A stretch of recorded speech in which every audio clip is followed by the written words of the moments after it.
hit that again, they didn't hear it.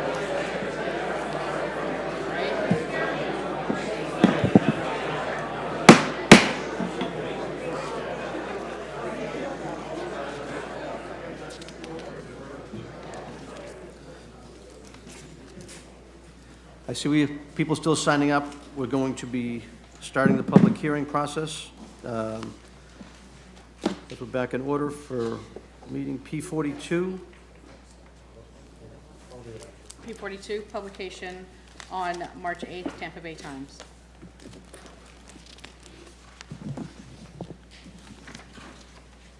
Thank you, Mr. Chairman. Nectarios Pitos. P42 is an ordinance by the Pasco County Board of County Commissioners amending the Pasco County Land Development Code, Chapter 300, Procedures, Section 303, Common Procedures, adding You don't section. have to read the title. Okay. P42 is an ordinance to amend the Land Development Code. And it is ENA 230005 being continued to the July 11, 2023, 1:30 p.m. meeting in Dade City. Okay, do I have a motion to continue? Move to continue. Second. All in favor, say aye. Aye. Any opposed? Thank you. P43, P43. continued as well. Tampa Bay Times, February 15th, 2023. Item P43 is an ordinance amending the Pasco County Comprehensive Plan, and it is PDD 230124, being continued to the July 11, 2023, at meeting of the Board of County Commissioners at 1:30 here in Dade City. Move time certain. Second. All in favor, say aye. Aye. Any opposed? Okay, P44, P44, published Tampa Bay Times, February 15th, 2023.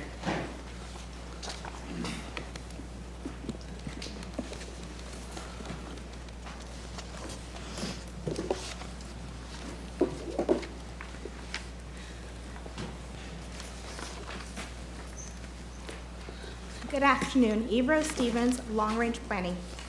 Presenting PDD 230101, a small-scale comprehensive plan amendment in the name of CPAS 2226 Mitchell Wesley Boulevard. I will read the ordinance into record. An ordinance amending the Pasco County Comprehensive Plan, providing for a small-scale comprehensive plan amendment to the future land use map 2-15 and sheet 21 from Res 3, residential 3 dwelling units per gross acre to COM, commercial, on approximately 3.95 acres of real property located on the east side of Mitchell Wesley Chapel Boulevard, and providing for additional text amendments as necessary for internal consistency, providing for a repealer, severability, and an effective date. Subject site is located in the South Market area. There's no consent agenda for ordinances, Yeah, these- but you don't have to have a presentation if you don't. Correct. If the board wants to waive the presentation, I have staff making the presentations for ordinances, but if you'd like to waive the presentation, that's up to you. Board members? does anyone need a presentation? Okay. All right. One person signed up to speak. Okay, I've got one person signed up under public comment for P44. Who was that? Barbara Wilhite. Move to approve? Second. Well, hold on. Make Barbara, sure Barbara doesn't want to. she's I bet she doesn't. waiving her right to speak. Move it along. So I have a motion. Do I have a second? Second. All right, and roll call vote. District 1, Commissioner Oakley. Aye. District 2, Commissioner Whiteman. Aye. District 3, Commissioner Starkey. Aye. District 4, Commissioner Bradford. Aye. District 5, Chairman Jack Mariano. Aye. Motion passes 5-0. P45. Same thing as far as the board. Does anyone have any objections to this in the board? I have nothing. Do we need on a it, so I don't presentation? know what it- Proof of publication, Approve of publication. Good. Tampa Bay Times, February 15, 2023. Okay. Item P45 is an ordinance amending the Pasco County Comprehensive Plan, providing for a small-scale comprehensive plan amendment to the future land use map, map 2-15 and sheet 15 from Res 6, residential 6 dwelling units per gross acre to COM commercial on approximately 2.18 acres of real property located at the intersection of Clinton Avenue and Circle B Road, and providing for additional text amendments as necessary for internal consistency, providing for repealer, severability, and effective date. This comes with a recommendation of approval. Okay, thank you. So it's Barbara Wilhite signed up again for this. Barbara, you want to waive your right to speak? Okay, waiving in support? Okay. All right, do we have a motion? Move approval. Second. And roll call vote? District 1, Commissioner Oakley. Aye. District 2, Commissioner Waitman. Aye. District 3, Commissioner Starkey. Aye. District 4, Commissioner Bradford. Aye. District 5, Commissioner Mariano. Chairman Aye. Mariano. Motion passes 5-0. P46, Barbara, on that one, just remember, we have a trail. You know, we can't get by a meeting without me saying trail. I'm putting that we need to in. move along, don't we? Yep. Let's go. P46, proof of publication, Tampa Bay Times, March 8th, March 15th, March 22nd, and March 29th. Okay. Item P46 is an ordinance establishing the West Hillcrest Community Development District pursuant to Chapter 190 Florida statutes, providing for authority and power of the district, providing for powers and duties of the district, providing for the Board of Supervisors of the district, providing for the district budget, providing for functions of the district, providing for miscellaneous provisions, providing for an effective date, and this comes with a recommendation of approval. Thank you. I have one person signed up for this, Brian Lamb. Brian, do you want to speak to this or waive in support? I Move see a to waive in approve. support. Okay. Second. I have a motion and a second. Roll call vote? District 1, Commissioner Oakley. Aye. District 2, Commissioner Waitman. Aye. District 3, Commissioner Starkey. Aye. District 4, Commissioner Bradford. Aye. District 5, Chairman Mariano. Aye. Motion passes 5-0. We're now going to move to our consent agenda. And Public hearing. the public hearings, yes. Starting with continuances. Doesn't he have to, We'll do proof as we go. I can do proof. it's public hearings, but don't you have to, is this where you have to Swearing swear in? anybody in Swear in, or right. not? You want to swear everybody in, Dave? Clerk, If everyone who's here to speak, please stand and raise your right hand for me, please. So anybody's going to speak on any public hearing item today? Please stand and raise your right hand. Do you swear or affirm the testimony you are about to give is the truth, so help you God? Thank you. When you come to the podium to speak, for the record, please indicate whether you have been sworn, state your name and address, and spell your last name. Thank you. Mr. Chair, could I read the rezoning procedures? real quick? Please do. 2 rezoning agendas, regular and consent. Staff will present each application to the Board of County Commissioners. Staff or Planning Commission have recommended approval. There is no opposition. The application will be considered by the board without further presentation. The staff of the Planning Commission has recommended denial, or there's opposition to the application. Could put your mic on. Sorry. Yeah, I can't hear. Or there's opposition to the application, the applicant will be given 5 minutes for presentation. The opposition will be given 3 minutes for each individual, or 5 minutes for a group representative, and the applicant will be given 3 minutes for rebuttal. Any individual disagreeing with staff or planning commission recommendation, or anyone wishing to object to any condition of the rezoning, may at this time request that a petition be pulled from the consent agenda, in which case that application will be heard under the regular agenda later on during the meeting. Otherwise, all rezoning applications on the consent agenda will be approved by a single motion and vote.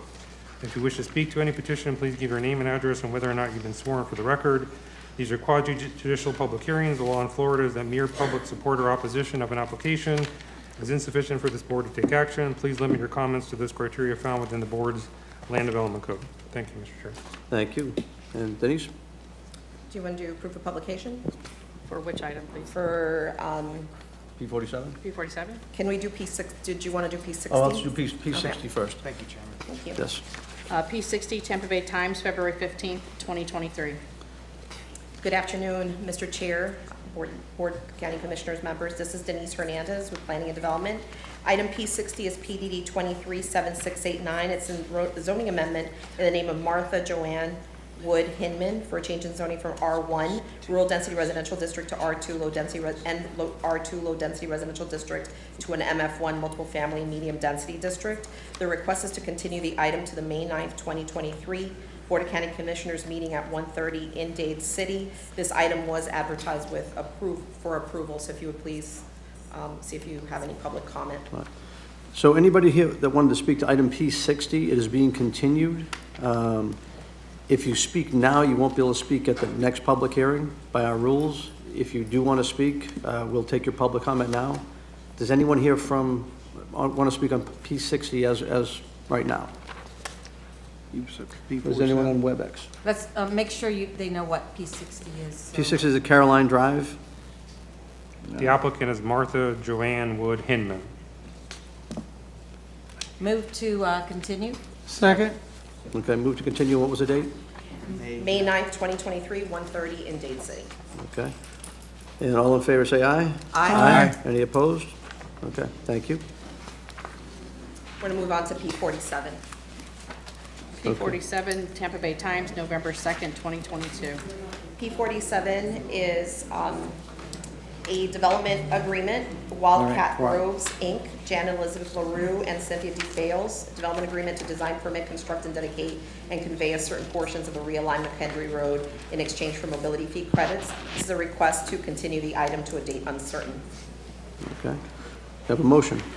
Public hearing? It's an advertised continuance. Oh, move to Move continue? continuance. Okay. All in favor, say aye. Aye. Aye. Any opposed? Okay, motion passes. P48, P48, another continuance. Tampa Bay Times, November 2nd, 2022. PDD 237607, it's a zoning amendment, Bailey's Wildcat, CCMPUD, Connected City, Master Plan Unit Development. This is a request to continue the item to a date uncertain. Move continuance. Second?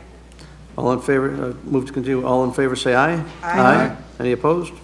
Motion passes. P49, approve. Approved publication, Tampa Bay Times, March 1st, 2023.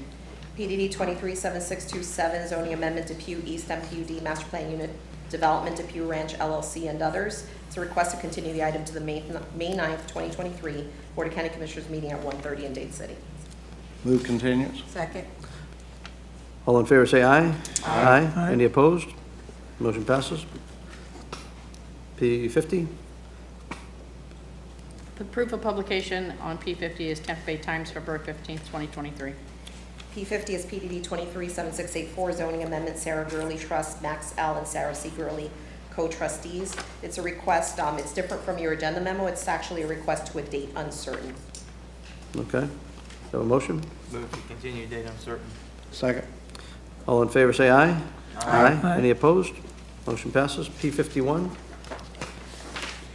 P51, proof of publication, Tampa Bay Times, March 1st, 2023, and by affidavit of certified mailings and site postings. P51 is PDD 230132. It's a large-scale comprehensive plan amendment, CPAL 2202, 4G Ranch PD, providing for transmittal of a large-scale comprehensive plan amendment to the future land use map, map 2-15 and sheet 5, 6, 12, 13, changing from AGR agricultural rural to PD plant development and conservation lands on approximately 2,903 acres of real property located north of State Road 52, approximately 2.25 miles east of Land O'Lakes Boulevard, and a text amendment creating sub-area policy FLU 7.1.704G Ranch PD and a map amendment to the future land use map 2-9, adding sub-area map 2-970 4G Ranch PD and an amendment to the conservation element map 3-4 critical linkages map. Today we're asking that you authorize transmittal to the Department of Economic Opportunity and other reviewing agencies. This comes to you with a recommendation of the LPA, found it consistent with the comprehensive plan and recommended approval to the BCC on 3/16 of 23. okay, this is listed on consent. However, there's a few people that have signed up for it. So I'm going to say we need to pull that off consent, and we'll have to wait. And for the record, just so everyone knows, we had a Saddlebrook hearing 2 months ago, and it's been continued to today. So before we do all these other items that don't get approved on the consent, we're going to go to the Saddlebrook hearing first, so we can get that done, then we'll step in line for everything else after that. All right, so we're going to pull P51 off consent. P52, Tampa Bay Times, February 1st, 2023. PDD 230237, this is development agreement, Boga Ranch, Villages of Pasadena, development agreement, Boga Ranch LLC is for development agreement for the Boga Ranch Master Plan Unit Development District to design, permit, and construct roadway improvements in exchange for transportation development fees. We're asking that you approve the development agreement. This was presented to the Pasadena Hills Planning and Policy Committee on February 15th of this year and went to the local planning agency on March 2nd of this year. I have one to speak. one person to speak? I should have asked this other one, but is the person to speak on P52 in opposition? What's the name? Hobby Clerk, No, he's not. Clark Harvey. No. I'm sure he'll leave it on consent, waive and support. Clark? Okay. 2 seconds. I just want to make sure that it's not my team that's on 4G Ranch, that there actually is someone in an objection to it. Oh, All right, so I'll ask the question. So on P51, is there anyone signed up in opposition to the item? I didn't see anybody. Okay, All move right, so to let's go, approve. we'll leave it on consent. Oh, Thank someone is thank in you, Clark. opposition? So no one's in opposition? Okay. P53? P53, Tampa Bay Times, February 15th, 2023. PDD 237622 is a zoning amendment. JSN Clinton MPUD Master Plan Unit Development, JSN Clinton LLC. It's a rezoning request from AR Agricultural Residential, AR1 Agricultural Residential, C2 General Commercial, and MPUD Master Plan Unit Development zoning districts to an MPUD to allow for a maximum of 190 single-family attached / townhome dwellings and associated infrastructure on approximately 27.36 acres. Comes to you with a recommendation of approval with conditions from the Planning Commission and the Planning and Development Department. Mr. Chairman, I have one question on this. Who's the attorney of record on this one? Barbara Yeah, I Wilson. think we talked about this, about the multi-use trail on the north side of Clinton Avenue and the right-of-way that's needed. It's just if you're okay with that, then, okay. We have support. All right, we'll leave that on consent. I wanted to pull P54 and 55. There'll be quick discussions, but I do want to have a discussion. Excuse me. Commissioner Waitman? I was gonna say I'm right with you on P54 and P55. If Okay. we could knock those out pretty quick. Okay. You want publication? All right. wait. Okay, do What are public. you doing, 54 and 55? We're just going to pull them. Just talk to them? Okay. P54, Tampa Bay Times, February 1, 2023. P55, Tampa Bay Times, March 1, 2023. Okay, thank you. P56, Connerton? Tampa Bay Times, February 1st, 2023.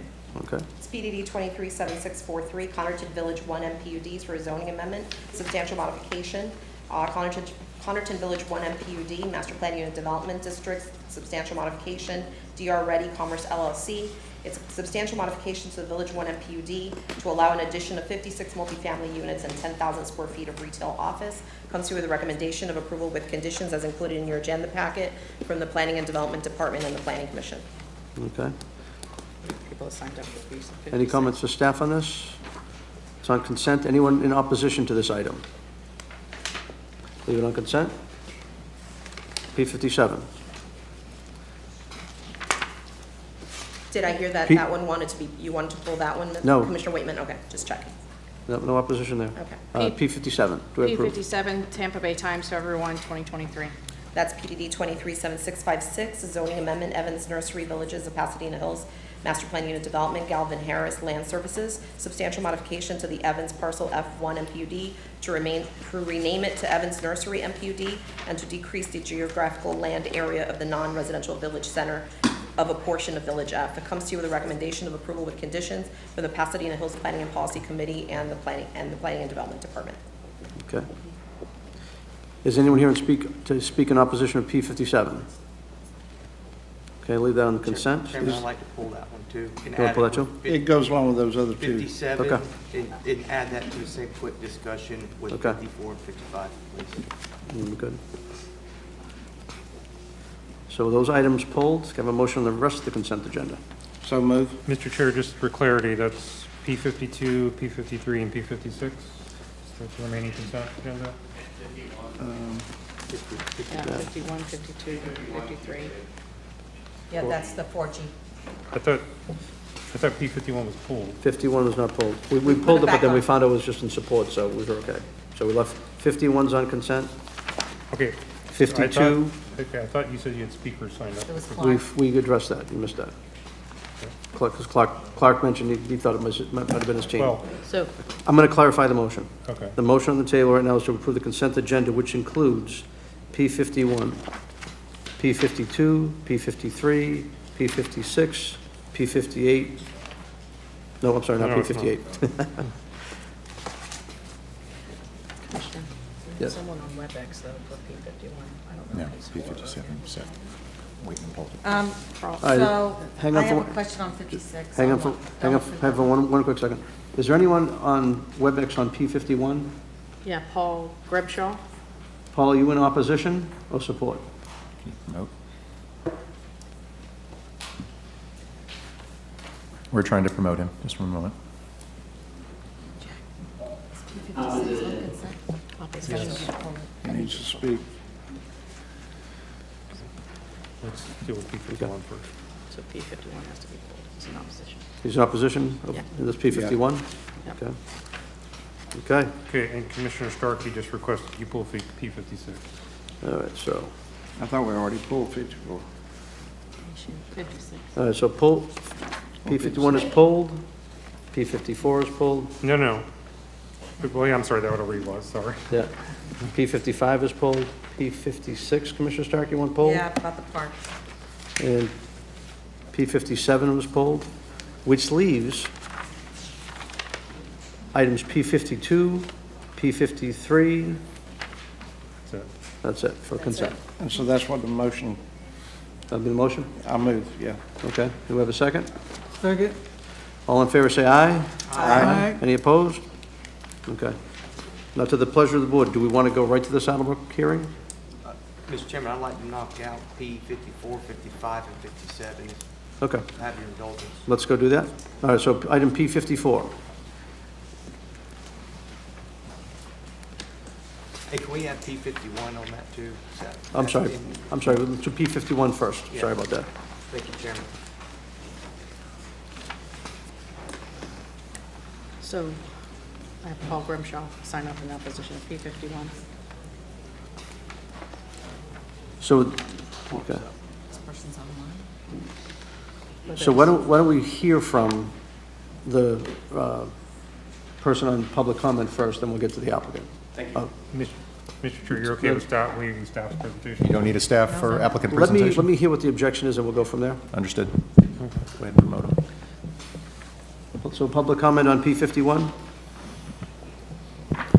And Commissioner, if everyone, I'm told that folks are having a hard time hearing, so if we could speak into the microphones directly, that would be great. Thank you.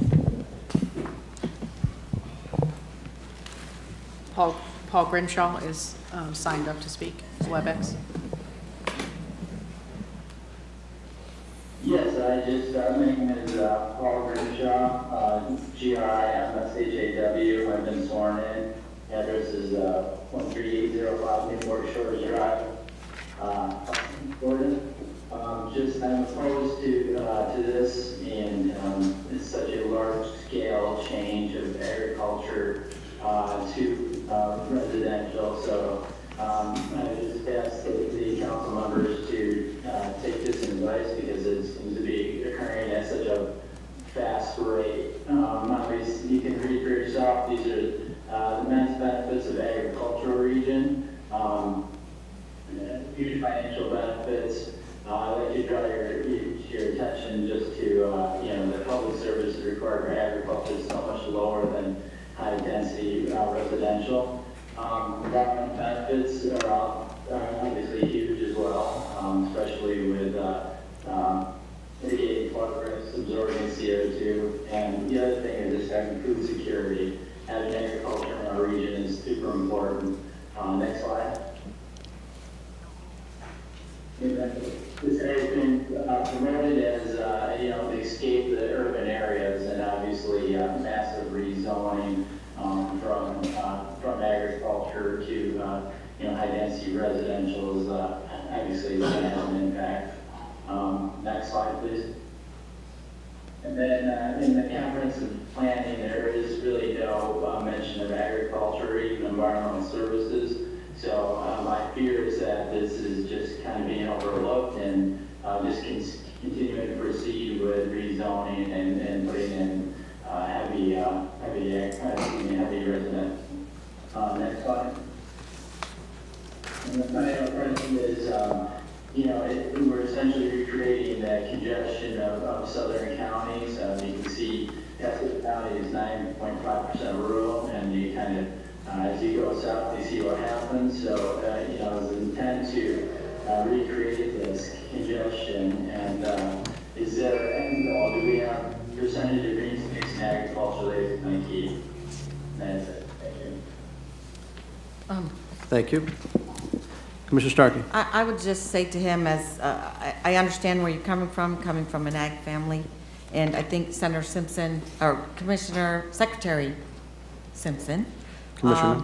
has some Commissioner great plans to preserve agriculture. But we can't force a landowner to stay in ag. So that's just not legally possible. But we do have a program in the county where we will buy land and preserve it if we have a willing seller. So we do all we can, and we thank you for that penny for Pasco. Thank you. The applicant? Mr. Chairman, Clark, Hobby and Hobby, PA, 109 North Brush Street, Tampa, Florida. I have been sworn. To be very brief, you all are well aware that the 4G ranch is bisected by an eco corridor that's proposed for the area. So to the discussion points raised here, we are changing 20% of the land area today. We're proposing to change it to conservation. So in addition to any other policies we may have, which may preserve open space, green spaces, et cetera, there will be 600 acres or 20% of the property that can't be developed after the adoption of this plan amendment. So I think that addresses the issues. Happy to address any other questions. I'm going to bring up something you and I have talked about as well. We talked about Commissioner Simpson's buying up of development rights to keep a property agricultural. And I would like to see, if the board feels the same way, that actually you start that conversation before we go forward. We've already got a meeting scheduled. I believe Mr. Gibbons is meeting with their office later this week. Because I think they could probably shorten up a lot of this growth, this whole area, and kind of take it and just get what they really want for their own family, et cetera, and whatever else they're going to do. But I think you could minimize this here, but at the same time, I think with Commissioner Simpson's program, it could work very well for everybody. Understood, and we want to explore that. Okay. Yeah. Move to approve. Second. Any other discussion? Roll call vote? District 1, Is it roll call vote or is it consent? This is a transmittal, so just a regular vote. Okay, regular vote. All in favor, say aye. Aye. Any opposed? All right, thank you. All right, item P54.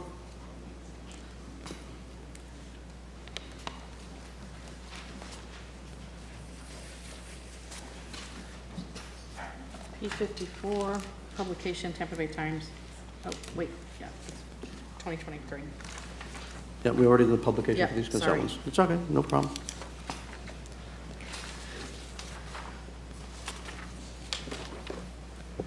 Good morning, Gavin Covey, Planning and Development. So this is going to be Evans, Pasadena, PDD 237635.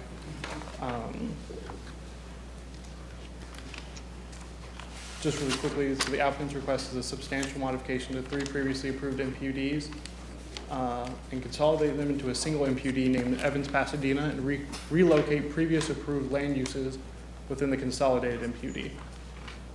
So here's the location within the county, the location within the villages of Pasadena Hills. Here's the aerial. Here's the zoning, the future land use, and the master plan. So there are variations that they're requesting are 3. The first one is from section 805.6 for non-residential parcels under single ownership and not platted as separate lots be exempt from being included in an HOA or CDD. Section 905.1.E to reduce the amount of parkland required for both multifamily and single-family developments, 50% for single-family, and a minimum of 10% for multifamily.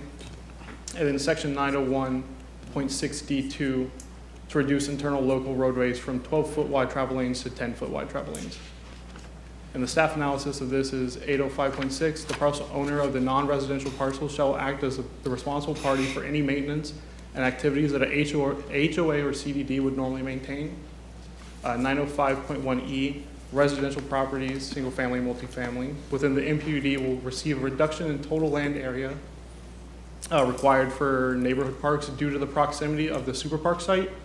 The reduction in neighborhood park space combined with alternative transportation routes providing connection to the area will encourage more residents to visit the super park. Let me ask you a question before you go further. Yes, sir. On the map, I don't see a picture where the super park is. What is the distance from it? Yeah, so I'm going to go back to the master plan for you really quick and see if we can get that. Oh. Thank you.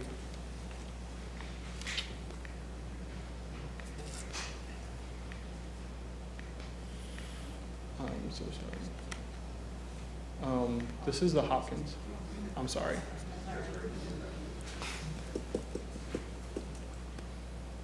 As you're bringing that up, Commissioner Starkey? yeah, I'm not in favor of getting rid of the neighborhood parks. When you have high density, there's not a lot of yard space. And so one of the benefits of putting that density in is making sure there's green spaces close by. And you don't want to always have to walk to a big park far away to have some kind of park activity happen near your house. So I need someone to explain to me why we would want to get rid of those neighborhood parks. So let me get my answer to my question. How far away is the park? I want to answer the chairman's Thank you. factual question. Mr. Chairman, it in fact is part of the MPUD. This super park site was majority owned by Evans Properties from the outset. Drew Pittman owned a small piece on the north.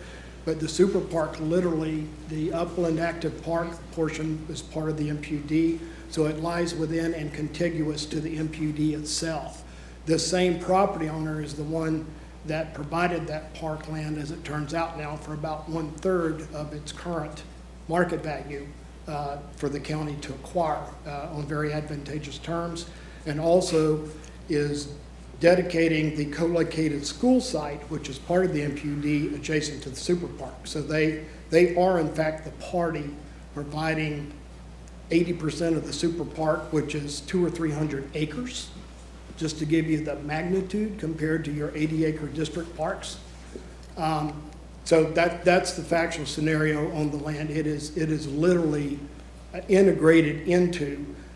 We were asked by county staff to relocate commercial parcels as frontage parcels to your super park, so you could have supporting cafes, coffee shops, and we're even providing an access entrance off Kiefer Road directly into your super park. So they are one and the same. They'll be developed one and the same. We're providing the streets and the utilities adjacent to your super park in the MPUD. Mr. Chairman. So if you look at the top left picture where this very small font says Super Park, that's where it is. That's it.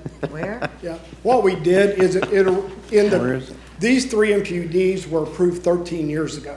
So these are not new entitlements. Yeah. They're pre-existing. The lot sizes previously approved, all pre-existing. We're simply consolidating the three into one and doing these things to facilitate the school and the super park. Frankly, the changes are to accommodate that. And so if I may, to get to Commissioner Starkey's question as to the justification, that is the justification. And in fact, this is not a new request. This board last year on 2 of my matters alone did this exact thing for 2 Rivers MPUD because we reserved a district park and a co-located school. I asked for a 50% reduction in neighborhood parks. This board unanimously approved it. And on Newport Corners, where we were asked to provide an urban park location for the Parks District in the Northeast parcel, in exchange for doing that, this board unanimously approved the 50% park reduction. So if you're going to be consistent with board policy with what you've done on similar projects, this project goes beyond that. Those were only donating 80 acres or 20 acres or providing 80 or 20.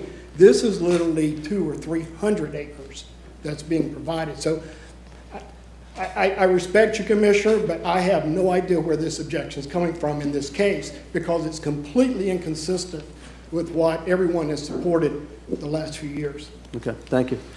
Commissioner Oakley and Commissioner Waitman. I have the same issue about the doing away with the park in the neighborhood, mainly because you have young children and families that live close to that park that's in this neighborhood that can actually walk there. This major park we're talking about, there's going to be sports that are all set up for schools, but not the youngest kids. You need something those youngest kids and their mothers can go to and share that park in this development right here in this cluster. So Agreed. I think it's very important that we keep some of that in these clusters. I don't know, how far is this from the major park? Quarter of a mile. And how many roads you have to cross? Only from Kiefer up. half of the project has no road other than internal streets. For the record, Joel, to land consultant for the applicant, and I have been sworn. I understand what you're saying, but if you look at the entitlement level, your code requires 1 acre for every 100 units, single family. Given the entitlement level, we're still talking about 15 or 20 acres of neighborhood parks. I don't want you to get the perception that we're not going to have neighborhood parks. You're going to have a huge quantity of neighborhood parks. We're just saying it's not reasonable to require it to be 40 or 50 acres when you granted the same. I mean, how do you rationalize Two Rivers and Newport Corners, and then here where you got a friendly landowner provide the super park, you're now going to treat them worse than you treated those other 2 projects? And this is one of the projects that's trying to save you your $6.5 million utility grant by building your utilities and building $40 million worth of infrastructure. I just frankly don't understand the backlash in this case. It's out of character. Commissioner Waitman. Thank you, Mr. Chairman. Yeah, so I pulled 54 and 55, or 57 for the same reason. And for the record, I'm in support of 54 and 57 just as consistency, because a month ago we approved three or four. They matched, and the project's aligned with the utility project that's very important, the Hancock Road. But what drew my attention to these is moving forward is reducing the road width from 12 to 10 feet. I think we need to have a discussion about that moving forward from these projects, because of the amount of commercial traffic that is now on residential roadways. From, getting the fire marshal say, yeah, that's sufficient, but a fire truck isn't on the road as often as, say, a garbage truck. It's not often on the road as UPS, FedEx, Amazon, other utility vehicles that are on our internal roadways all the time.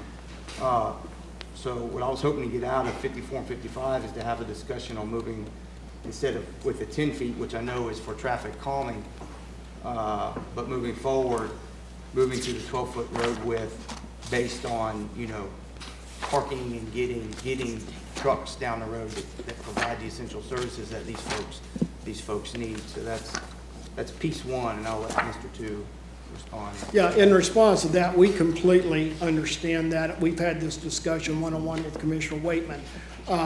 The reason we're going to ask you if you could see fit to allow this to move forward with the deviation is we literally are 99% complete on the construction plan submittal for phase 1 based on these widths, because we had staff support and because last month on Harvest Hills, you approved that 10-foot lane width on my other 3 MPUDs, all of which are under this same global development agreement. So if I get stymied here and the engineer has to go back for a couple of months and redo construction plans for drainage, et cetera, then we're not going to be able to pull a site development permit, which means we're not going to be able to pull the permit for the handcart utilities and the handcart road work, and we're all in $6.5 million worth of trouble.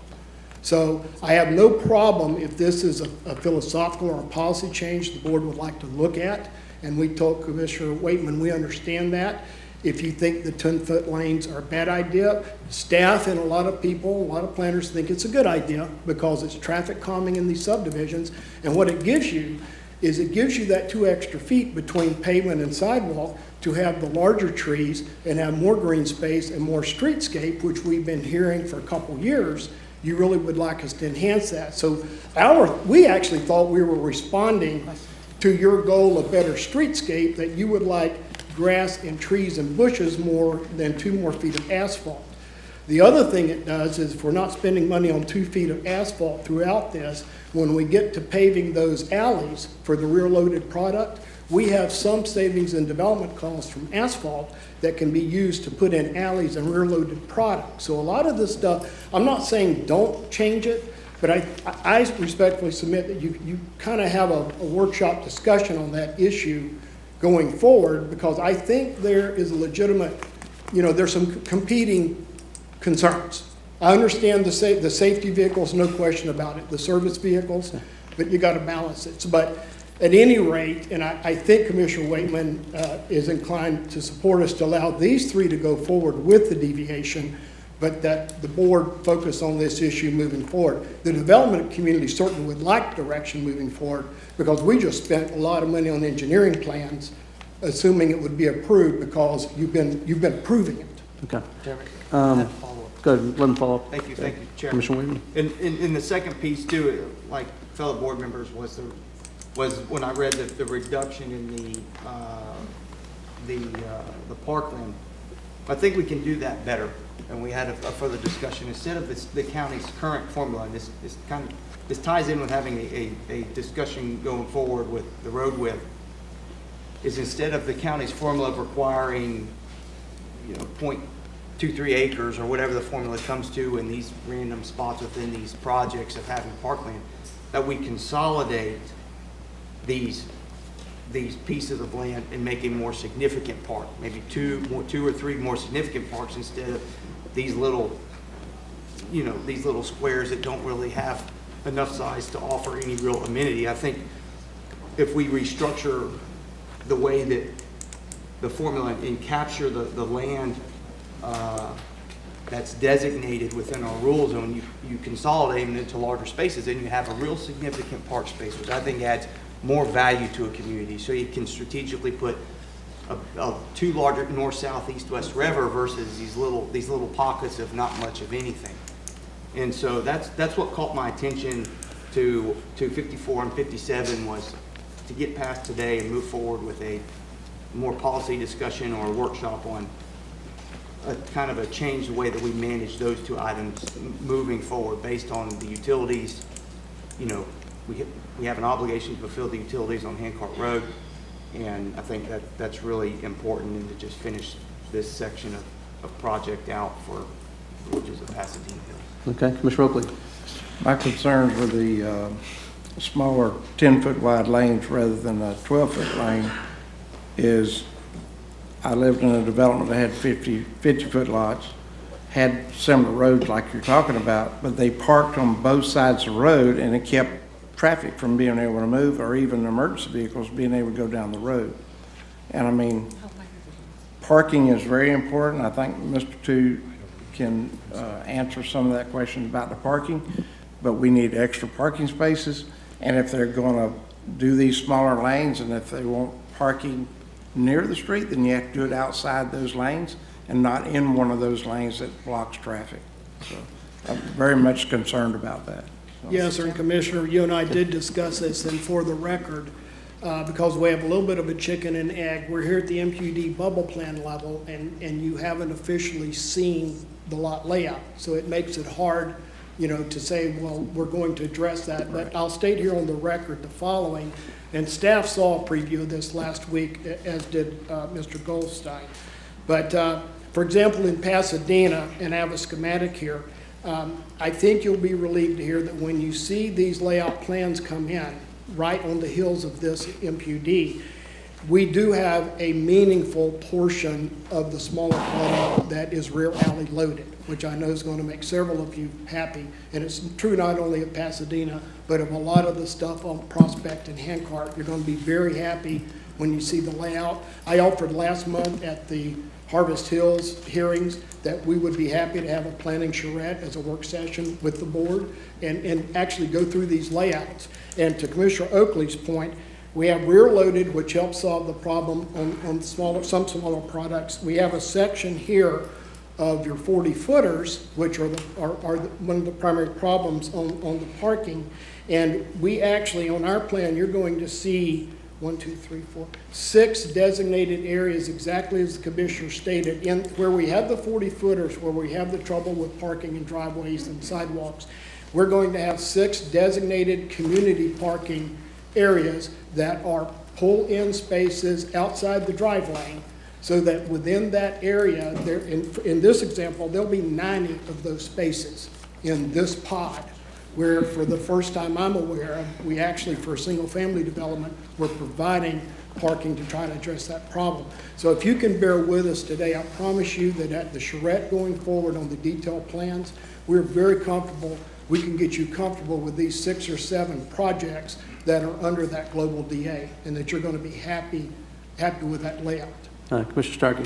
Yeah, so on the parks situation, and I think what you're describing now reinforces my desire to see more green elements woven into the neighborhood, because we don't want streets and parking and no green space. So I'm back to wanting those parks. And Commissioner Waitman, I still prefer the traditional neighborhood park sightings where they're interspersed within the blocks, and it breaks up the concrete nature, especially when everything's close together. And you can drive through Longleaf and maybe see some of that where some of our county employees live. I'm not sure the width of those roads there, but I do agree that narrow roads are traffic calming. But I have a question about on-street parking. So are you, in front of your rear-loaded product, are we allowing on-street parking, at least on one side? That's how we do it in parts of the county where the roads are narrow and traditional neighborhoods. Outside of the lanes? That's Everyone, outside the lanes? you could park on the street, but it's only on one side. We can certainly review that in the layout when we do the work session with you, is the answer to that. I don't have that answer standing here because I was given the 90 designated areas, which is what I knew was Commissioner Oakley's concern, was having those designated areas outside of the drive lanes. Well, if we had parking on the street, which to me, Well, we will in and the town rear-loaded. center. We will in the town center areas, and we can address other areas. I also remind you, because you made us adopt a uniform condition of approval in every MPD in the last year or so, where we have to have the HOA or CDD regulate the on-street parking and enforce that parking. This MPD does that, just like everyone has that you've approved for the last 12 months, to my knowledge. So we're kind of back to an issue that you made an issue last year that we addressed on the terms that all of you said you were comfortable with. We're offering to go a step further here and provide some designated community parking areas and do some rear-loaded product that, under your own policy memorandum that you adopted last year for VOPH, we don't have to do that. So again, I don't know why you're picking on these projects at the 11th hour when it's so critical that we get. I'm going to cut you off just because we have, 2 of us have to leave at 5 o'clock and we won't get through today. It's not that we're picking on you, it's that we realize we have made some mistakes up here. And we're seeing the fruits of our mistakes around the county, and it isn't a good thing. And you're about to make a $6.5 million mistake. Well, we didn't say we weren't going to prove it, does putting parks back in make you have to stop? Or does it? It's not where you've approved that for 2 other projects, and we provided this super park on the terms we did. That is a non-starter for us, and we're going to draw the line there because it's not fair. It's patently unfair with your policy. I'm going to cut you both off for a minute. Mr. Bradford, we're waiting to talk. Thank you, Joe. I apologize for, yes, sir. And I didn't have the luxury of this, for obvious reasons. I didn't get the briefing. However, I didn't either. I appreciate the briefing in the future, especially about the super parks and parks. I understand what it is to be fair. I understand investment. So I'm inclined to agree with you today on that particular issue. Yeah, and I apologize if you feel slighted. For the record, I did not brief anyone because we had staff approval, we had a recommendation from PPC, we were on consent.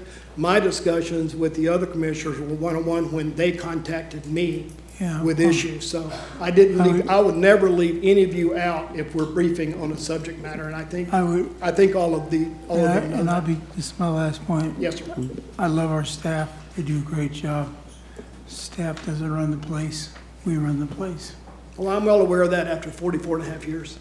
I understand that. So I have a compromise. Mr. Starkey. Yeah, I have a compromise, and I don't think we can mess with the roads, and I'm not saying, I don't think that traffic calming is a good thing in a neighborhood that you want people to be walking to the downtown and all that. However, I have a little concern on the park, so what if we split the difference of a set, to half that difference. What is it, a 50% reduction? So instead of What if we 50%, did a it would only be a 25% 25%, and we're being treated differently than Two Rivers and Newport Corners because? So what do you think of the 25% instead of 50? What happened? I'll have to give you the yes or no.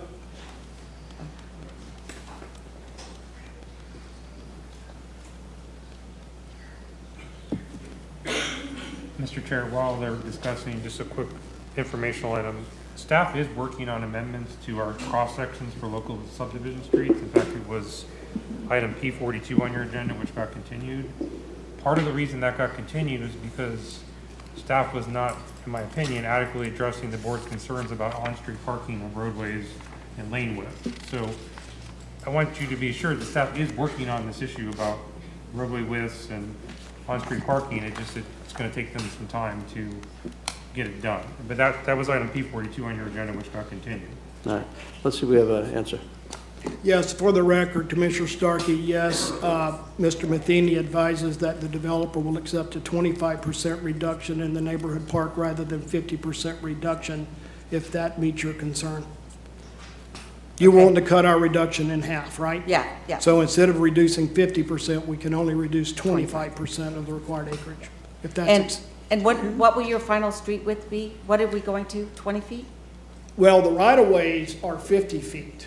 We're talking about the pavement width going from 12 to 10, but in that regard, I point out that the engineer advises these are Miami curves, so you actually have, and they're flat, so you actually have the 1 foot on each side. So counting them, you still have 12 feet, but you know, the paved dry part will be 10 feet. But what that gives you is it gives you the 2 extra feet between the curb and the sidewalk for the plantings and the tree sizes. Is that for two-way traffic, 10 feet? Yeah. No, 10 per lane. 10 per lane. Okay. So yeah, I'm it's okay 20, with yeah, that. I'm sorry, you're right. There'll be 20 Sorry. foot. Right, the internal local private streets will be 20 feet of pavement plus effectively 2 feet of Miami curb. So in Longleaf, we have 20 feet plus parking on one side. So that is very doable. I would stick, those lanes are fine with me. I mean, I think you can still add parking on one side. All right. Okay, move Thank to you. approve with that. Do we do public comment? Oh, You need after public comment. All right. Is there anyone here to speak to this item, P44, P54? I see no public, no one on WebEx?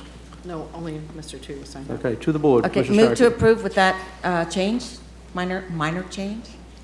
Second. Second. All in favor, say aye. Aye. Aye. Any opposed?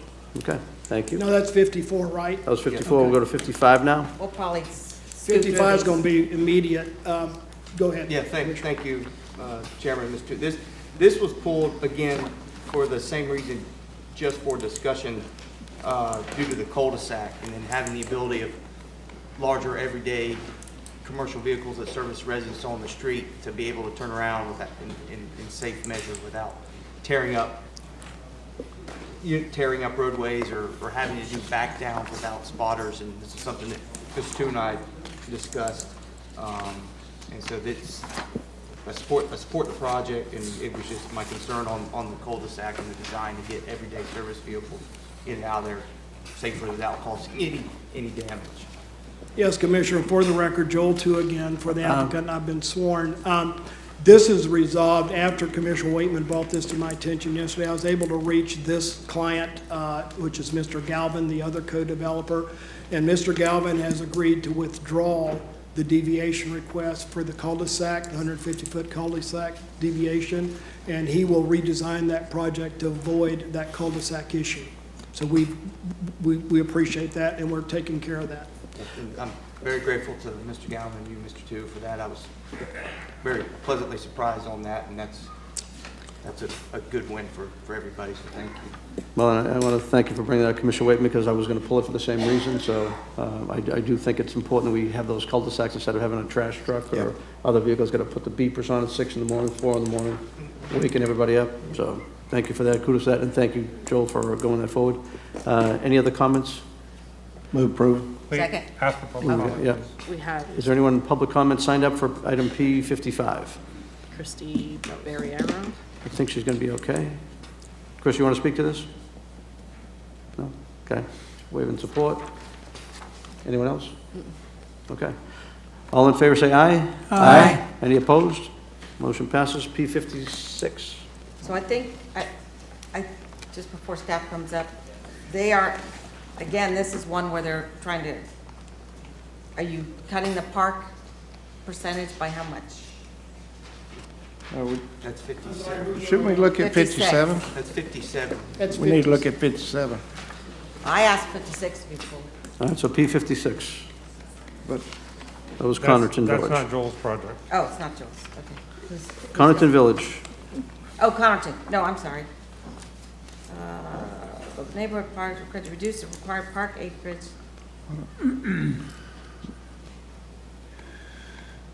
I guess, what's going on with the park here? Well, you want a staff presentation on P56? No, I just want to ask that question. Okay. I want to make sure we can finish that part.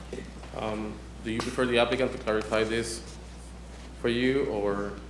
You see, they're reducing the park again. Yeah, there is some space constraint in the area. It's only 2.4 acres. But the applicant is willing to extend the trail in exchange for that. Also, it's going to be building some amenities in the area.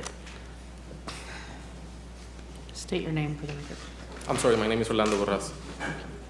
So, Mr. Chair, you need to hear from, if you're gonna, if you have concerns about the request, you need to let the applicant make their presentation. So how, let me ask you, how many units are in this? Only 56. And they're going to have Multifamily. a .24 acre green space in this development? Yeah, that would be, but the applicant is requesting this deviation from the code. I think they need less units and more green space. Let's have the hear from the applicant.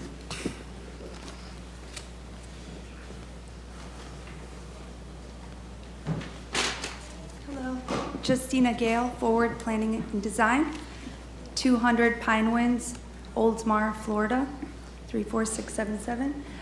Would you like to see the presentation or at least the picture, Ariel? Can you point it up? If you go to I just want to see the green space. Sure. So this is the last remaining. It's 2.4 acres. It's behind the Publix shopping center. Currently, there's a little green space already that's built. That's approximately 0.17 acres that has like a little courtyard and gazebo. We're going to extend and also provide a local little neighborhood park that'll be 0.24 acres, and together it'll be about approximately 0.41 acres. And my client's going to amenitize it. We're going to do a little play structure, shade tree, and a shade. We're going to provide shade, a gazebo. Currently, there's no sidewalks at all connecting Publix to the trail system. So my client is going to provide a sidewalk or a cross-section that connects to the trail system. So together, there will be approximately 0.41 acres.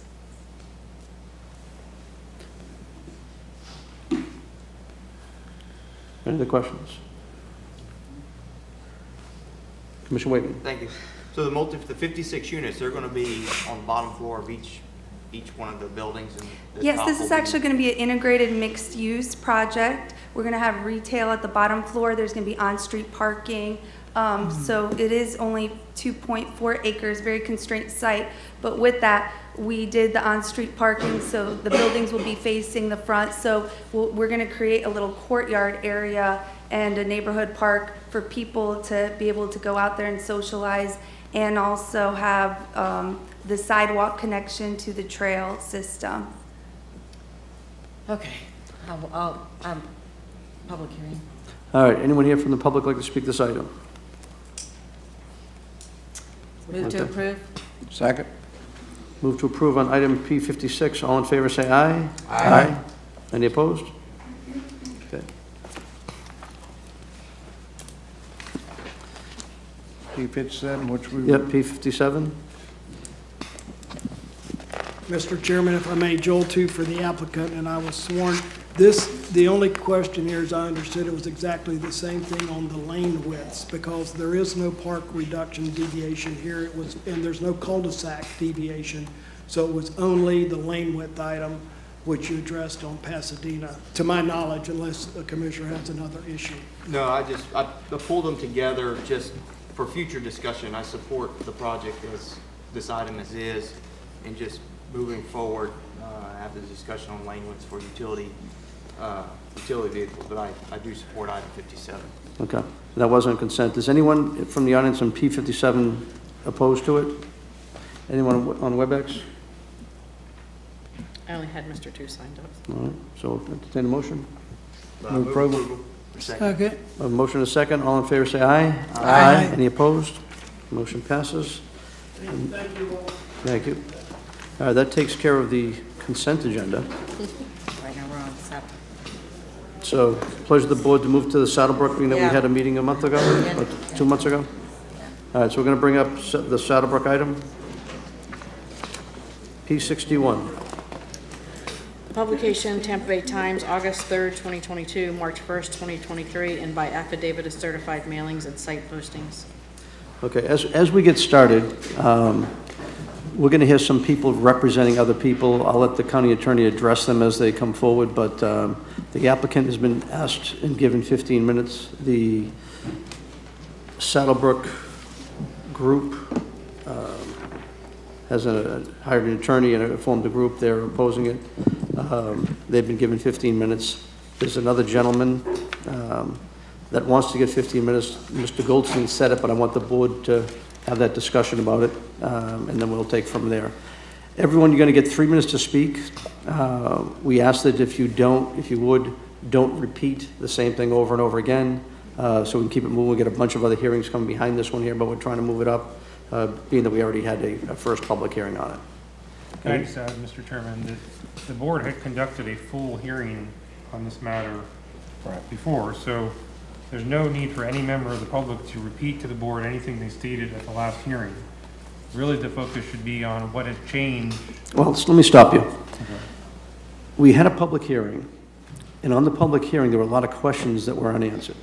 So if someone wants to speak about something that was addressed, they spoke at before and hasn't been addressed, they should be not curtailed or even instructed on how to go about their speak. They're going to get 3 minutes to speak is what they want to say, and we shouldn't direct it. We just don't want to have the same repeat of a conversation that someone right before you'd said, other than just kind of agreeing with it. I don't think we're saying inconsistent things. I'm just saying if the applicant made changes and those changes did not address the concerns of the neighborhood, I think they can say the changes didn't address my concern. I'm only stating that the focus should be on what has changed since the last hearing, because you had a full hearing last time. Right. Yeah, we've already had a full hearing. Okay.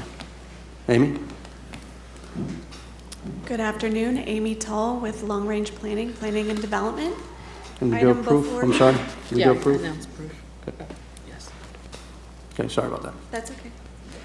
The item before you is PDD 23-0009, a large-scale comprehensive plan amendment in the name of CTAL 2206 Saddlebrook Resort.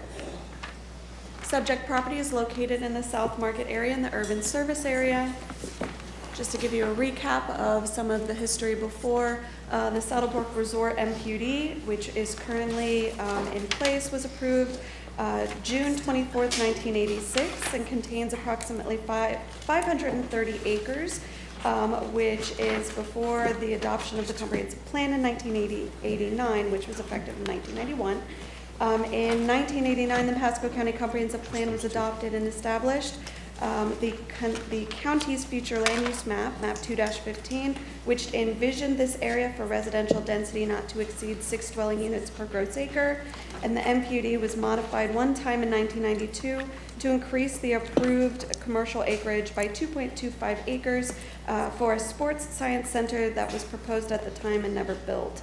The proposed amendment to PD is intended to clean up some of this conflict between the non-residential uses that were approved in that MPUD from 1986 and add an additional parcel to the Saddlebrook Resort development.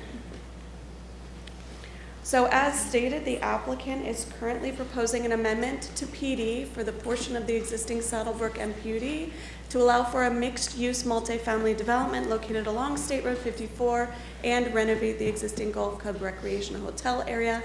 The location is south of State Road 54, east of the Service Road area. And the resolution to the proposed amendment is a large-scale comprehensive plan map amendment to map 2-15 and sheet 22, as well as a text amendment creating subarea policy flu 7.166, Saddlebrook Resort, and a map amendment to map 2-9. There is also a rezoning petition for the MPUD filed concurrently with this. These are the comprehensive plan policies that are consistent with the proposed amendment.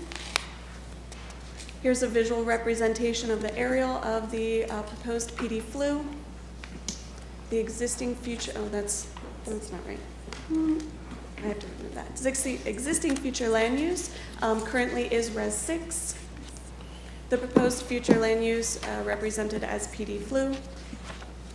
And so the Saddlebrook Resort sub-area plan, with a plan development, they are required to provide a conceptual plan. You have seen this on multiple occasions already. So the conceptual plan that runs alongside the comprehensive plan amendment for the PD future land use classification basically provides that vision for this area. Doesn't go into a lot of detail as the MPUD would. You will see that in the next couple slides. But in the top right or top left-hand corner, that's going to be considered Area 1. The purple corner on the right-hand side is Area 2. The area that is the golf course is going to be Area 4, and then Area 3 is going to be represented as the yellow and the red area. In this proposed plan, I'll just identify some of the changes that occurred from the last public hearing. They just cleaned up some of the text. As you see, the note is more consolidated. Before, these notes were located under each area. So they consolidated the notes, and then they added a condition or note number 5, which states that density and residential uses may be transferred from development area 1 to development area 2 as part of the MPUD rezoning. And so this is the proposed master plan, which goes into a little bit more detail on what is conceptually planned. And so as you see, area 1 is going to be consistent of a little zoomed in area. So area 1 is permitting up to 75,000 square feet of commercial retail office, 465 dwelling units for multifamily, and 35 dwelling units for townhomes. This area is intended to act as a entryway to Saddlebrook to create a mixed-use development vertically integrated with retail and multifamily in portions of the site or portions of this area, as well as a mudroom component to ensure there's internal capture for this area. Area 2 is proposed for 25,000 square feet of commercial retail office, as well as 120 dwelling units for townhomes. And this is a zoomed in version of Area 3 and 4. Area 3 and 4, Area 4 being the golf course and the relocation of the driving range, as well as Area 3, which identifies preservation of the tennis courts, as well as the renovations for the clubhouse and the resort area. And with that, we recommend authorizing transmittal of the proposed comprehensive plan amendment to DEO and other reviewing agencies. And if you have any questions, I'd be happy to answer. Any questions for staff? Okay. And the applicant? So, Mr. Chair, on the issue of time, the applicant's requested and granted 15 minutes. Do we have somebody keeping track of her time? Yep, right there. Okay, just want to make sure. Can we not start until my presentation comes up, please? Yes. Restart.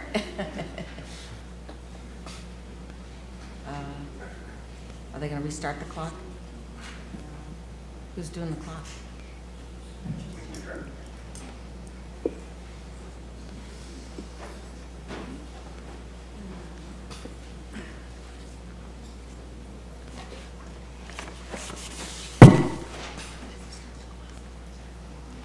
It's the second. Even if the clock is not restarted, we can keep track of how much time. 17 I know, seconds. I got it. Okay.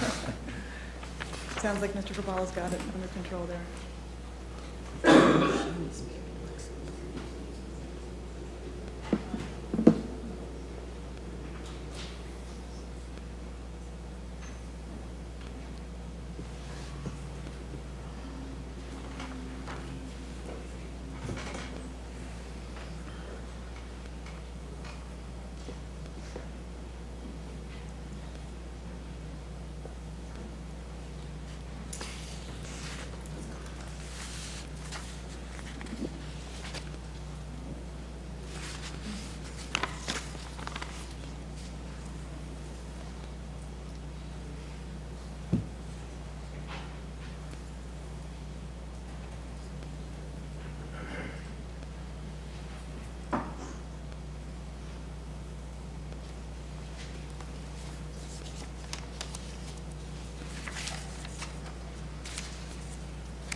Chair, while we're waiting, you want to address the other two requests for the 15 minutes? Sure. So I spoke to the chair. There's two other organizations that have requested 15 minutes to speak. There's Mr. Sullivan, who is speaking on behalf of the Saddlebrook Condominium Association. Is that correct, Mr. Sullivan? Yes, sir. Saddlebrook Resort Condominium. And then Ms. Graham has requested 15 minutes speaking on behalf of the Save Saddlebrook Coalition.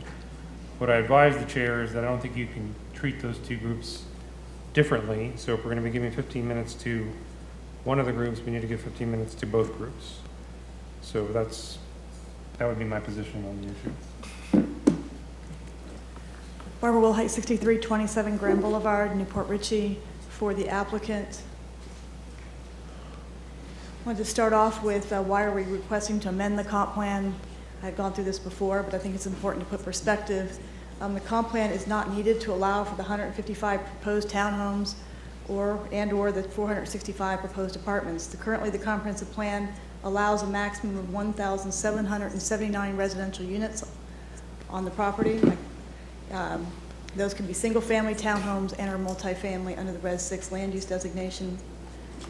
The comp plan amendment, the reason why I put the comp plan amendment forward for plan development was to allow for the resort and the commercial retail office uses. Currently, those residential land uses conflict with those uses because that MPUD and those uses preceded the comp plan.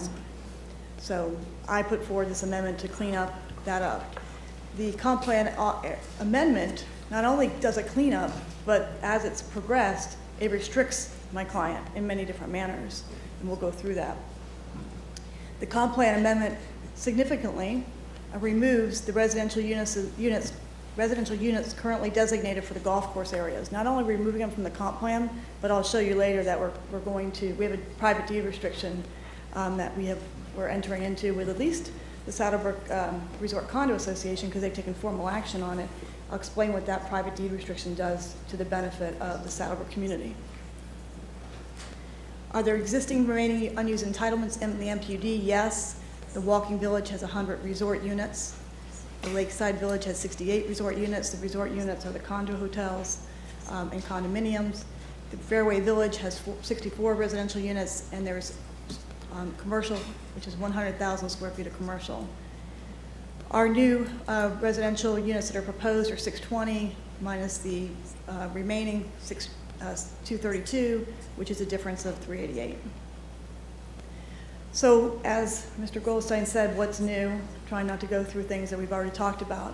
What have we been doing since 2/7, the board hearing before?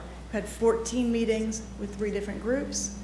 We had a town hall meeting last week with our resort members regarding our golf course renovations. It was attended by Reese Jones, the designer, and approximately 150 members attended. So all the questions regarding golf were presented, all the information regarding golf were presented to these resort members last Thursday.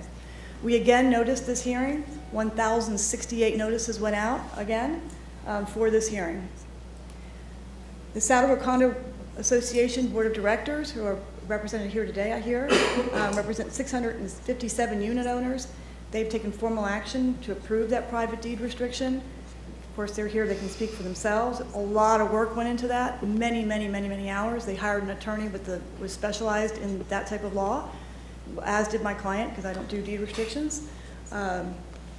We made revisions to the PD sub-area plan, which we'll go through, and we made revisions to the MPD concept plan. I know I will be criticized for the fact that the MPD concept plan is a concept plan, but we are here at land use, and the concept plan is something that we'll have a binding version of our MPD concept plan when we come forward with our MPUD. The reason why I know it's going to be binding is because Mr. Goldstein made me remove the words non-binding before it could be presented here. So it is the intent that we will have to have a binding concept plan that's going to accompany our MPUD with the details, which you'll probably hear about today. One of those being that MPUD concept plan, as part of the MPUD, will show the location of the new driving range and the golf school building. It's also, you can see those located on the concept plan that I've handed out in a bigger size. I can stand here and say, I did not give you anything that hasn't already been made available to everybody and that staff has had, including in your package. All I did was just give you a bigger size of it. private deed restriction, pretty significant. I've never seen somebody that owns, a private property owner who owns golf course property willing forever to restrict their property. Now, of course, it's 99 years plus renewals, and that's because the attorneys, not our attorney, but other attorneys wanted to make sure that they were definitely felt that this was enforceable, so they made us do that language. But what it does is it not only says when my clients go to renovate this course what the ground rules are and how people's views will be protected, it also says in the future what you can't do by saying what you only can do. So there's always an issue with change of use, and as you read Mr. Reilly's letter to you all, he said that many of the folks that wanted to buy Saddlebrook, and he can speak for himself too if he's speaking, that wanted to buy Saddlebrook wanted to put homes on the golf courses. By my client's commitment, not required to do, and doing a private deed restriction, that won't be able to happen. The binding sub-area plan, I get criticized a lot for this one as well. The fact that I call it a PD sub-area plan instead of a PD concept plan. That's because a PD concept plan would not be binding, and we voluntarily agreed to make our PD plan binding. So I called it a PD sub-area plan.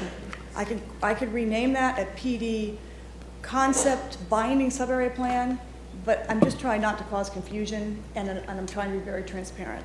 So we meet the requirements and exceed them in your comp plan relative to the requirement for a PD concept plan, because not only do I have one, but I made it binding. Sets forth where new permitted uses can only be located, sets forth the maximum densities and intensities for area 1 and 2, limits development in areas 3 and 4, and we added a new note because we were asked quite a bit between area 1 and area 2, could we transfer density? And so we added the note that that can occur. Density and uses can go from 1 to 2 as part of the MPD zoning. Area 1, my client has a presentation regarding Area 1. Just a few highlights. We're going to do mudroom. It's going to be mixed use, pedestrian friendly. You heard staff describe the entitlements. Any of our multifamily apartments have to be located behind non-residential on 54, consistent with the policy of the board. Again, my client will tell you more about Area 1.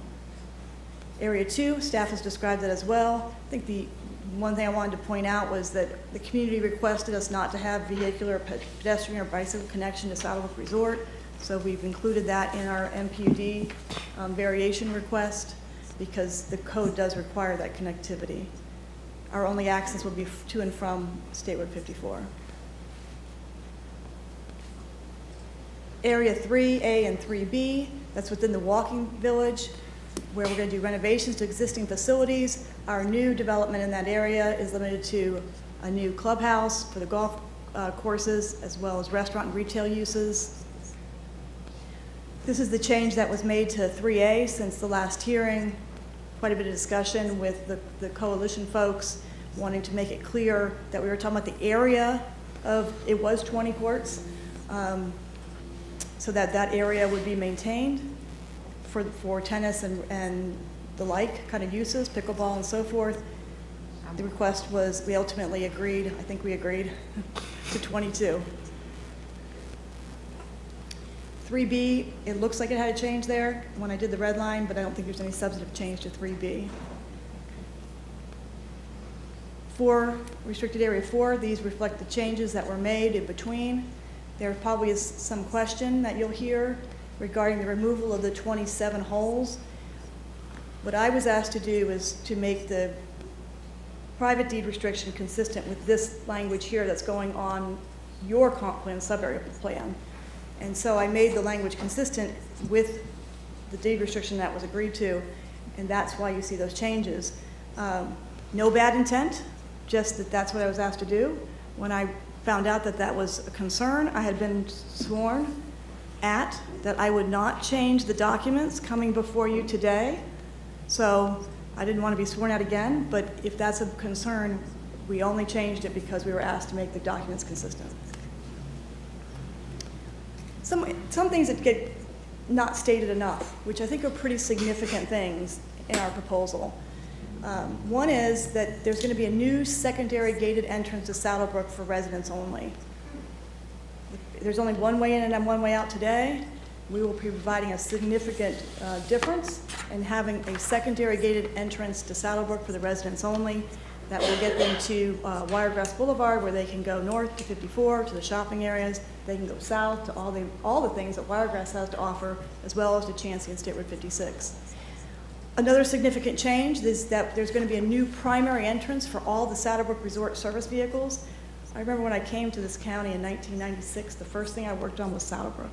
And the residents on Saddlebrook Way complained about all the buses that came through when the resort was vibrant, all the tour buses and different things that would come through Saddlebrook Way in front of their homes.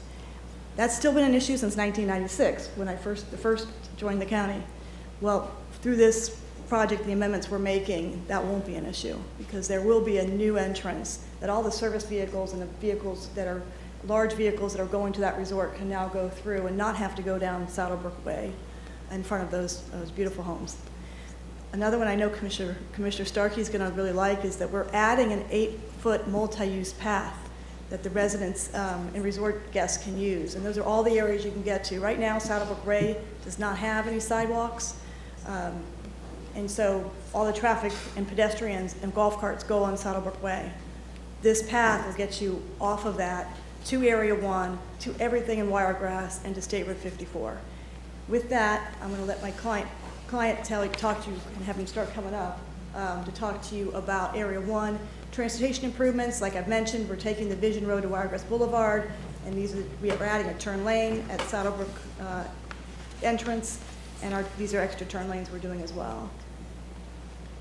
And those are the visuals of that. We do have language regarding linkages, linking between Area 1 and Area 2, and the driving range and the resort renovations. We're still working on this. This is MPUD language. It's going to be criticized as well, because everything I do to do more is criticized. But these are minimum commitments. We're working on the language. We've told the coalition we continue to work on it with them.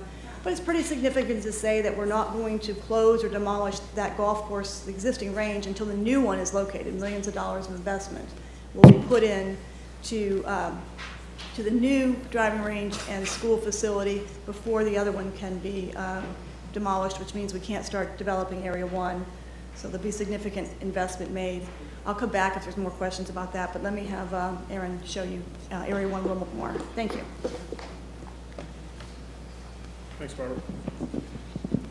Aaron Landry, Managing Director at Mass Capital, with offices at 2601 South Bayshore Drive in Coconut Grove, Florida, and I have been sworn. So I want to briefly just talk through Area 1 in particular, which is the existing driving range, and we've targeted to create a mixed-use town center concept.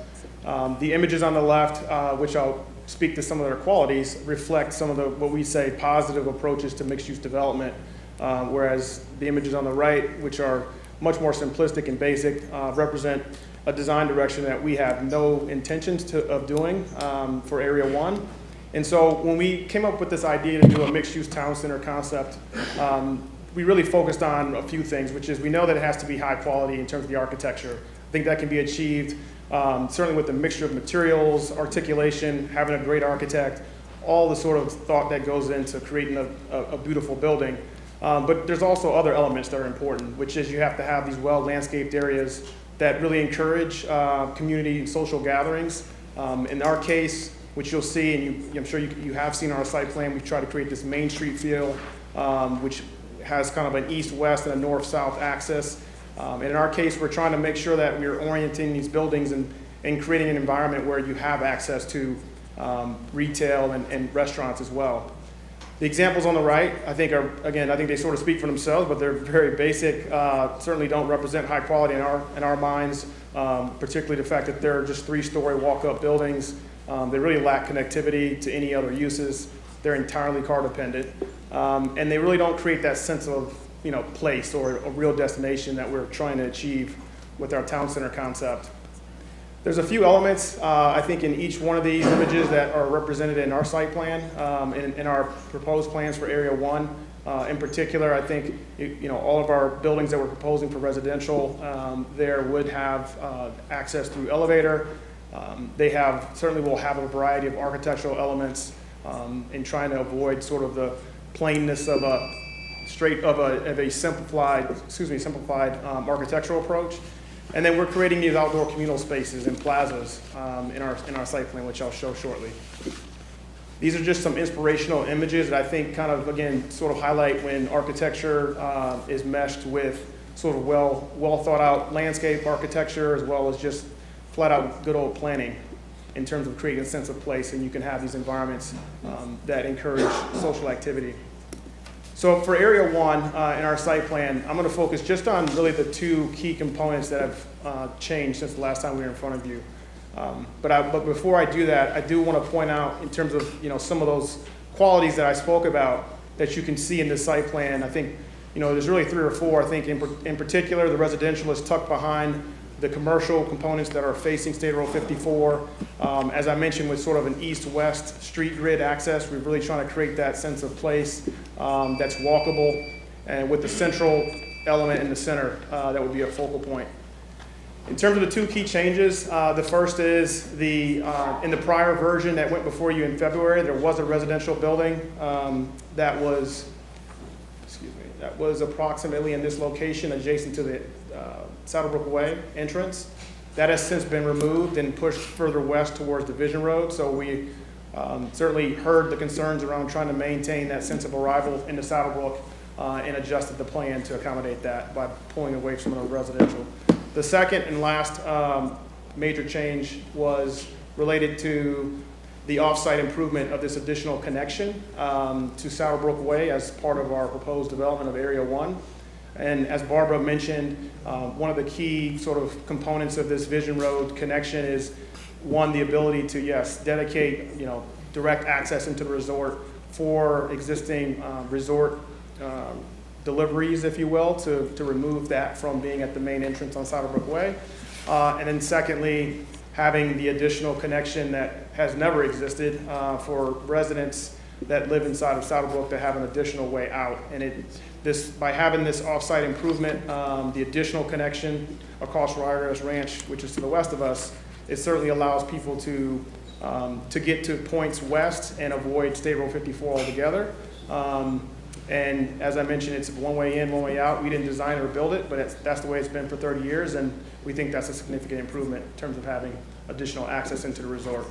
And then lastly, as the last point, in terms of the connection into the resort with the multi-use path, there is a sidewalk that runs adjacent here. It would be controlled access in the case of any vehicular for the resort deliveries, as well as for residents that would come in. So it's not intended to be a new access point for the general public, and even the access for the walking path or multi-use path would be controlled into the benefit of residents inside the gates of Saddlebrook, but not intended to serve any new residents that would live in Area 1 in terms of their access into the resort. So lastly, there are two orange sort of V's, if you will, one out at State Road 54 at the entryway, and then there's second that's a little bit further in on Saddlebrook Way. And so we've created what are conceptual landscape renderings to try to give an indication of what the arrival would be. This is the most westernmost entrance off State Road 54.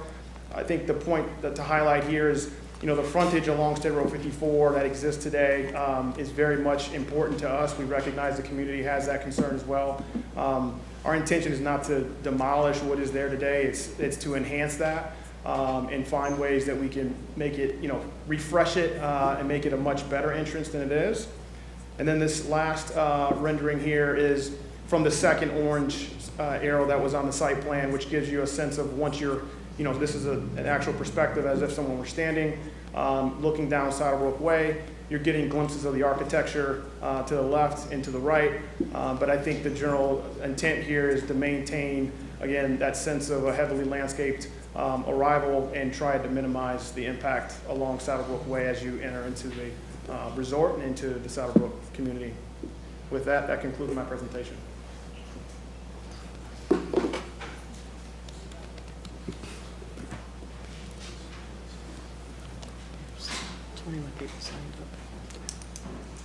So, Mr. Chair, No other presentation?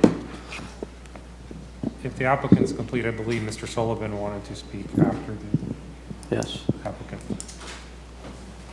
And as I mentioned earlier, he should be entitled to 15 minutes. Okay. Board okay with that? I have been sworn. I am W. Michael Sullivan, President of the Saddlebrook Resort Condominium Association, and it is exclusively in that capacity today that I am before you. I have some printed copies of the PowerPoint presentation. Move to that receive I'll and share file. with- Second. All in favor, say aye. Aye. Please come to the clerk. Thank you.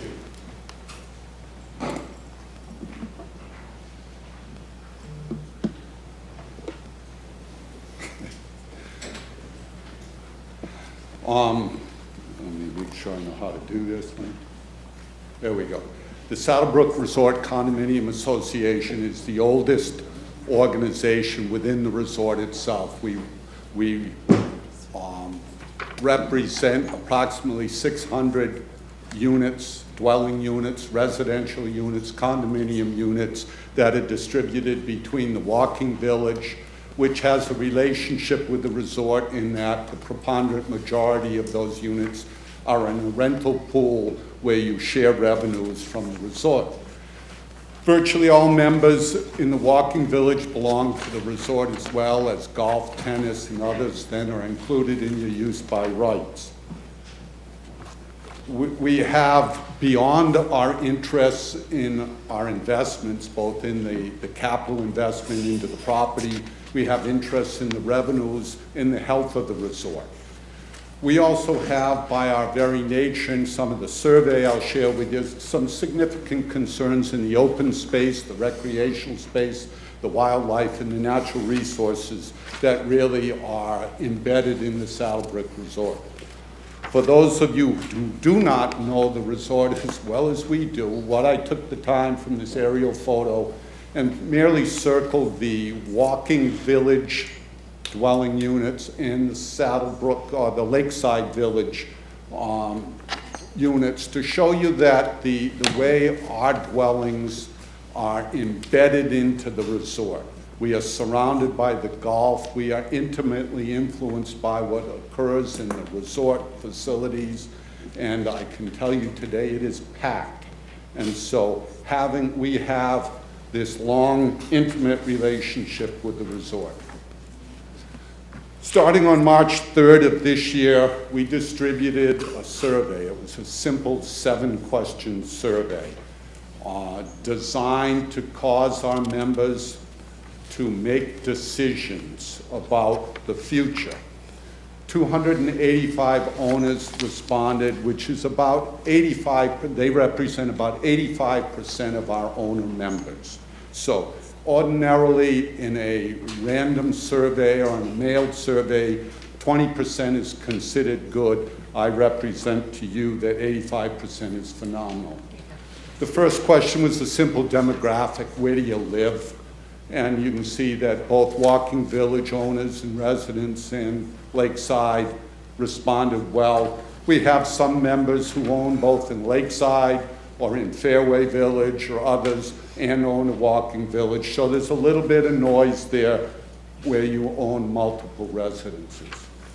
The first question after that was, what most interests you? What most concerns you? And clearly, I'd call it peach, reflects the people responded highly that the management of the golf course is important, the restoration of all facilities, the improvement from the conditions that they've been in recent years. The yellow bar is about improve the restaurants, improve the curb appeal. And then the third highest one is don't make it more expensive. So they showed their frugality. Then we began to ask more detailed questions like, would you be willing to pay for a substantial increase in membership costs or use fees? That's the top green bar. They said no. If you could retain 99% of the open space and accept the loss of the practice facility, how would you feel? They didn't like it much. But if you said you could reduce the golf course to 27 holes and move the practice facility within the resort, they embraced that clearly, and that's the yellow line there before you. We then asked some, because there were concerns about the redesign and the rationale for the redesign, and people were expressing considerable difference of opinion, so we formed a couple of simple questions. One of which is, do you accept that technology of today, golf technology has changed? 40 years ago, when the resort established, a tour player would hit a ball 240, 250 yards max. If you watched last week's tournament, Spieth and others, Rory McIlroy, were out there at 350, 360. So the currentness of a design done in the 80s isn't acceptable to today's high-level player. So it needs to be designed, and as you can see, 85% of our members said, we accept that rationale for them to redo. Then a lot of people in the chair have noted that while visiting, that there were a lot of wet spots, there were a lot of malfunctioning irrigation systems. I can tell you, having done probably 20 projects on golf courses with irrigation design, they have a lifespan of 25, sometimes 30 years. The technology available today that allows individual point irrigation from a phone app that can control not only soil moisture but can reduce disease occurrence, reduce the need for pesticides are all, and our members embrace the idea that changing these things can give us a better product and better recreation. We then asked the question of if there was an opportunity to get a conservation easement on the golf land, how would you feel about it? Would you support this? Overwhelming 90% said absolutely, yes. Then we threw, perhaps for some, the most difficult question, which was if you had to trade support for the Area 1 development for that conservation easement. And this is based on the recognition that Mass Capital has investors, stockholders, and others, and they need to show a value. And so I'm a businessman, even though an academic, you have to show value received for a value given. And so we looked at, and we lost 5% of our members who said they don't want to trade. But we still have 85%, almost 86% of our members that embrace that concept of trading value for value. Oops. How do I go backwards? I just blew it. Well, Barbara stole all our thunder. Oh, thank you. The thing that we were able to do, and I remember it even more intensely than Barbara suggested, an extraordinary amount of time in meetings, negotiations, conversations with them. And I'm here having, as president of the board, and say that we had competent legal counsel against their competent legal counsel, people looking at, and I probably in my career have done somewhere around 50,000 acres of conservation easements. This was an exhausting process, and it's a good agreement. To reunite development right with the golf land today, it would take a number of associations to agree. And so far, I don't think we've agreed on anything. But in this case, this agreement is enforceable and enduring. If golf should cease to exist to be a phenomenon that I enjoy and others, it would continue as open space. So that appeases our concerns for wildlife habitat, for natural resources, and I don't think we could have gotten a better deal. We've continued, and Barbara and Erin referenced these, we've continued to have conversations.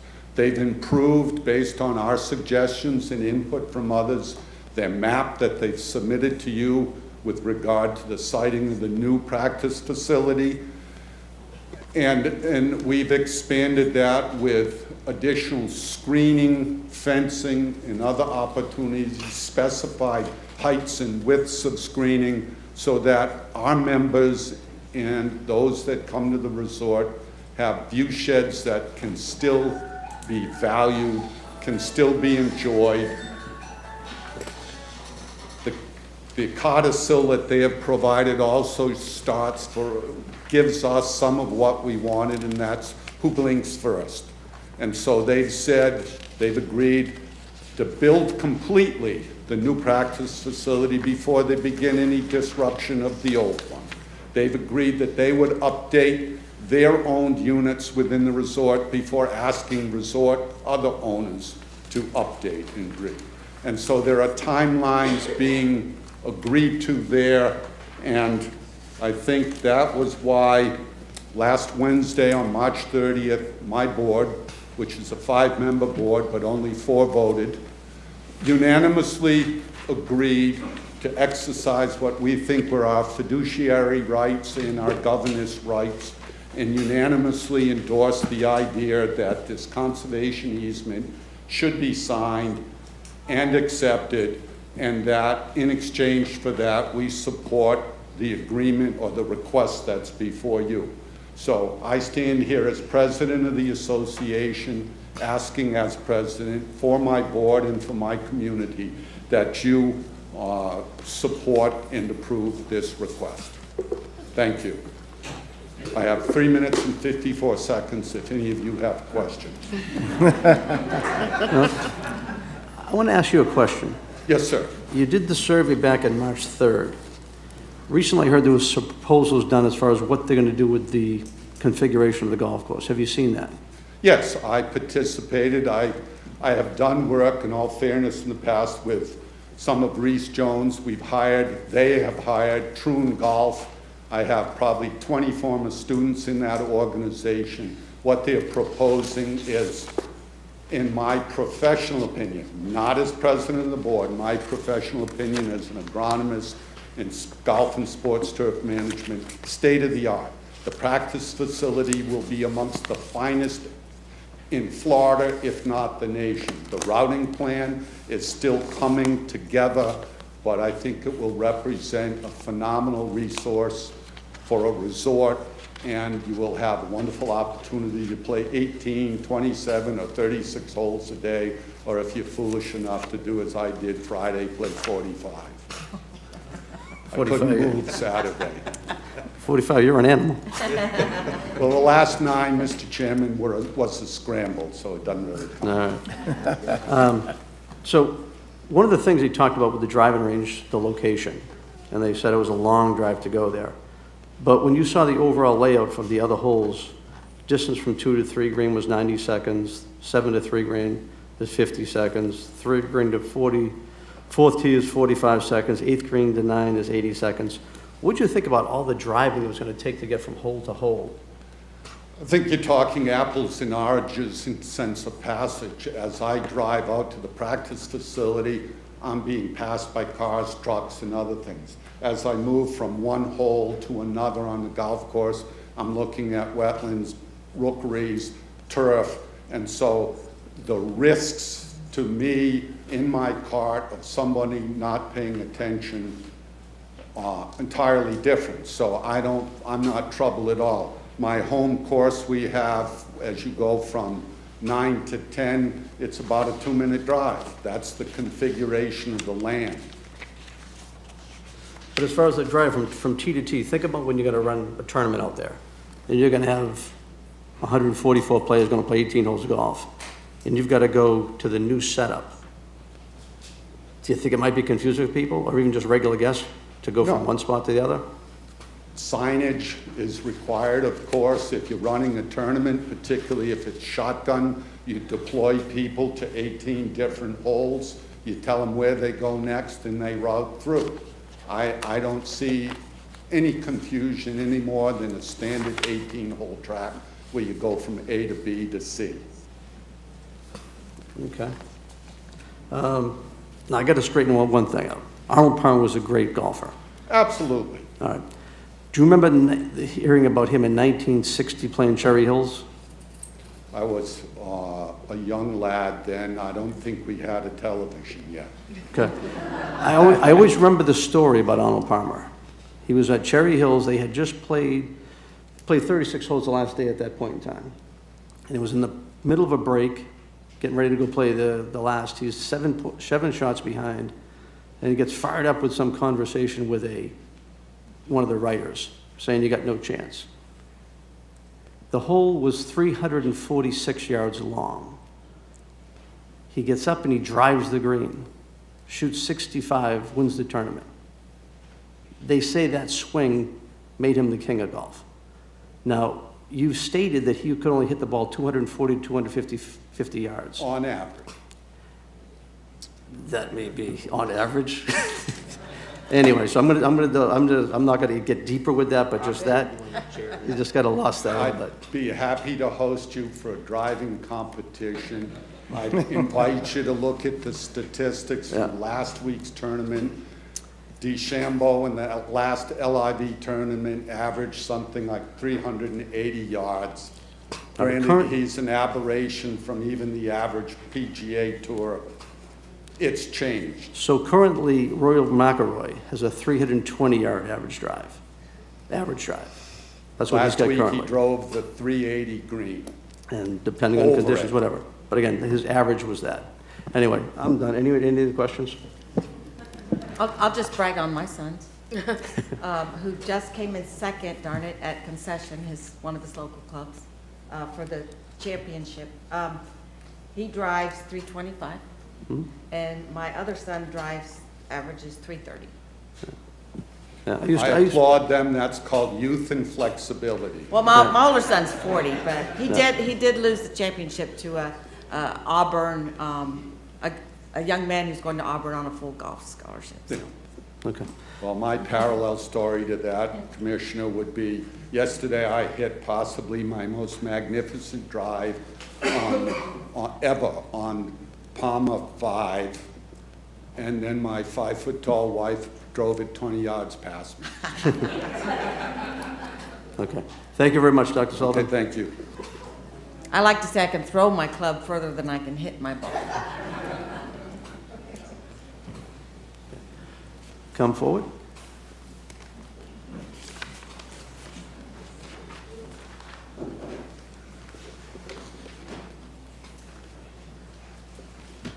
Hey, Jane, name and address for the record.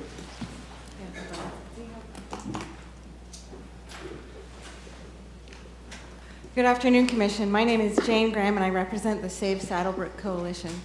Ma'am, I did ask you last time to send us the list of your members.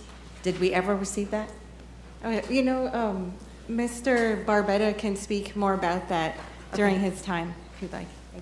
So, to be clear, Ms. Graham has also been offered or allocated 15 minutes to speak on behalf of the Save Saddlebrook Coalition. Yeah, we just don't know who.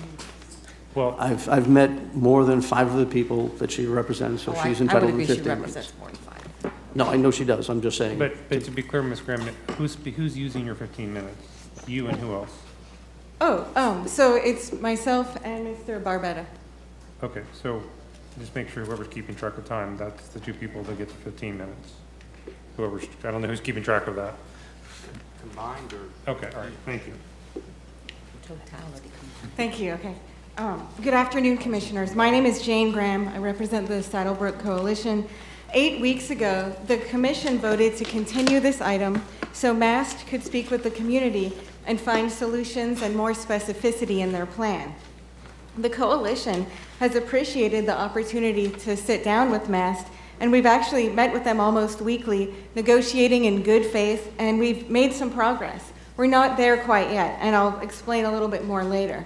But first, I want to talk to you about what are you actually voting on today and its context in the big picture. This is a future land use map change and a sub-area policy on 549 acres on a property internationally recognized as a sports destination.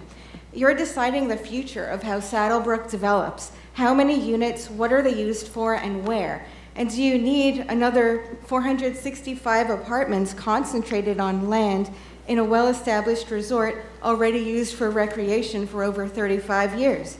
MAST will tell you that these details are left for the MPUD and that today is not the main event. But I want you to know that your decision today does not just impact MAST, it actually impacts MAST's successors and their successors' successors. This is the long-term plan that determines how Saddlebrook develops or diminishes. This is, as a future land use plan, a legislative decision, and you will never have more discretion than today to determine how Saddlebrook should grow.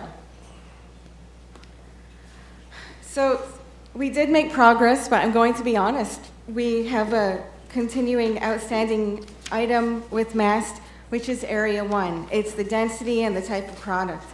And, we had a number of conversations with them, and we did find ourselves at an impasse. And MAST hasn't budged on reducing the density, no change in product, no change in the number of units. They did add an additional note that's saying that density could transfer from Area 1 to 2, but there's no specificity in the reduction. So we discussed some different solutions as well, such as luxury townhomes and a hotel, midtown type, more green space. MAST wasn't interested in these. They had a reason why it wouldn't work. So why is the coalition so concerned about Area 1? Well, first, if you look at the history of the Saddlebrook Resort, even dating from 1979, the central feature is the core area where the resort is and the focus of it. It's supposed to be the focus of all site activity. 1986, again, it said, the core area, that's the focus. Now, you've heard a lot about this mudroom, this mixed-use trip reduction measures to concentrate development, and it sounds really good, except there already is a mixed-use area, and it's in the core. And what Area 1 does is actually create a new one. And so this is not something that Saddlebrook has really contemplated before in its history, and it's splitting the type of use that should be concentrated in the core. These are more documents. So another issue is the density is out of scale with the surrounding land uses. This is the future land use map, and it shows that this is, technically on the map, and we'll talk about this in a second, residential 6, but it's surrounded by residential 1, residential 3. There's a little planned development, which are townhomes and some other commercial. But if you look at it, they're asking for 500 residential units on 35 acres, which is over 14 units per acre. And if you were looking at that as a residential type of use, that would be residential 24.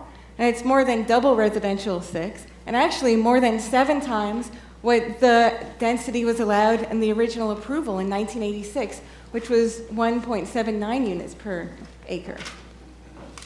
Another point I want to clarify, and this is really important because it goes to what you're even looking at, is that the applicant claims that the purpose of this future land use map amendment is to clean up the designation so that it's residential 6, but non-residential uses are limited.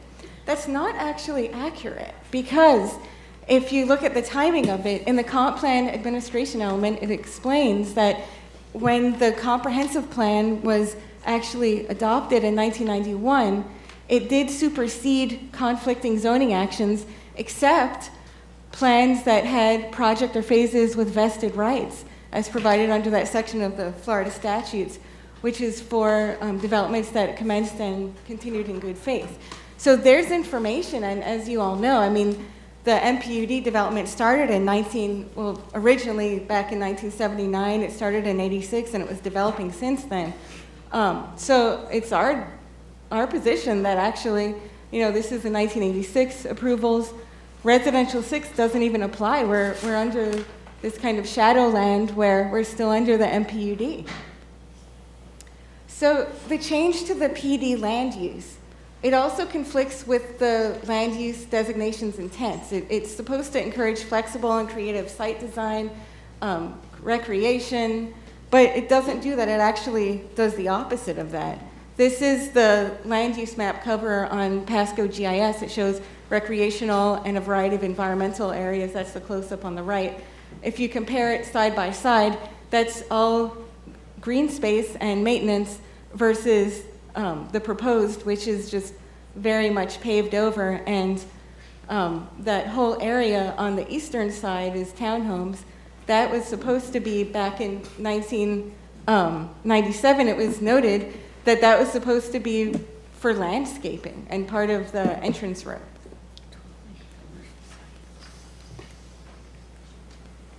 There are numerous inconsistencies with the comprehensive plan as well. I'm not going to go into detail now. I know that you've heard it at the previous meetings. The compatibility is really a significant issue, as is the on-site traffic flow. And the other thing about comprehensive plan amendments is that they need to be supported by infrastructure, community, public facility and services. Here, you know, they talk about Vision Road H as fixing a problem, but it's actually fixing a problem that it's created due to the density. And if they didn't have all the density in Area 1, they wouldn't necessarily need to do that. I want to be mindful of time, so I'm going to finish up, but something else just to look at, moving away from Area 1, if you talk about the commitment to expedite resort renovation, we really do appreciate having conversations with Barbara. I think that, you know, we've built a good relationship. The language that they presented is not where it needs to be yet on this, because it's prior to first final building inspection. The renovation of the condo hotel units and other parts of the resort can commence. And, you know, that can take years away to have a first final building inspection. I mean, that's, you know, not a assured path to revitalize the resort. There's no security there as far as linkage. There are a number of various procedural inadequacies. Barbara actually mentioned, you know, we do have a hang-up about the fact that there's a PD sub-area plan and not concept plan. I'm not going to bore you with these details. It's kind of, some of that is legal stuff that we can get into. I don't want to get into with you too much. But what you should know is that we were very disappointed in the sub-area plan that for the notes, you know, we had said that we wanted to have consistency as far as the restrictive covenant, and we did make some good headway. But one of the things that was not our intention was to take out the 27 holes. And so I think that you know, that might have been a miscommunication somewhere along the ways, but, you know, that certainly was not the intention. The big picture, ultimately, you're being asked to make a future land use map change today that is it's a dramatic change to the resort, and it's not really it's not to revitalize what's already there or complement the resort as an amenity or even make the golf course better. You'll hear more about that from others too. It's a sprawling residential development at its periphery that seems to at least conflict with Saddlebrook's goals and characters. So what are we doing? I just want to make it very clear. The official position of the Save Saddlebrook Coalition, we are not requesting a denial. That is not what we're doing. We've appreciated the opportunity to work with MAST. What we're asking you to do is help us find a solution that reduces density, reduces sprawl, has commitment to the quality of the product and luxury, and most importantly, charts a course towards the revitalization of the Saddlebrook Resort. Thank you very much. And now I'd like to pass it to Larry. Oh, and actually, I'm sorry. I do have some documents that have the history of some of the Saddlebrook approvals, and I'd like to put that into the record. Are you giving us something to receive? Yeah. Move to receive and file? Second. All in favor, say aye. Aye. Any opposed? Thank you.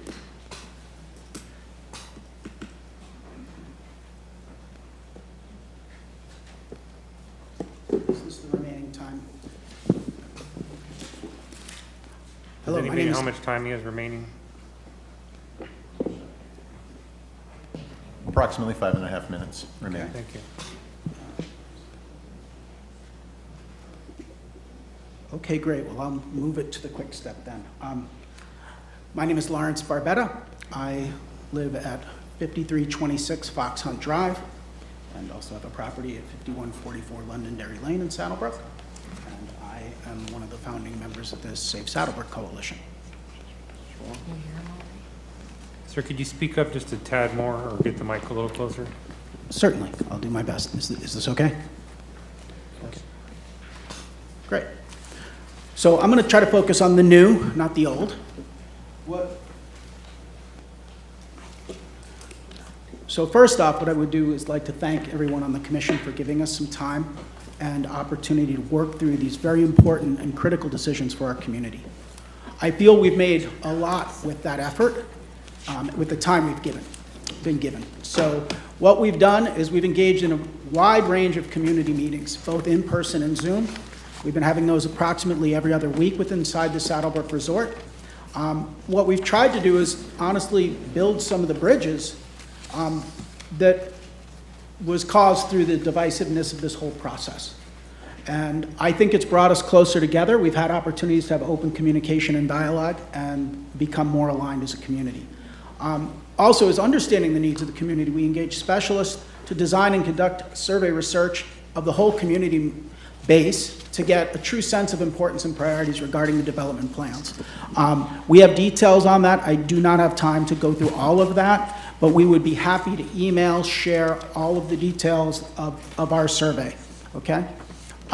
We've also worked with Mr. Sullivan and also his colleagues and co-board members of the Resort Condo HOA Board, as well as other members of the community that candidly weren't aligned with the position of the coalition, to try to, again, build understanding, priorities. And actually, we find many more things in interest than things that divide us.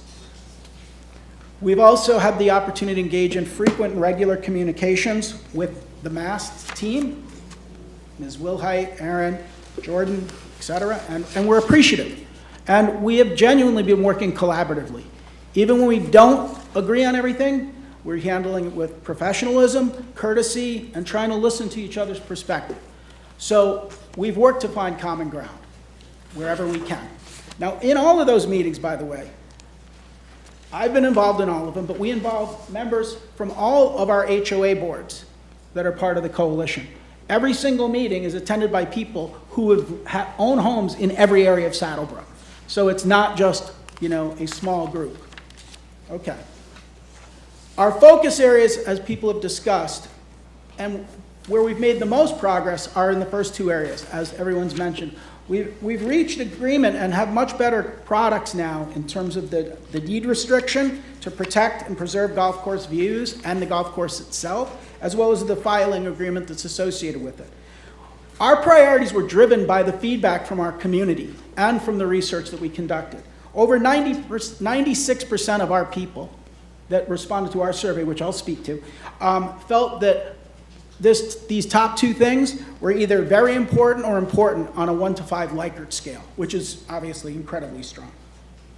The next thing, and we won't get into all the weeds on this, there's some differences in notes, slight differences of opinion, the binding versus non-binding stuff. Our philosophy is simple. The stuff that really matters, we want to have in writing and binding. We're not going to split hairs over it. I think we've made good progress on that. But that's all we're intending to do. We don't want, it's too important a decision to hold. Okay, so we want clarity. Right now, we've made progress on all of those points, I think. I would say green light, yellow-ish to green light. Here we start to get into the more yellow to red zone, which is that we still have significant concerns for Area 1 as it sits today. We hope to work constructively with your assistance, with the applicant, and with the help of the county to bridge that gap. The community has real concerns on the density, traffic, type of product, location, et cetera. So simply put, on this one, we're just not there yet. We're not there yet. We need your help. Similarly, on the commitments to assure the revitalization of the resort with appropriate timing and phasing. And this is critical. And this is another area we're not yet there. Okay. You've seen the wording on, there's good wording. Here, let me just cut to this one. The commitment to keep the driving range operational is obviously good and in everyone's interest. Okay. We're supportive of that. The current commitments on timing and phasing aren't yet acceptable. They're not good enough. The fact that it could, technically, that doesn't compel the starting of true resort renovations until the near completion of everything in Area 1 and 2, which is kind of the opposite. And maybe we're looking at it too simplistically, but why not commit to starting resort renovation, including the appropriate facilities and amenities, as soon as reasonable? Like now. You could generate resort business, it's better for the condo owners, it's better for the residents, it's better for mass resort revenues, it's better for the county. Why would we wait? Why would we wait until we have to connect vision roads? Okay. Okay. Okay. So my time is up. Go ahead and finish up. Okay. Give me a few minutes? Done. Thank you. Okay. Okay, board okay with that? As long as this is the coalition, that we're done with the coalition after this. Ms. Wilhite went 3 minutes and 20 seconds over, so if you'd like to keep that number, we can keep it fair there. Okay. Thank you very much. I appreciate that. Thought she went over. So we'll keep this one moving. In Area 1, the biggest concerns are around not so much the scope of the commercial, but we would like to find better solutions. Currently, there's a giant difference in the density with Area 1 and Area 2. I'm sure there's good reasons. I'm not a land use person, but I'm telling you as a person in the community, this matters to us. In Area 2, there's about 20 acres. There's 25,000 square feet of commercial. In Area 1, 75,000 square feet, 3 times as much. And it's about, well, you can do the math, 20 to 35 or 32 buildable. The bigger issues is the residential density, 120 townhomes versus 500 apartments and townhomes. That's a density of 15.625, roughly, for the 32 acres, compared to a density of 6, okay? This one, we haven't had the time, we haven't gotten far enough. We've also tried to brainstorm different uses of products and different types of products. I was pleased to see some of the things that Mr. Landry shared today. And again, I'm not being snarky here. We just want to understand more about what the types of products are and what the issues are. We're really concerned about parking sprawl, garden apartment style uses, instead of things that are sensitive to the community and that are really befitting a 4 to 5 star resort and a community that we bought in with reasonable expectations. So we need your help to work on this, okay? This is going to be hard to go through in any short period of time. What I would tell you is the following, is we engaged people who have expertise in creating surveys to try to get input. We communicated and sent those out to the Fairway HOA, the Saddlebrook Property Owners Association, SPOA as we call it, and to the coalition list. It was not passed on to the condo board. We're not saying anything negative. We're pleased they're doing research too. That's wonderful. More data is good. We love data. Okay, so we have put it out. I would tell you that anything I say about our survey, it does not have sufficient sample size and respondents to in any way say what the condo HOA members want. We're not going to pretend to do that. Although there's 59 unit owners, in that area that did respond to the survey. We had people respond to the survey that own a total of 204 homes, condos, and condotels in total, and 145 homes within SPOA. So we had over 50% of the property owners, actually it's 55%. Okay, so that is a very good response too. I won't show you, what this is what Michael showed you too, Sullivan. The green is the condo POA, as we call it here, and the others are the residential property owners associations. Okay. The biggest thing, I'll go through this and we could talk about the questions. The biggest thing is, again, we talked about the preserving golf. There was over 90% of the people feel there needs to be a significant investment in the resort, and 76.7% of the people felt that it was either very important or important that there'd be resort improvements done before we did the State Road 54 development. Okay. Just go back. So where from here? Where are we now? We thank you for giving us the extra time to work with MAST. It's made a positive difference. We thank MAST and the representatives for the time they've put forth. We also want to thank the community for all of their efforts. We want to thank the members of the Resort HOA Board and even people who are neighbors where we didn't see eye to eye on everything. We're trying to come together, but we need your help. We need better solutions to assure there's a commitment to save the resort. After all, this is about renovating and revitalizing the Saddlebrook Resort. That needs to be priority 1, in my opinion. And I think with a strong resort, we have a strong community, we have strong business, which is good for you, and we should have a win-win-win for the property owners, for Mass Capital, and for Pasco. And we respectfully ask you to assist the residents by addressing these key unresolved issues. Thank you very much. Okay, does the board want to take a break or just keep going? No, keep going. Go. All right, who's next on public comment? Abraham Stewart. We're going to line up 3 at a time if you don't mind. She's going to call 3 names out, and you'll get 3 minutes to speak. To be clear, Mr. Chair, nobody else has requested additional time, so any other additional speakers need to be 3 minutes each. Right. It will be 3 minutes. She's going to call out 3 names, have the next 2 people line up. Pat Hogan, not Tom, Jeff. What? Elliott? We'll talk about it. Elliott?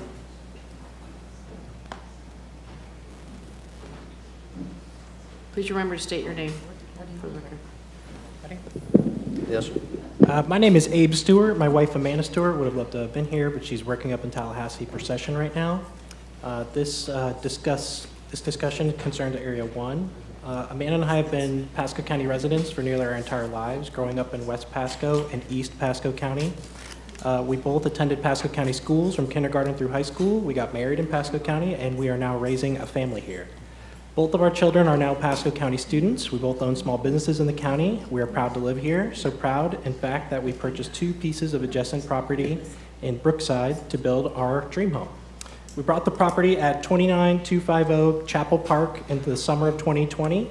It is the only residential property that backs up to the Saddlebrook Area 1 development in the Brookside neighborhood.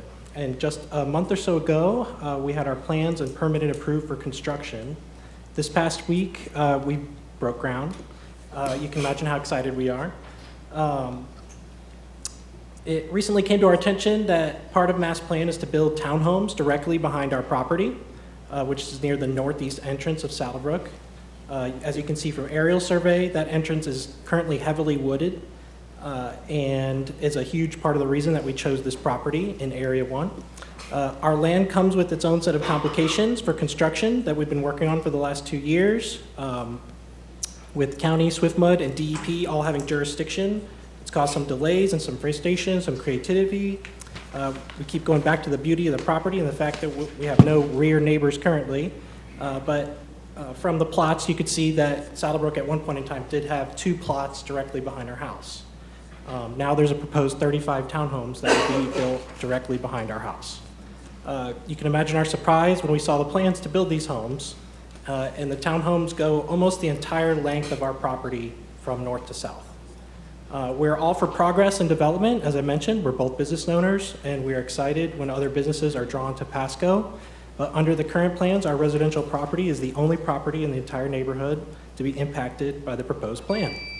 We are aware that these townhomes are designated as, we are unaware if these townhomes are to be designated as rentals or private homes. We're worried about access into our property, being that the setbacks for the townhomes is only 15 feet, and it leaves all of our backyards adjoining to the townhome backyards. I'd like to mention that Mass Capital has been quick to communicate and generous with their time. They offered to work with us on a landscaping buffer between the townhouses and our property, and we appreciate that offer. It's just a big disappointment to have spent all this time and effort and money on our property to be told that we will have new neighbors 15 feet away. There's also a noise and security concern with a possible commercial plaza with hundreds of people directly behind our house. Just here to implore you to reconsider the townhouses planned directly behind our property. Our fight is not against the townhouses in particular. It's just building them behind our property, and perhaps they could be moved to a commercial area instead. And thank you. Thank you.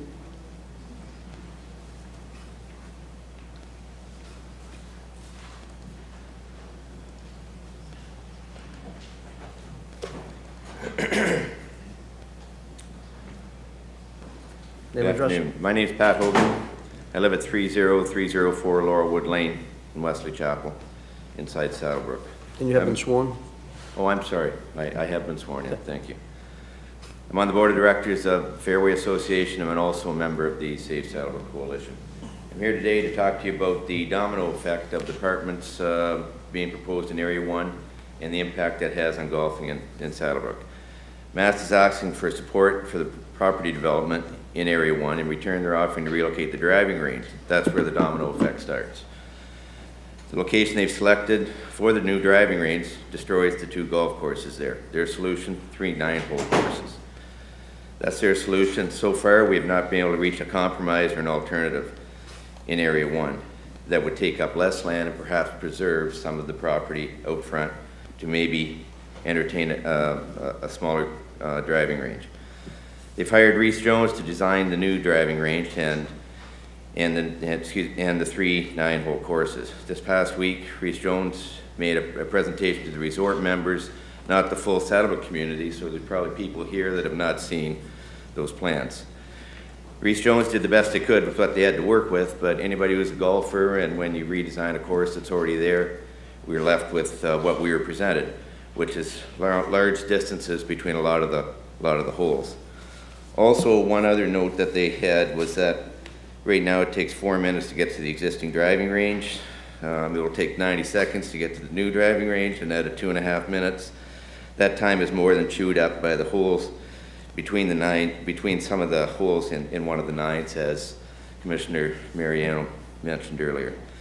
There's also safety concerns. Fairway Drive, the main road, and Fairway Village is crossed 6 times versus once with the existing layout. This is not only unsafe, it's a lot of car traffic on our roads.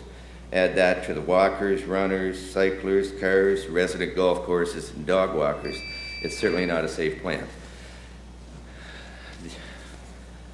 One of the proposals for the other 9 holes is to use the Saddlebrook course. That update would make you pause because they're using one of the existing 9s already, and if you think maybe if they just did a little compromise in Area 1, we might be able to update all the holes, save two of the 18, say the 2 of 18 hole courses, and the golf experience would be much better.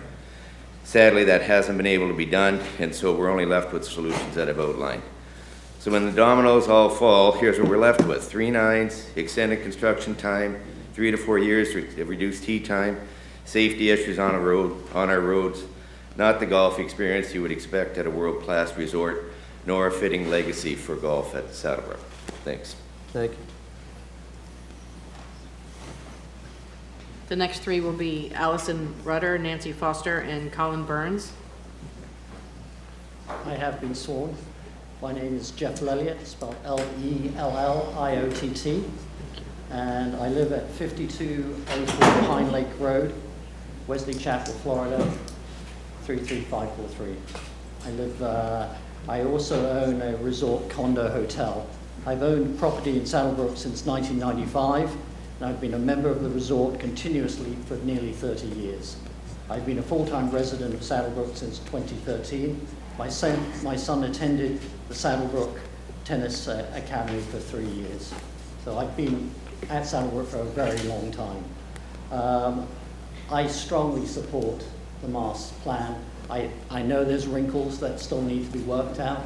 The community at large has wanted the deeding of the golf course. And I think in all of this, anything that threatens that should be ignored. Because the community at large, you've seen these surveys, 90% or more, will never come to any solution as a community on Area 1. I mean, I don't consider Area 1 any part of Saddlebrook any longer. I know other people don't want any development. That's the community. So that's all I'll say is non-transmittal here means an end to really what I consider Saddlebrook. Thank you.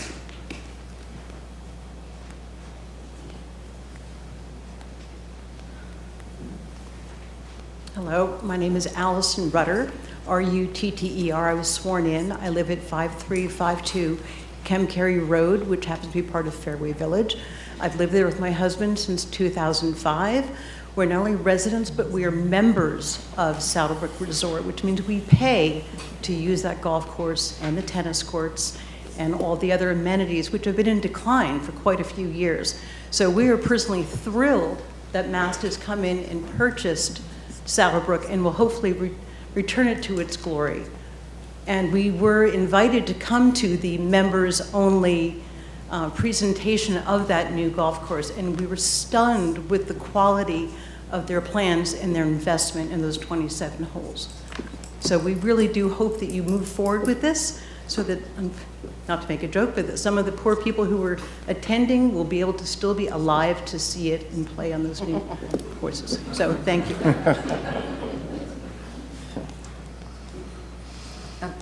Commissioner, excuse me, how many people do we have signed up? 25. So I'm going to stop for a point of order and ask a question. Excuse me for 1 second. Sure. So we had a discussion about our board policy this morning, and we talked about this at the last meeting, and especially since a couple of the commissioners have to leave at 5 o'clock. Our board policy states that, I don't know where it is in here, that if we're giving extra time to a group, that's the time for that group.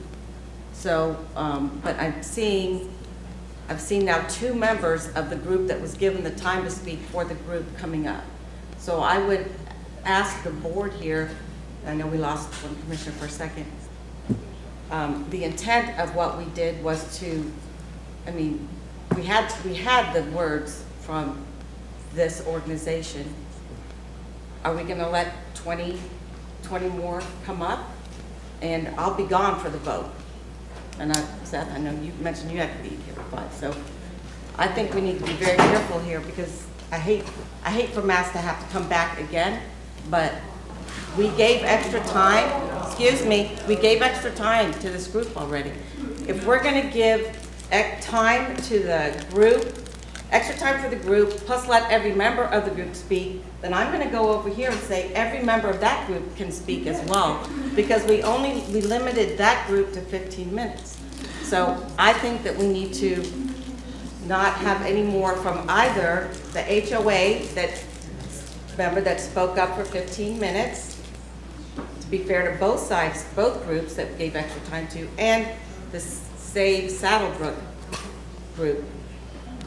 Well, because that's why we gave them 15 minutes, right? you had two opposing. Thanks. So, the problem you have with that is that we have no way of knowing whether the folks that are getting up now were adequately represented by those prior speakers. For all we know, they may disagree with the speakers. They may be a member of the condo association but not agree with what that speaker said. So we have no way of knowing whether these individuals that are coming up now were adequately represented by the prior speakers. Then we should never give a group extra time, because what is the what have we solved? What problem have we solved? Well, the purpose of the... Let me jump in. Okay. So the board, we talked about public comment, we talked about groups, we want to get fair. And I think with all Saddlebrook had gone through from the last meeting, a lot of time was given, but was all granted and known, and went through it. We talked later on about doing public comment again today. And I'm going to say that these people here are being affected dramatically. We've got other hearings coming up right behind it as well. Every person that's here is entitled to 3 minutes. You can allow a group to speak, but it doesn't mean he's going to speak for that person. Even if it's 85%, there's still that 15% that would want a voice. And I think they're entitled to hear that voice. If it doesn't meet with your calendar, I'm sorry. These people here are entitled to hear everything going on, and they're entitled to get everything else. Stop, please. Mr. Chairman, Commissioner Oakley. we don't know, like you say, whether they are behind the person that spoke for a group, because that could only be 5 people, whatever. So the fact of it is, they're part of our citizens, and they deserve the right to speak. And I'll sit here until we get in, but some members go. But if more than 2 members leave here before we're able to vote, then we will not have a vote today whatsoever. So the fact of it is they have the opportunity to speak, and they're allowed that opportunity to speak, and that's what we should let them do. Might we suggest... Hang on. I'm calling you. County Attorney, would you respond to that as far as, can you vote if there's 3 people here? That's With parliamentary. 3 people, you have a quorum. You could take action with 3 That's people. true. So 3 could. Okay, Commissioner Starkey. Yes, so can we try some of the ways that we talked about this morning? And that is, because I want to make sure everyone has the ability to have their opinion represented as well. And that is, we can say if you're in support of the opinion of, I can't remember her name, the woman from the coalition. Jane Graham. You can say, I stand in support of the coalition. And if you want to speak in favor of, or voice a feeling in favor of the other gentleman, or in support of the effects of mass capital, then you can say, I'm in support of that. And instead of hearing, at 25 people signed up at 3 minutes each, that's an hour and what? I'm going to call And then I'm we going to call a have point of order rebuttal. at this moment. So we're going to be 2 hours into this discussion before we get to anything All right, else. so I'm going to call, it's not right for us to change what public comment is No, at this forum right I'm now. just saying that the people can exercise that opportunity if they would. I'll make a request to have them just keep it as short as they can, but I don't want to keep anybody curtailing to yays or nays. I want the stuff done. So we're going to continue with public comment. Folks, if you can, stick to your points, make your points. We're going to carry on, but everybody's going to get a chance to hear it. Thank you. I tried last time, Jack, remember? I know. I know. Okay. Nancy Foster, 5485 Saddlebrook Way. I've been sworn in Wesley Chapel. I'm a teacher, so I took my day off, but I gave the students a party, okay? So, but I'm here. All right. I lived at Saddlebrook 23 years, but I've been in Pasco since 1983, living in different areas. I'm president of SPOA. Our board joined the coalition in January on the 24th. Saddlebrook to me is like an oasis to all our residents and those who live in Pasco.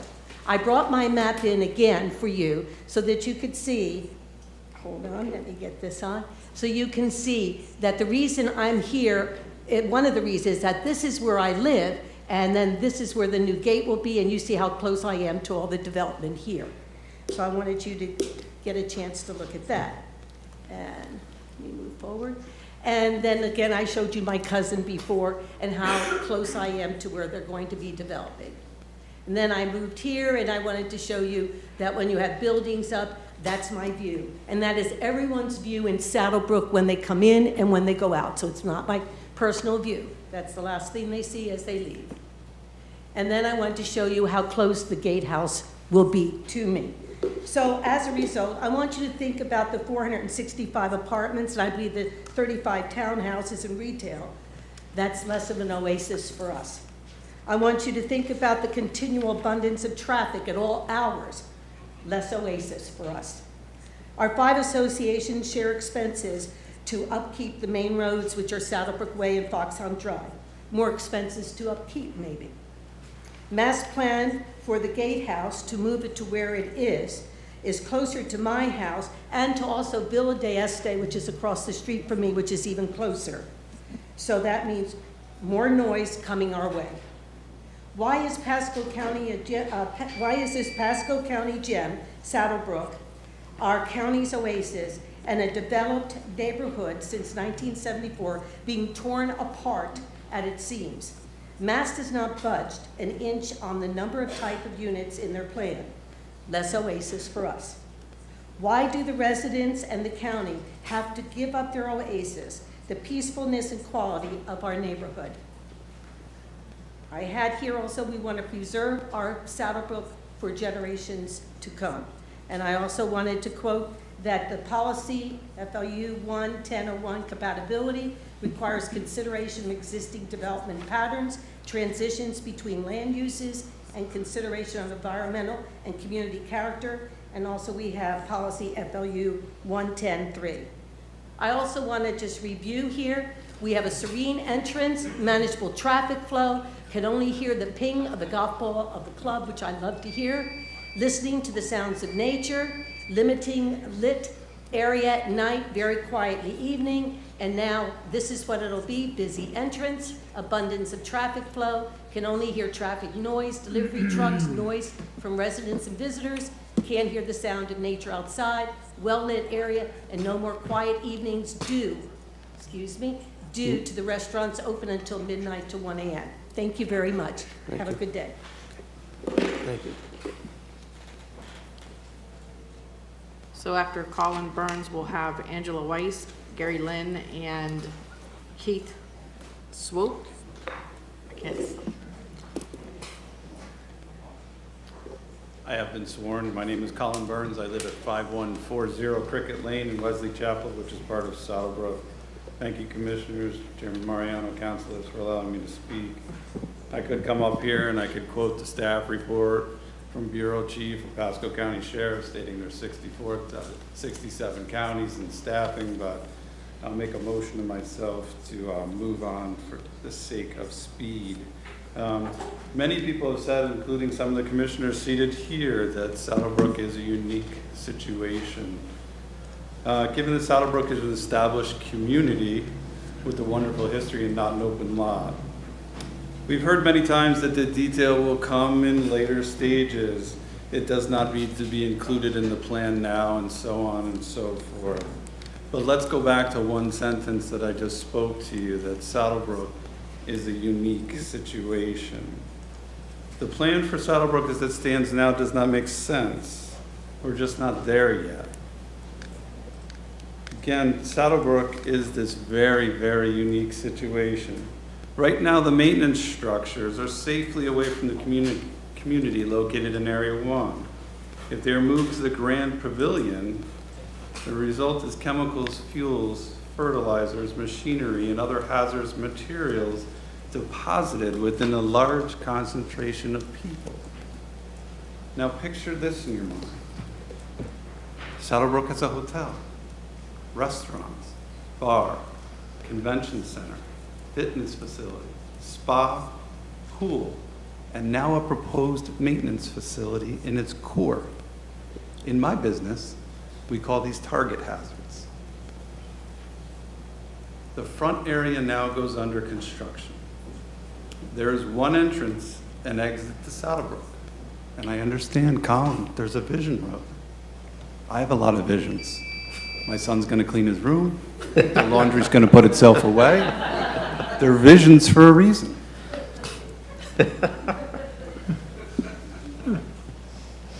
There's an accident now on Saddlebrook Way, a breakdown of a vehicle. We're gonna do construction. We're using construction vehicles. Call it what you want. There's now no access. I could sit here and tell you stories about my experiences with not being able to access a location, resulting in the house burning down, resulting in me to go in to see the family when the person's already suffered a cardiac arrest. Target hazard, the definition, a hazard that poses an extraordinary risk to human life, property preservation, and environmental conservation.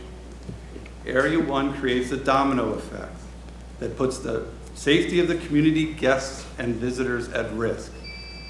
We do a lot of things to avoid risk. We change our smoke batteries in our smoke detectors. We get ready for hurricanes. We try not to pet alligators. The question I pose to you is, why would we subject this community and its guests and visitors to a greater level of risk with this current plan? We're just not there yet. I think they've done wonderful things. I just think we need to look at it a little bit deeper because of this unique situation. Thank you. Okay. And folks, as you come up, as the red light goes, try to wrap up your comments as quick as you can. Thank you.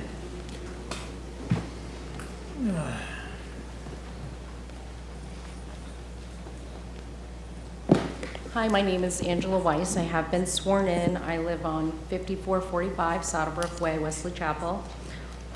I'm not clear what the vision is for Pasco County on our side. We have so many apartments and townhomes as is. I feel like this is detrimental to add the number that's projected. I think we have so many, and I don't know why we would need just a few more, just a few hundred more in our little corridor of 54. Having all these, our area is going to be disturbed. And one more question. Would you like this in your neighborhood? You've been living in this little tiny pocket of 54. And these other houses are coming up, and there's plenty of places for people to live. I wish Wesley Chapel would not look like a Tampa. I wish we'd stay suburban. That's it.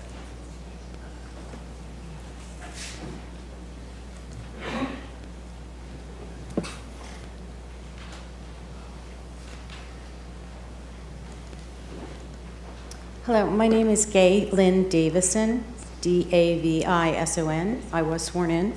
My husband and I... Your address, please? Pardon me? Your address, please? 5125 Pine Tree Lane in Wesley Chapel in Saddlebrook. We moved here 7 years ago from Pennsylvania. I have been coming here for over 20 years. I have family and friends that live in Saddlebrook, so I knew the area very well. Unfortunately, there have been years of neglect, and the entire resort is in a grave state of disrepair. The multi-million-dollar investment that Mast has started in the resort is showing great improvements already, from new roofs to landscaping, all refreshed, and freshly painted signs, etc. The most important concern that I've heard from neighbors and from myself is preserving the golf course space. I am in complete support of the restricted covenant agreed to by MAST to protect our golf courses indefinitely. It's a big deal that MAST offered that. Big companies don't necessarily do things like that. To cut it short and save some time, I do not see that Area 1 as big a problem as other people do. And I am in support of Mass Capital's proposal with continued discussion and compromises on both sides. Thank you. After Keith, we'll have Andrew Pines, Julie Pines, and Valerie Cunningham. Can I submit this to you guys? Do we have a motion? Do we have a motion to receive and file? Move to receive and file. A second. All in favor, say aye. Aye. Hi, my name is Keith Swope. I live at 5066 Foxhut Drive. We bought Saddlebrook in 1982, before there was a resort. And when the resort was designed, we were told that, you know, this would be fixed up, be great. And we figured that was told it was going to be. It would always be, everything would be like it is. Now it's big changes, not all like we're looking at.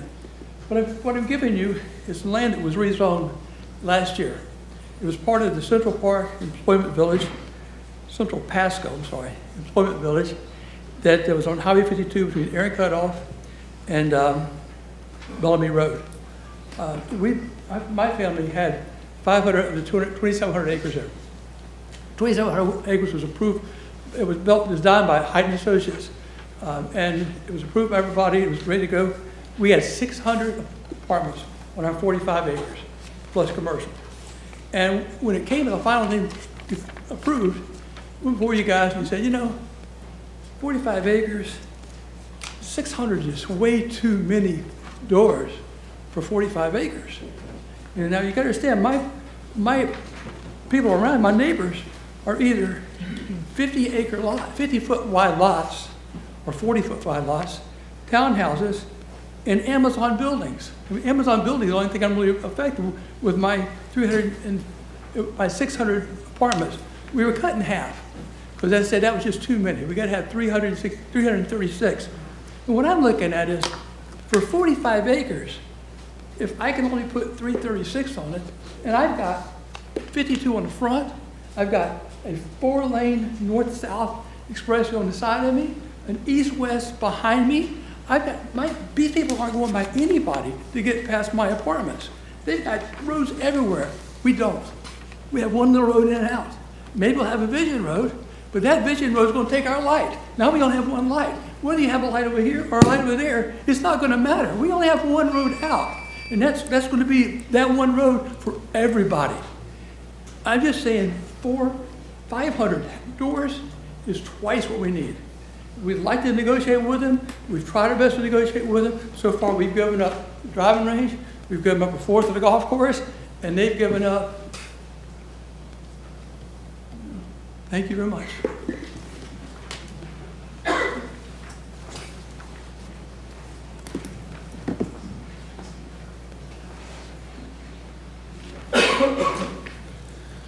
Hi, good afternoon. Thank you for the time to speak. My name is Andrew Pines.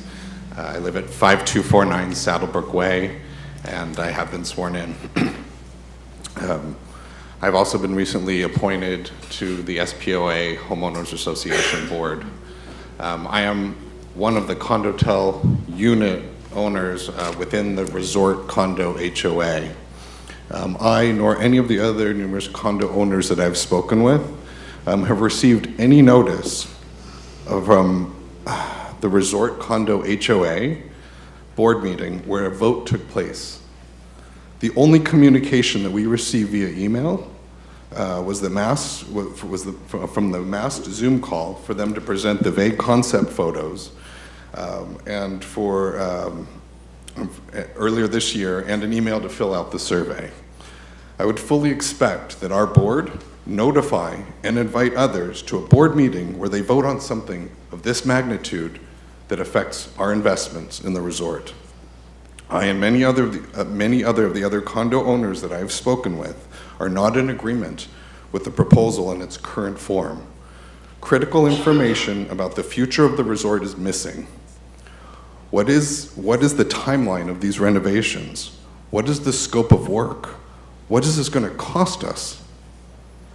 What commitments is MASC making to upgrade the resort? It's been over a year, and we don't have answers to this yet. I'm asking the county to please help us get the commitments and answers we need to show our resort will be prioritized and revitalized. Also, after Michael Sullivan presented, I quickly jotted down some numbers. In my calculations, there are 642 units. 285 is what he represented as 85%. My calculation, that represents 44.4%. When you take into consideration the MASC owns 100 units, that could potentially be 34% of the overall representation of condo units. So again, we've been left out of the conversations, we've been left out of the vote, and they're making overriding decisions on our behalf without including us. Please help us with this. Thank you for your time.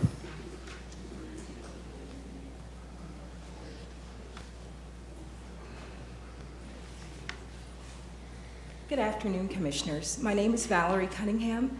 I reside at 30400 Fairway Drive, and I have been sworn in. From the moment my husband and I learned of MASC Capital's revitalization plans, we knew that it would be crucial to be actively involved in shaping and supporting those plans. On February the 27th, 2023, we received a call for action from Larry and Barbara Thunberg, who are also residents of Saddlebrook. And in that call of action, they implored the residents of Fairway Village to let their voices be heard in this matter. And that's the reason of my presence today. It is with the utmost respect that I say I don't share the same position as the coalition stance, but I do share their fervor in ensuring that Saddlebrook has the brightest future possible. So let me be clear. There is a proverb that I try to govern my life by, and it simply states that in all of your getting, get wisdom and get understanding. And so through my extensive research and contemplation, I'm confident that MASC Capital possesses the experience, the expertise, the capital, and the vision to guide our cherished Saddlebrook community into a brighter future. They have demonstrated their unwavering commitment to improving Saddlebrook in 3 vital areas. Number 1, their multi-million-dollar investment. Number 2, their proposed restrictive deed covenant that will protect property owners like never before. And finally, they've demonstrated eagerness to collaborate with the residents of Saddlebrook to achieve our common goal of a better community. I stand before you with immense gratitude for Mr. Dempsey's legacy, as it has given us the privilege to call Saddlebrook our home. Now I implore every one of us in this room to work together to ensure that that legacy lives on. Together we can, together we will, together we must. Thank you. After Ms. Julie Pine speak, Larry Barbetta and Joanne Barbetta, and then Alan Thunberg. I need to be sworn in. You have? I have not been sworn in. Raise your right hand for me, please. Is there anyone else who hasn't been sworn in? If you'd please rise and raise your right hand, we'll swear anyone else in too. If you're going to speak. Okay. Do you swear or affirm the testimony you're about to give is the truth, so help you God? Yes, ma'am. Thank you. When you speak, please state for the record your name and address. Hi, my name is Julie Pines. I live at 5249 Saddlebrook Way, and we owned a condo hotel also in Saddlebrook Resort. Thank you, Commissioners, for your time today. I have a few unanswered questions that I ask you to please consider when making your decisions today. There's much discussion on traffic outside of Saddle Brook, but we need to address the impacts to the traffic inside of Saddle Brook, which, as you know, is an already existing established residential community, not a vacant piece of land. By shifting a significant amount of new traffic down Saddlebrook Way, which where we live, it will affect the roads and safety for pedestrians. There are no sidewalks, and this is an already semi-risky as people walk down Saddlebrook Way. Parents walking with small kids in strollers, and people who are walking their dogs, and who are already trying to manage their safety with this existing residential traffic. Our street is a relatively quiet street in an established community for residential traffic. Today, golf carts and neighbors drive by, and sometimes the rogue semi-truck, which you'll see on this video, and delivery van likes to come down and use our road as a shortcut access. And our biggest concern is that with the new golf course that they're talking about building and everything else, they can only go down our road, and there's nowhere to turn around. They gotta back up, and you'll see on this video, the Pepsi truck decided that he'd try to come down our road and backed up into our neighbor's yard and tore it all up. Luckily, the guy who was driving it was kind enough to stamp down the grass, but then drove away. So if that is the slightest concern, our biggest concern is the safety of people walking down the street. With the current plan, maintenance structure relocation would have an impact on safety where people can walk inside the core of the resort area. There'll be nonstop maintenance vehicles and semi-trucks everywhere. This is inconsistent with the comprehensive plan FLU 1410, which states, Pasco County shall continue to establish and enforce policies, standards, and regulations which provide safe, convenient on-site traffic flow, considering site access, traffic circulation, and parking for both motorized and non-motorized movement of vehicles and pedestrians. The comprehensive plan also requires that the plan development provide pedestrian circulation as a component of site design. This plan is silent on this topic. Why is this all happening?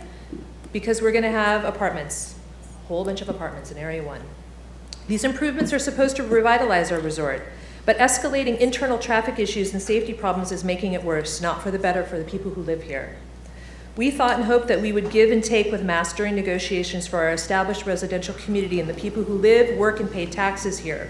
But it appears to be only take and take. It's either win or lose with Mass' current proposal and unwillingness to budge. Thank you for your time.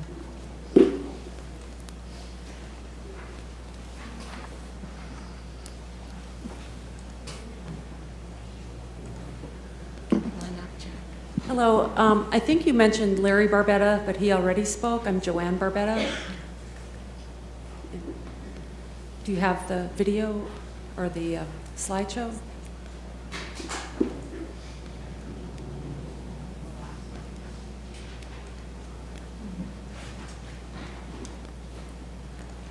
Okay. I'm Joanne Barbetta. I live at 5326 Fox Hunt Drive. I have been sworn in. Barbetta spelled B-A-R-B-E-T-T-A. I don't have a problem with apartments, but amendments to the comp plan require attention to compatibility and protecting the character of the area. Compatibility is, of course, very important. I doubt that there was much public opposition to mass development on Bruce B. Downs, although I'm sure many of us miss all those trees. Why didn't anyone complain publicly about that? Probably because it's fairly compatible in that area. Similarly, I didn't hear a big uproar over mass plan for development east of us, although I suppose if they move some of that density, you'll hear more. Perhaps the lower density and the different product was more in line with the surrounding neighborhood. You start to see a pattern here. Certain densities and certain housing products are suitable for some locations, but not others. And the residents who live around these properties probably have some sense of that. Mr. Landry brought out or showed a lot of inspiration pictures, and I really don't know what the final product is going to look like. It just feels a little late for inspiration. I feel like we've been looking at those kinds of pictures for quite a while. So really all I can do is just kind of look at some of the neighboring apartment buildings and say maybe they'll be similar to that. Here are the 260 units at Mava Apartments. They're built on vacant land right near the hustle and bustle of the outlet mall and a myriad of restaurants. These apartments are not being tasked with trying to create a sense of arrival for a historic golf and tennis resort desperately trying to redistinguish itself. I don't necessarily look at these things and say, oh, they're ugly and they're not up to, I mean, I think they're lovely, so I don't know, I think it's a fair comparison.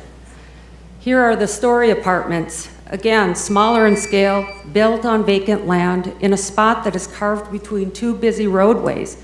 No one would think that this is a suitable product to make a great first impression to a 4-star resort or an open and spacious residential area. Perhaps that is why Tom Dempsey imagined only 2 acres of commercial development out front. Even if he had built that, much of that entryway would have remained intact. I also have a concern about the potential oversaturation of multifamily housing in our area. I put this map together to show how many units have been recently built or will soon be built. Now, this information is incredibly difficult to gather for a layperson, so I hope you forgive me for any mistakes or omissions, but you get the idea. There are already tremendous housing options. I'll close with this. I just don't understand how something like this is compatible with this. I just don't understand. We need your help. Thank you very much. After Alan Thunberg, there'll be Greg Reich, and then I have a Russell Galloway and a Betty Galloway. My name is Alan Thunberg. That's Thunberg. I have been sworn in. I live at 5132 Pine Lake Road in Saddlebrook, Wesley Chapel. Barbara and I have lived in a single-family home in Fairway Village since 2002. Our son Eric graduated from Saddlebrook Prep, where he trained in both golf and tennis. He later played Division I tennis at St. Joseph's University.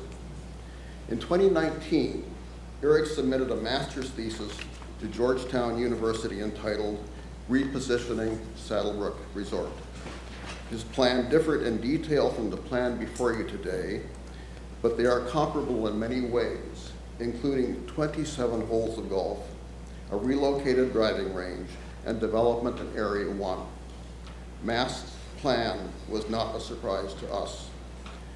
Eric concluded that the resort last made a profit in 2002.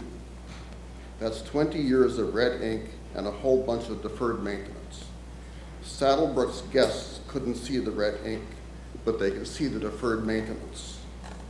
And Saddlebrook lost its base of satisfied customers. Based on 2018 revenues and 2019 room rental rates, Eric estimated that 2018 occupancy was less than 23%. Saddlebrook is a residential oasis in an area of rapid growth. To sustain this oasis, we need a healthy and profitable resort.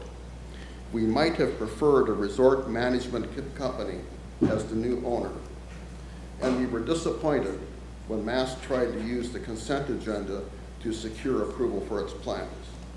That was a rocky start, but since then, Mast has collaborated with neighborhood representatives.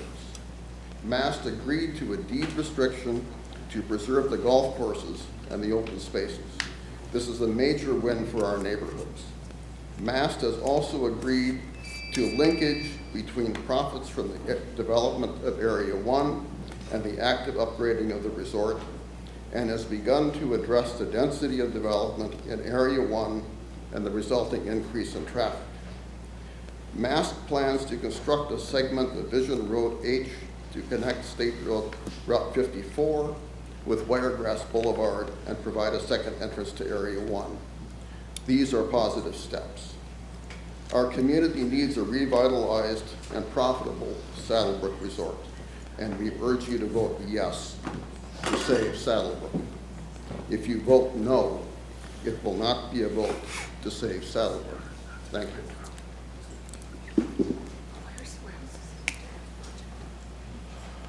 Chair, Commissioners, and Mr. Goldstein and staff, my name is Greg Reilly, R-I-E-H-L-E. I have been sworn. My address is 30338 Laurelwood Lane, which is in Fairway Village. I've lived in Fairway Village for 33 years, and as many of you know, I worked in virtually every executive and management, upper management position at Saddlebrook over all those years. I come before you today, though, as a resident of Fairway Village, and I speak in that capacity alone. But the roles that I played as general manager, executive vice president, general counsel, president of Saddlebrook Sports, I ran Saddlebrook Preparatory School from its initiation and for about 11 years, and ran both the tennis and golf academy. So I know just about everything can be known about the history and the business of Saddlebrook.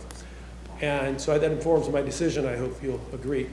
The first thing I'd like to do is acknowledge my fellow residents who have done a really great job of bringing Mass to understand the legitimate needs of us as residents, what we need, and to bring Mass to make real commitments that are to the benefit of what we deserve to have here.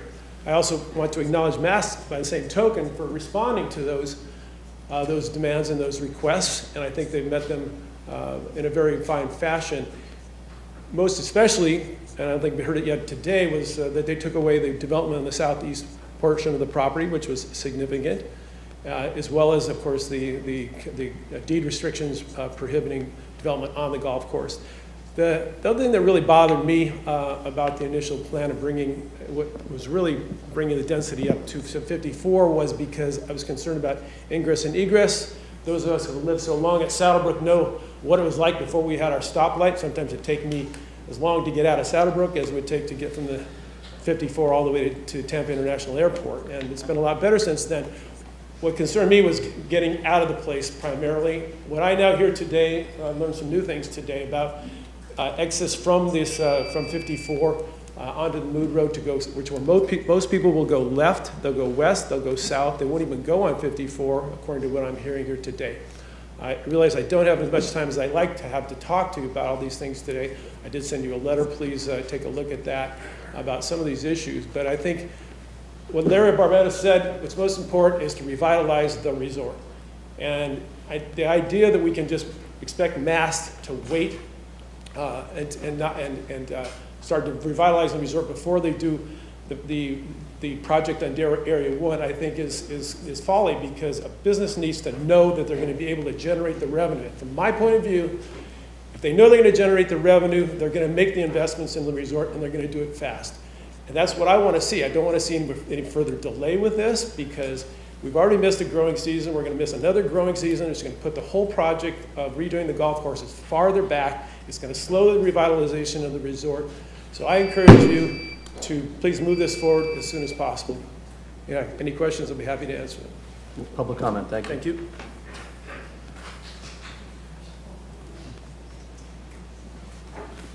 We have a speaker with no name. It's 30217 Fairway Drive. There's not a name if that individual is here. And then I still have a Greg Reich.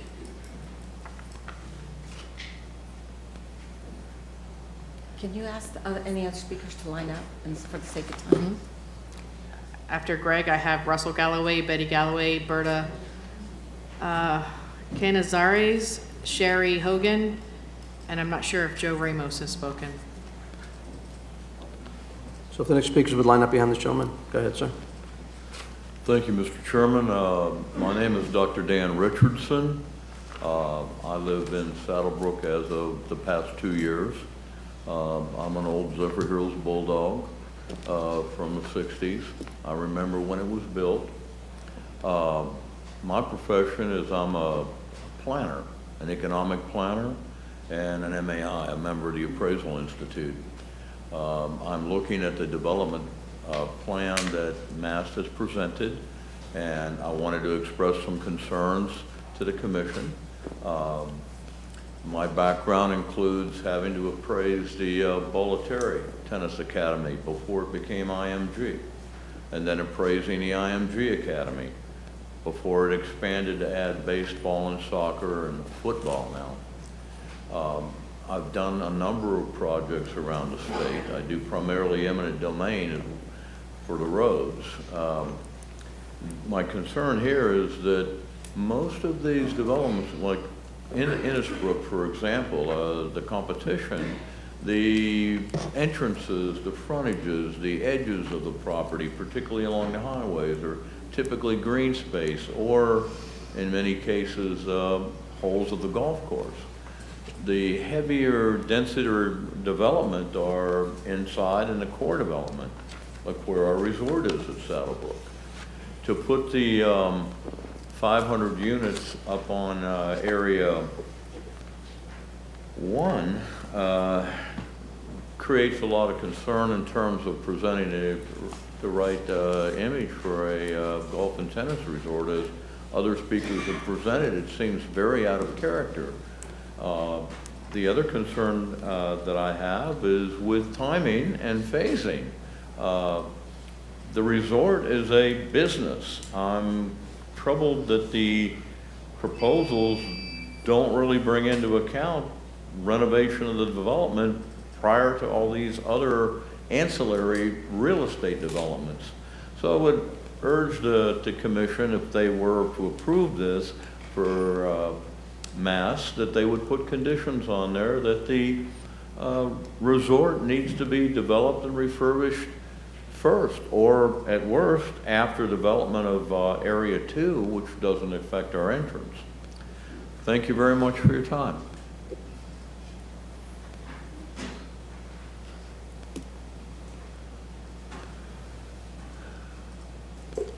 Good day. My name's Russell Galloway. My wife, Betty Galloway. We live at 5353 Cobblestone Court, which is in Fairway Village. And have been sworn. We have been sworn in. We bought our property when there was no building there. It was just a lot. We bought it in 1989. We've seen a lot of changes in Saddlebrook. I have a friend who is a real estate agent who comes as a friend just to take a look at the place. And he takes a look at our area. We live in a cluster home. And he said, I've never seen anything like it in my life. He's been in real estate for about 25 years. And he said, who did this? And I said, Arthur Ruttenberg. Guy's a genius. It's a beautiful property. We've seen changes for 33 years. And we'd like to keep it similar to the way it is. We understand that things are going to happen. I'd say the density is our biggest problem. And we break it together. Our time has started together, so that's basically all I have to say. Thanks for your time. Thank you.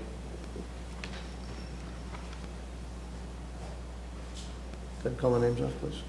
Berta Carnazales, I don't know, and then Sherry Hogan. My name is Berta Cañizares. I have 2 properties. I think everybody has said already what I was going to say, so my only point is that at the very beginning. Ma'am, sorry? if you would just your name and address the record and you've been sworn.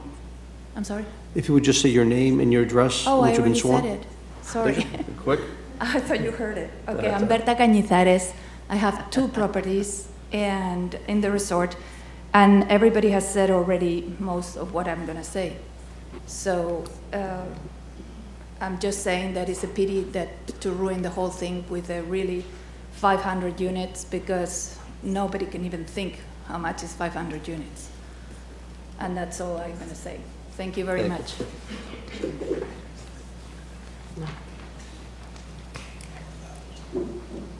Sherry Hogan is the last one I have. Sure, go back some time. All right, is there anyone else who want to address it? Anyone on WebEx? Nope. Okay. Now go back to the applicant. Well, staff. Staff, I don't know if staff wants to make a statement. Mr. Pitos and Ms. Harley.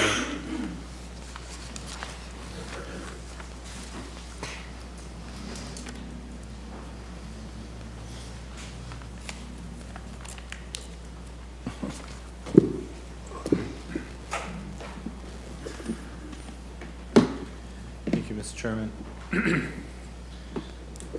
Just to follow up on a few comments that have been made with regard to the comprehensive plan amendment that's before the Board of County Commissioners for transmittal to DEO. In terms of the compatibility reviews that have been talked about, policy flu 1.10.1, for example, talks about compatibility. It points to other comprehensive plan policies that we traditionally use to review the various comprehensive plan amendments that come to the board. Policy Flu 1.10.2 talks about compatibility through appropriate design, which is a policy that points, a policy of the comprehensive plan that points to the land development code and by extension to MPUDs to review the specifics of 1.10.2. Policy Flu 1.10.3 talks about residential compatibility and transitions, which is again another policy that points to the land development code to do this sort of compatibility review. Objective Flu 1.4 talks about the protection of residential neighborhoods, and again that establishes the land development code and by extension the MPUDs to do that. And of course, policy Flu 1.10.5 talks about the relationship of land use to zoning classifications, which is a policy that talks about zoning and is not really applicable to the comprehensive plan amendments.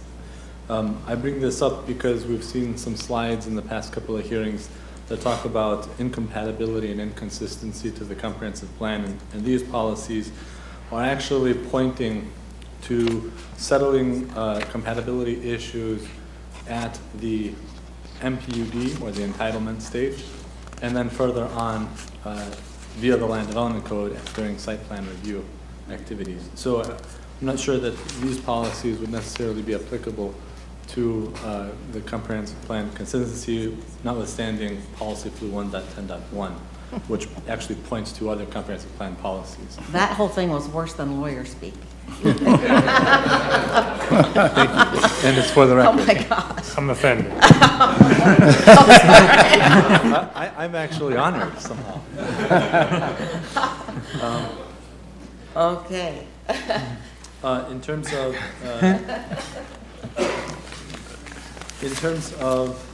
the discussions that we've had with regard to density along State Route 54 and what will be the future Bruce B. Downs intersection that's at the northwest corner of the Saddlebrook development. This is we have discussed previously in other cases as well that higher density is typically appropriate near high intensity transportation corridors, and apartment complexes that we've seen in the past typically come in at densities around res 12. Sometimes they come in a little lower at 11 dwelling units per gross acre, and sometimes they come in at a little higher than 12 dwelling units per gross acre. And so density at the State Road 54 and future intersection with Bruce B. Downs is going to be appropriate because of the high intensity corridor, the intersection of two high intensity corridors at that location. And then I want to point out that it's not simply placing the density at that intersection, but it's placing it with a particular development pattern that will reduce or is aimed at reducing congestion within the State Route 54 corridor, as well as the Bruce B. Downs corridor, which is the mixed-use trip reduction measures that had been talked about. Mudderham is designed as a development pattern to control and contain as much traffic within the development as possible. And so this area one that's been talked about extensively, the density that is proposed there is appropriate for the high intensity corridor that is to the east, or excuse me, to the north and to the west of the site. But it's also appropriate because that density will contain within itself the various amenities that will help to keep traffic off of 54 and off of Bruce B. Downs. Terry, let me stop you there for a second, because we're not talking about like a virgin piece of land. We're talking about an MPUD that came forward in 1986, comprehensive plan acknowledged everything was in place by 91. Now, in the documents that were submitted, it talks about the core of the property. You know, Innisbrook was a great resort, had a big core around it. This here was even more compact. You've got the swimming pool, you've got the golf course pro shop, you had a high-end restaurant, which has been shut down now. There's still another nice restaurant with a bar that's right there. You've got all that core activity, the swimming pool, right, that's featured everywhere. That's where the core is. That's what Mudderham was really designed about, was keeping all those people right there. I mean, think about it, the term walking village. They could walk to go there. They can walk to stay there. They can do all these activities from tennis all around as well. So when you're going to talk about keeping traffic inside, those people, when they get there, they stay there. They don't go out on 54, they don't go around. So I struggle with your telling me that Mudderham is good out in the front parcel on 54, when 54 is so crowded right now, with 65% of the traffic going left, and you've got left turn lane backups now to throw 465 more units right there and getting them to go to the same place is going to be very difficult. When you go further down, the other piece of property, the other MPUD piece that's added in, there's no Mudderham there. It's just another intersection on a busy road. So I don't know how you can associate the Mudderham with this piece. The regular theory you have is perfect. You're right, Mudderham is there to keep traffic in-house. But you've got a core that this whole thing was built around. And you're going to go take the segment of that people and go put them out front. Meanwhile, reducing amenity 25%. Talk to me about that. Well, personally, I think the core for the resort is centered within Saddlebrook. Okay. I think it's my understanding of the development, and like I said, the placement of density is appropriate at higher intensity corridors. The Area 1 aspect of this project is oriented towards State Road 54. And that's new development that's taking place at that northwest corner of the let me stop you. You're saying it's new development. Here's where I struggle with that. This is an MPUD that's got all this acreage around it. This may be part of the project, but it's not separate from what the core actually is. It's another segment on another part of a development, but not a new development. The development's already been in since 1986. It's a new development in the sense that that corner is being redeveloped. So there's new things that are moving in, essentially. You can say redevelopment, but it's not. Yeah. Okay. Yeah. And those, Commissioner Oakley. Yeah, Terry, tell me if I'm wrong, but to me, we're looking at Saddlebrook, that what it used to be years ago, back in the late 70s, early 80s, and what it is today. We are trying to revitalize this property to be something like it was before, but in a different arrangement. But I've expressed to Mass before about how nice that front view of Saddlebrook and that apartments and all need to look, so that it expresses the great quality you have in Saddlebrook, in the resort, and of the residential there, to help it be just what Mass wants it to be. And then I think once they get started, some of this development of the golf course and the driving range, some of that be happen. I can see also some of the remodeling going on during the resort at the same time some of these other things are being done, because if they don't do that, they won't bring it together all pretty much close to the same time to open with all the good parts of what Mass wants to do. And it's to their advantage, it's their dollar, but when they bring that out, it's going to improve everyone's values that they have in that Saddlebrook, in the resort, and in the homes in there. And that quality of what it looks like out front is very, very important. I expressed that to Mass early on. So, but I think that's a redevelopment of an MPUD that has gone a long time, and then it has changed because of the climate's changed on people traveling from the north down to the south. Like, it doesn't happen like it used to. So there's a big change in that. Mr. Chairman, I have one question for Commissioner staff. Starkey. I just have one question for you, Terry, and then I think we still have rebuttal. So my question for the planning director is, we heard two people, I think, mention the word sprawl as for the redevelopment of neighborhood, or the Area 1. What is sprawl, and how are they possibly using it there? I think I would answer that question by saying that it's not sprawl, firstly because it's in the urban service area of the county. And sprawl would have to be low-density development that is encroaching upon more rural area. And also, sprawl would be the extension of utilities into places that previously did not have utilities in order to service a low-density or low-intensity development pattern. Here we have State Road 54, and eventually Bruce B. Downs will be brought to that northwest corner.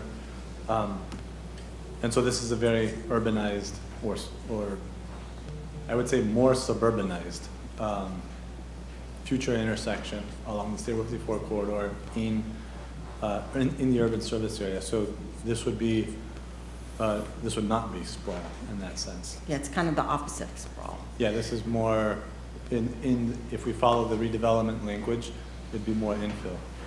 So I mentioned this to someone the other day, that we have so many people that want to move here to Pasco County, and if we took away these apartments, say, and put one of those in a 40-foot wide home, rental home or whatever, and if we added 4,000 or 5,000 rental homes and we went horizontal instead of vertical, I wouldn't want that.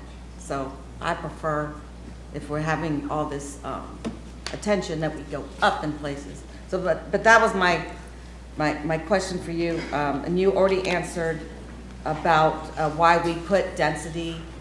We purposely put density near public infrastructure investments, and this has many of them there, with 75, Bruce B. Downs, 54, 56. So this is where the mall, the hospitals, the college, this is where density belongs. All right, so let's let Terry continue on. If you had a question about what he's saying, stop him, but let him just continue on. He's responding to everything that was already said.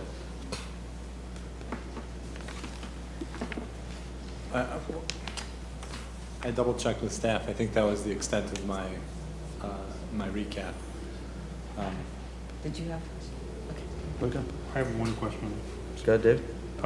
It may be a Brad question, but will the revitalization of the resort require them to obtain a new site plan approval of any kind?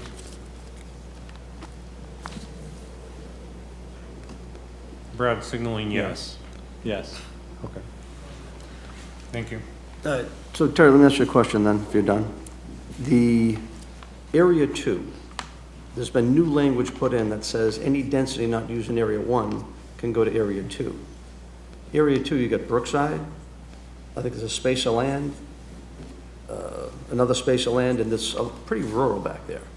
How do you justify that piece of property to go to what could be the same thing as the apartments over there?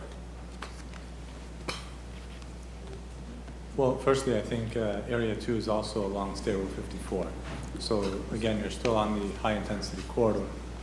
I would say, however, that there's some distinction between Area 1 and 2, at least from my perspective, that Area 1 you would expect Area 1 to be more intense than Area 2, simply because it's nearest to the intersection, or the future intersection of Bruce B. Downs and 54. And so there may be an argument that higher intensity and higher density is more appropriate in Area 1 than in Area 2. That said, you could have also the expectation that some degree of higher intensity or higher density is appropriate for Area 2 because, again, the 54 corridor and the development patterns that are occurring all along 75 eastward to 301, they would indicate support for that kind of higher density or higher intensity use. Does the traffic bother you at all? As far as like how many trips that have been coming out there and how traffic backs up right now at peak hours? I mean, the development patterns would have to respond to whatever the timing and phasing would be,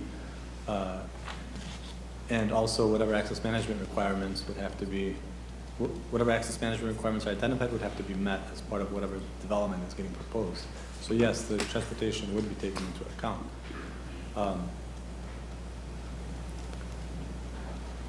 At the same time, this is why we have to go through the different phases, so that when we get into the MPUD reviews, we can establish the necessary conditions of approval and the appropriate land use equivalency matrices that would regulate what alternative land uses could swap in and out.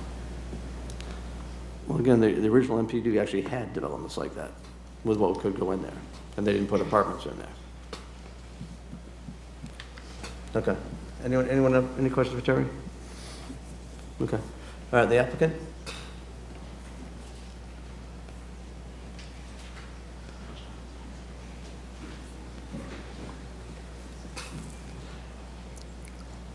Barbara Wilhite for the applicant.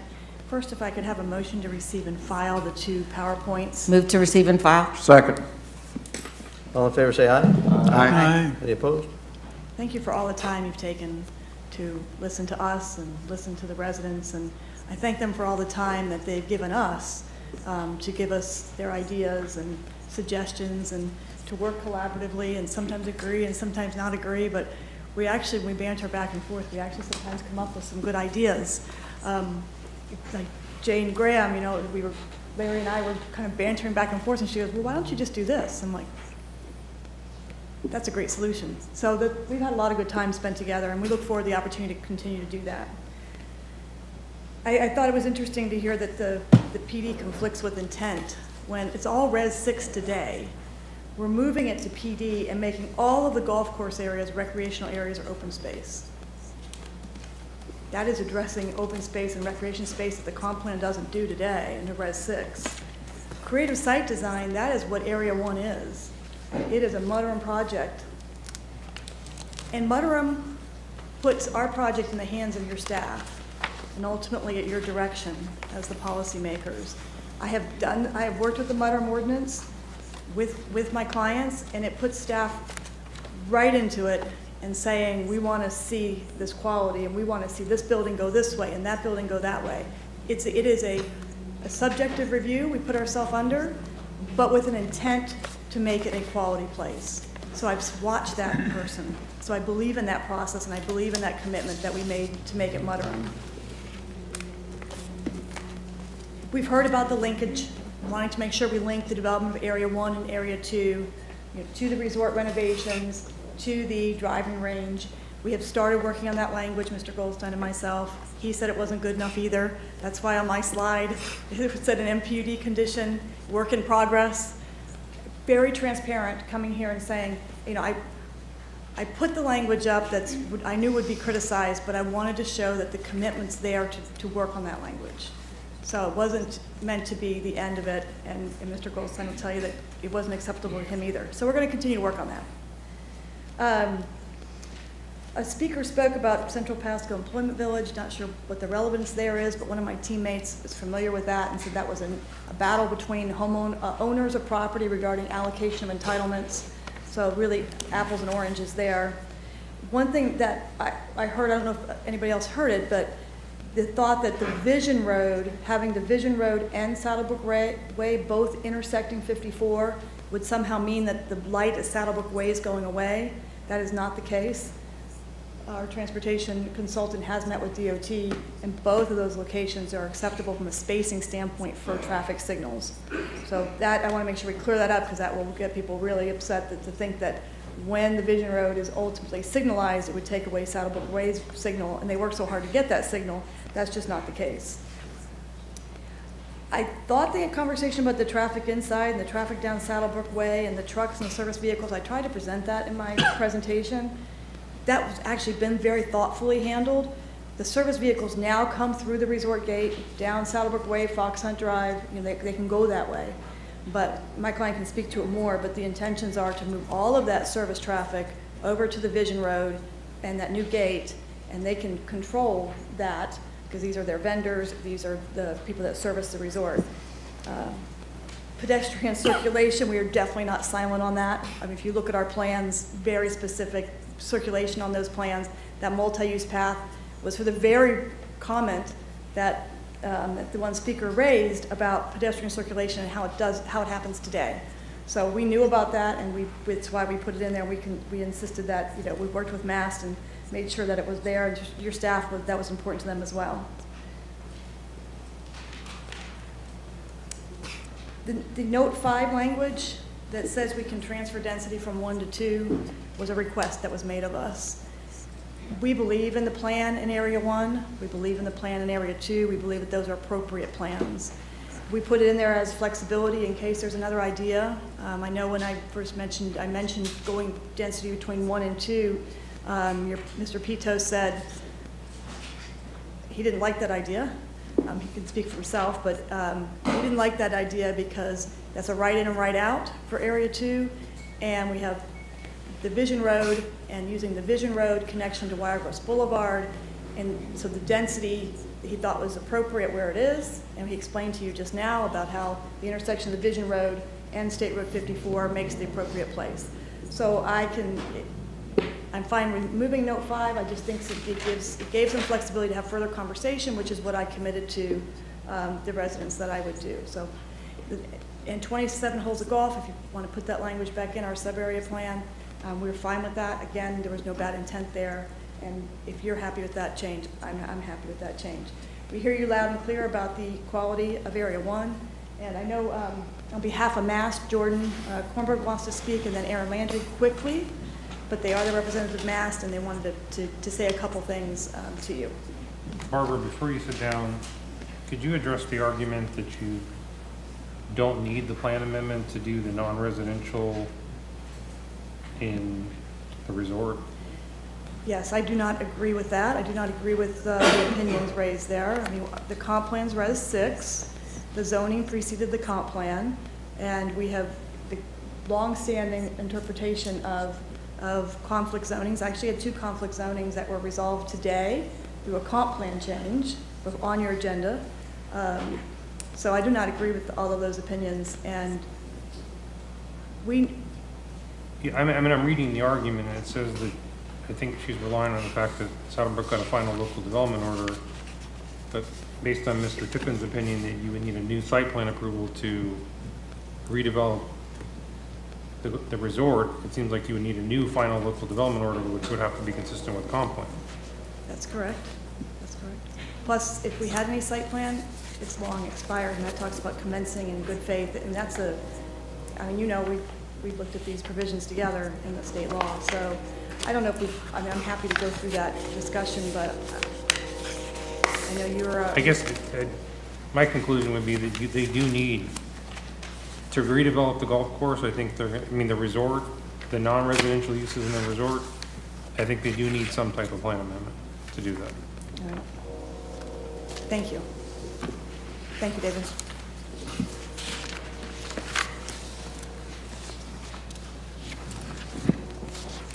Hello, Jordan Kornberg. I'm with Mass Capital, Managing Director. I'll keep it brief, so appreciate all the time you all are taking. You know, there were 2 surveys put in front of everybody. Those 2 surveys made very clear there's 2 things that are important to the residents, which have also been what's come through our conversations. That's protecting golf course and views and getting to a renovation of the resort. We've worked over the last 2 months to address those concerns and solve them. Our plan accomplishes that. One of those surveys took it a step further to say, if we did those 2 things, are you supportive of what we're doing? And the overwhelming answer, I think it was 85%, said yes. The other survey did not make any attempt to link things or get to a resolution. It simply asked questions in isolation. So we don't know because they didn't attempt to get to resolution. John, let me stop you there for a second. As was brought out at one of the constituents, how many of those votes did you have with the survey done by Mr. Sullivan? Did you guys put any votes in there at all? In the Mr. Sullivan's. We did vote. I don't know the number. You did vote. You have 100 units? What's that? You have 100 units? I don't know the number. Approximately? What's that? Approximately? I do not know. I did not fill out the survey. And so we have somebody in our team who's a board member and part of the association, so I do not know the answer. I think it would be a pretty important piece of information for you to know, but go ahead. Okay.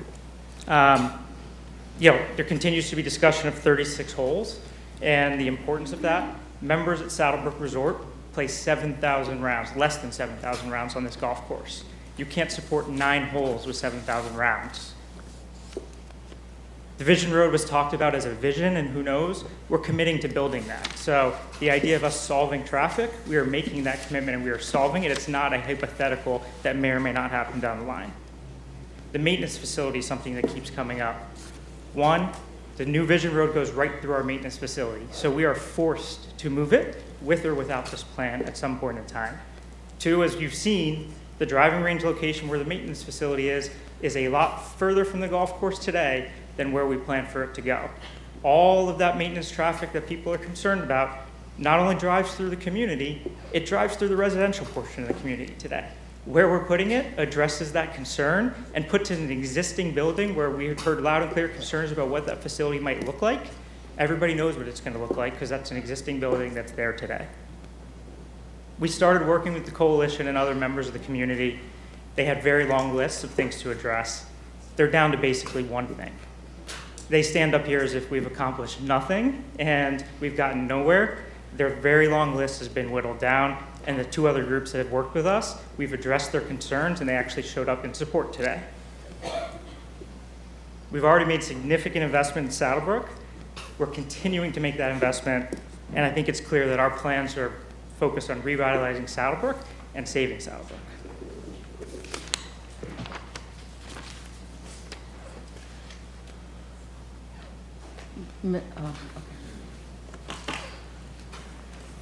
Barbara Wilhite again. In the interest of time, the rest of my team is available if you have any questions. We, too, don't want to just go on and keep saying the same thing either, so. Bob, I got a question for you. I heard in the SAR presentation about the golf course presentation was done to a segment of the population. Any reason you guys haven't shown what you're going to do with the new layout? Well, let me have my client answer that as to why they made it available to resort members first.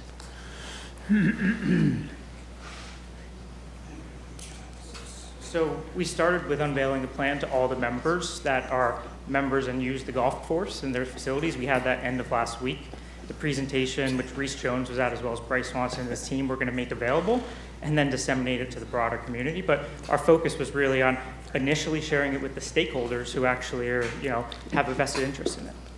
Any reason you want to show it to the Board of County Commissioners who's going to be looking at a change from a 36-hole golf course to a 27? We've been very clear. Yep. Yeah, we do not, from a zoning and land use perspective, do not think that taking something that should be the community and working in a town hall with 150 resort members, we need to take those discussions of golf course out of this boardroom and into the community where they belong. That Mass can change their golf course today, I believe, in my opinion. They own the golf course, they can renovate their golf course. So, but my goal is to talk about land use and zoning here and get the community working on things that impact the community. And I believe that's what they're doing. 150 people attended that meeting. And there'll be more meetings. Today you're not approving anything, by the way. I didn't kind of make that point. You're transmitting, but you're approving nothing. Your vote will be in the future when the MPUD zoning is before you, when the comp plan's back before you. So this is still a beginning of a journey, and they will continue to work with all the residents and work with them and get their input on the golf course renovation as well. So when I look at policy FLU 1.4.10, when it says about on-site traffic flow, and I'm talking about golf course cart crossing on roadways that don't have sidewalks that are out there that be trying to find their new ways around for 90 seconds, for 45 seconds, for 50 seconds, for 80 seconds, and even going from 171 seconds to that area. None of that on-flight traffic matters? No, I did not say that. You just said it. It's part of the redesign of the golf course, where the golf cart's got to go. And they've got to travel on the roads to get to these new places. But this board hasn't even shown that. You only showed a small segment of the population. And it's right in there in the FLU. You may not think it's important, and maybe not a golfer, but it's there.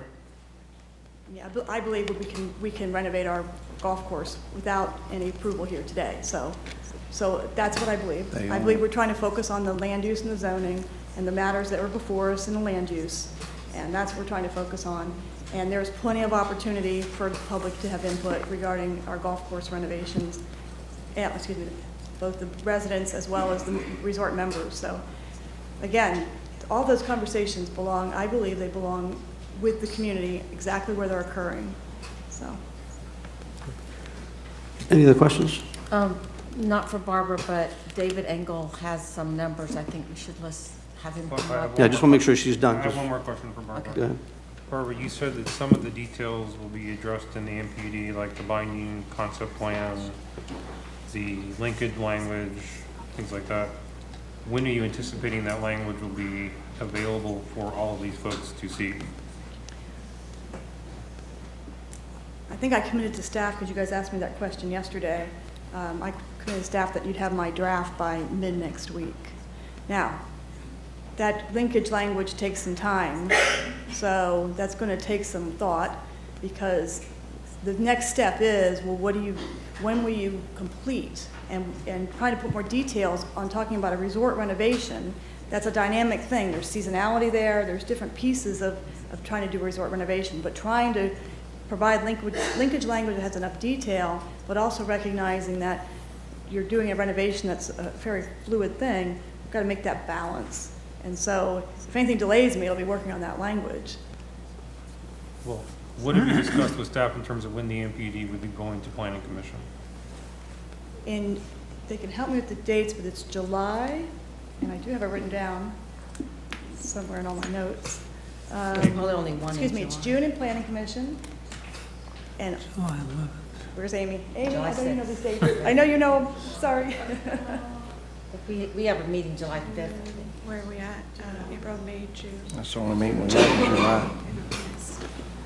July 5th. July Planning Commission, June Planning Commission, Your July meeting is July 11th. July 11th, August. Yeah, that's the only one we have. Yes, they are. Sorry. I thought you knew. But whatever those new June dates and are, July but will whatever be those new hearings. dates are, you're going to renotice for those dates. Full renoticing, signs. Same way you noticed this hearing. Every hearing will be fully noticed, yes. Thank you. And we have to go to Planning Commission as well, so.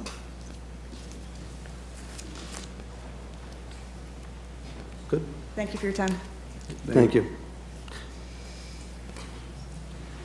Good afternoon, David Engel, Economic Growth Director. I have very brief comments. They're not opinion-based, they're fact-based, with several findings and a report back because Mass provided me additional information on March 16. Number one, there was a question about profitability and economic viability of the resort. They provided us with a 10,000-foot profit and income statement, and based on their projections, I find that the project and the resort itself is going to be highly profitable over a sustainable period of time.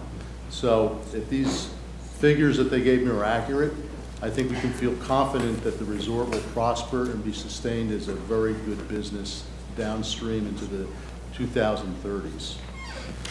Regarding tax impact, we did a complete evaluation of the ad valorem tax generation of the project as proposed against what's here and being collected now. And our determination was that the Mass facility, as proposed, will generate additional ad valorem general tax revenue of $1,050,000 a year once the project's completed in 2026. The project itself is an enormous undertaking. The total development budget for areas 1 and 2 are about $203 million. And in that figure, they've built in financing and carry costs. And the renovation of the resort is $53,300,000. They did not include finance carry, but that's a substantial investment. And I thought it was important to note that in their internal pro forma, they had a construction and development schedule. So they're proposing to commence the resort renovation the fourth quarter of 2023. So that'll be October, December of this year. And they're not prepared to begin the construction and site improvements at development areas 1 and 2 until the third quarter of 24. So you've got a 3/4 of a year head start on the resort itself, and that makes sense because you have to, if you're relocating the training facility in the range, you have to have a place for it to go. And the completion dates are aligned with the same 3/4 of a year variance. The resort renovation is projected to be complete the second quarter of 2025, and the development will be completed as projected in development areas 1 and 2, the first quarter of 2026. So based on that and their hiring schedule, they have in 2021 they had about 153 reported employees at the premises. I believe it's now about 255 employees, and at the completion of the project, the renovation of the resort facility, we'll have 323 additional employees. So they are ramping up the employees, and then they have a terminal date in, I think, 2032, where they're projecting 354 employees. So it's contributing to the local economy, it's generating tax revenue, and the resort, and this is important, can stand on its own without any additional development. So that's my report. Any follow-up? Nope. All right, David, a couple of questions for you. When you were here 60 days ago, I asked you the difference between what's the resort going to be like as far as creating jobs between having apartments, economic impact, and having, let's say, condo hotels, as well as comparing it from 27 holes to 36 holes. The numbers seem to be a little bit different. Well, they're not different, sir. You asked me specifically. They're separate questions. The findings were different because it was a different discussion. Okay. So let's go back to the difference between having apartments to condo hotel on the tax base. All right, so you had asked me to do a hypothetical, what if there were no apartments there and the driving range was to remain where it is now, and we built internal to the project a hotel. So I did that generic analysis, and it was determined that a hotel would be far greater employer than apartments, and that the tax generation and the economic impact could be superior in that sense too. So the ultimate product for returners are really condo hotels versus apartments, and keeping the 36 holes opposed to 27. Well, I didn't do an analysis of that. There's no way for me to model that. Okay. So we'll just stick with the jobs then. For the having apartments compared to a condo hotel, the jobs are much stronger, much better for economic development. Sure. I mean, apartments have maintenance people and front office, but they don't have the intensity of the labor force requirement that a hotel would. Yeah. But don't those apartments? If I could, I'm not through. What I also look at is from what you just showed with the numbers, which is pretty close to what I heard. So 153 employees a couple of years ago, 255 currently. At the end, they think they'll be at 323? Yes, sir, and at the terminal completion date of the resort. Okay. Now, I've heard, and I've heard it from several sources, including, well, some very substantial folks from years ago, that in its heyday, they had about 800 employees. The way it was run before. I don't have historic data, sir. Yeah. I mean, it's a dramatic drop in difference. When you look at your study that's on our item P58 that we just went through, one of the things there talked about jobs in Pasco County. We have 263,000 people that are employed that live in Pasco County. That's right. We only have 187,000 jobs. If the numbers are accurate, from the 800 to the 323, we're losing like another 470 jobs that could be here compared to where they're going to have to commute to go somewhere else. Well, that's correct, sir, and the mission that the board has pushed me off on is to create more jobs in the county and less commuting time out of the county. Yeah, and I think you're doing a phenomenal job. Thank you. Thank you. Any other questions for David? Yes. Ms. Starkey? If they built a condo hotel in the front, wouldn't that cannibalize the condos inside the resort? Well, I had asked for a market study, and Mass' position from day one was that there's enough keys internal to the resort.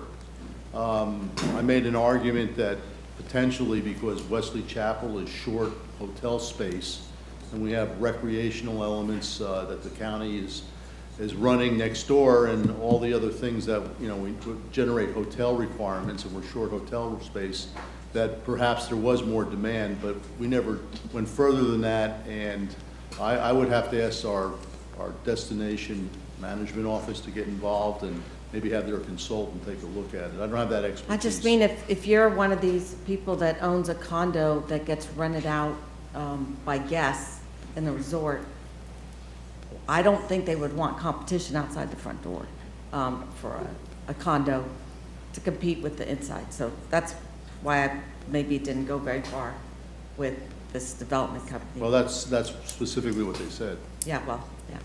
I'm not a developer, but Common sense. common sense. Okay. Thank you. Mr. Chair, since Mr. Engel has offered new expert testimony, I do think you need to give the applicant a chance to rebut if they want to. I'm not saying they have to, but do you want to, Barbara? Okay. Any additional questions?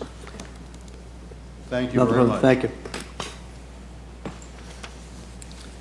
Okay, anything else from staff?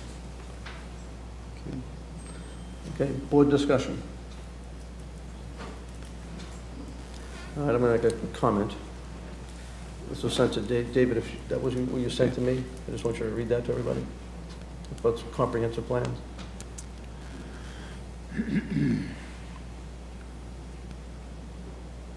So, yes, you're asking me to read an email.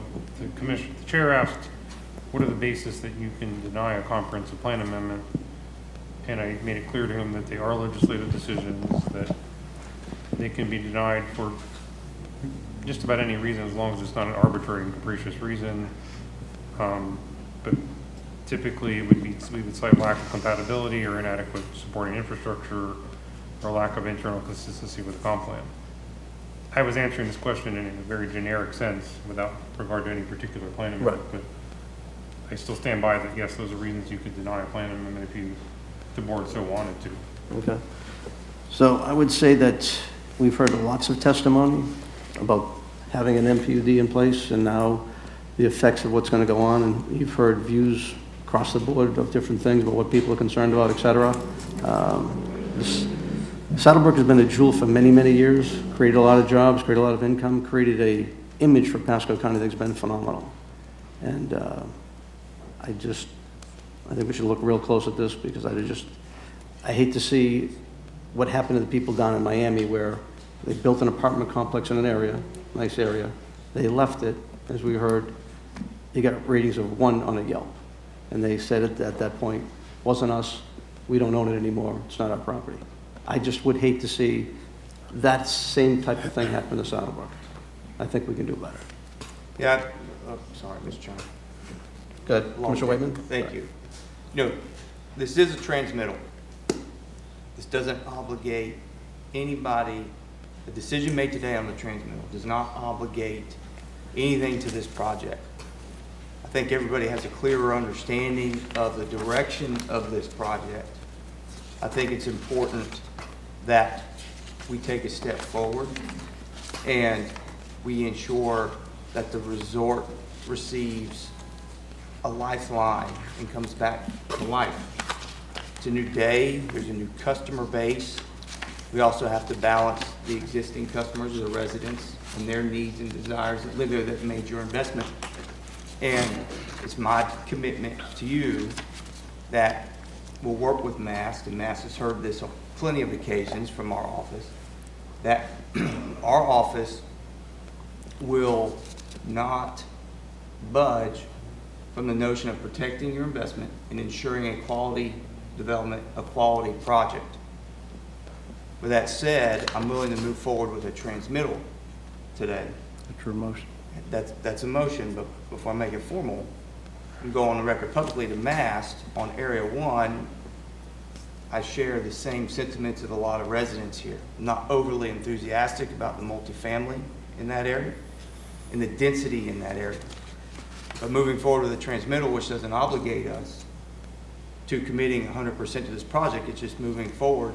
That way we can ensure MAST the ability to say, okay, we're moving forward, and they can keep reinvesting in the resort and the golf course to keep blood flowing into that area, to revitalize the area and keep value coming there. So as we move forward, the motion, should this pass, on my motion to support the transmittal, MAST and the team, we're going to be paying very close attention to the Area 1. We're going to be challenging you on Area 1. So with that, thank you for everybody who came. I saw the Pines kids, at least one or two that were here today. What's your name again for the record? Another Jocelyn, thank you for coming, another day in a real-life civics lesson. And, you know, hopefully you're learning something from it and something to take back to school.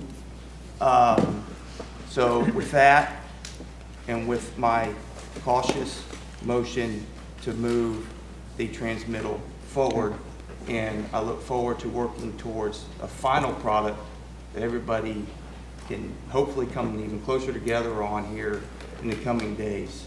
So I make a motion. I second that motion. Mr. Chairman. Can I ask a clarification on the motion? Move forward the transmittal of. Does that include adding back at the requirement for the 27-hole golf course or not? Because Barbara said she'd be willing to do that if the board asked her to. I'm just asking, does your motion include inserting that? Say that again? So the language about it being a 27-hole golf course was removed. So your head was turned away from. Okay. There was language previously that said that the golf course would be at least a 27-hole golf course. That language was removed from the transmittal document. The applicant has stated they are willing to have that language put back in if the board directs her to do so. My question is, does your motion include reinserting the requirement for the 27-hole golf course? Yes. Okay. Yes, with the deed restrictions and the covenants and the 99 years and the extensions and. Well, yeah, to be clear, that's a private deed restriction. It's not necessarily part of your transmittal, and we can address the extent to which the deed restrictions are also part of the MPD conditions when the MPD comes through. But My motion on transmittal adds the protections that the applicant Mass has made. That's a compromise to the residents here. So whatever captures what's the commitment's been and the benefit of the resident is what my motion is. With the 27 holes. With the 27 holes. Is that good with the second? And I second it, yes. Other discussion? More discussion? Anything from the first? No? Okay. Commissioner Starkey. I just want to say, I think, you know, I'm a somewhat frequent visitor of Saddlebrook, nothing like Commissioner Mariano over here, because I don't play golf really. But I would say that it is a community of lovely people. You guys represented your community very well. Both sides did, and had good decorum here. Sometimes we don't get that, so I appreciate the quality of residents that live in Saddlebrook and made an investment here in Pasco County. I also appreciate the quality of this company, Mass, coming forward. I can tell you, because I've mentioned my son is in the real estate world, lives in Greenwich, Connecticut, not down here. But I know that there are many development groups have come to Saddlebrook over the years and tried to purchase it, and the numbers just didn't work, and they have walked. And I am, and my son's company has been approached 3 times to invest in this product. So I am really excited to see a company like Mast come in and make this investment, and they've had a little rocky road here with us, but I think we've gotten to a good place. I think when they first came in and we were seeing some of the plans and they weren't matching, it was a little confusing for us commissioners as well. But I've looked at your other projects. I've never had the opportunity to go to Little Palm Island, but it's in my bucket list. Never been to Hawks Cay either, but these are 2 top-notch resorts in the Keys. So I did a little research on you guys and did a little bit of asking around. We're lucky to have a company like this. And when I look at the mixed-use development that they're bringing outside of Saddlebrook, I wish we had more of those. I mean, that's what we should want when we get an apartment complex here, a mixed vertical use building with that wonderful stuff underneath. And I wish we could, you know, I try and make the developments that come in my area, I try and make them look like that as much as I can now, because I think we've made some mistakes in the past, and we mentioned that earlier today. So I'm in support, and I hope that at the end of the day, everyone is very proud of the changes that will come to improve Saddlebrook. Commissioner Bradford. I wanted to let you know that I have the utmost respect for you, Chairman Mariano, and the way you've worked. I apologize for the voice and the struggle I'm having today. I'm really proud of everybody, how they've toned it down. Everybody's getting along. it's tough sometimes when you have differences of opinion. It's your home. Nothing beats your home. And I get that. I met with people early on from Saddlebrook. I was impressed with the quality of those people. I got a long history with Saddlebrook personally, even though I don't play golf anymore. Pasco's done a good job. I've been impressed with your plans. I think you got some work to do in Area 1, like Seth said, Schweitman. But I think we can get this done. And the only civics that I would be able to share is that I'd be over there on that guy's lap asleep.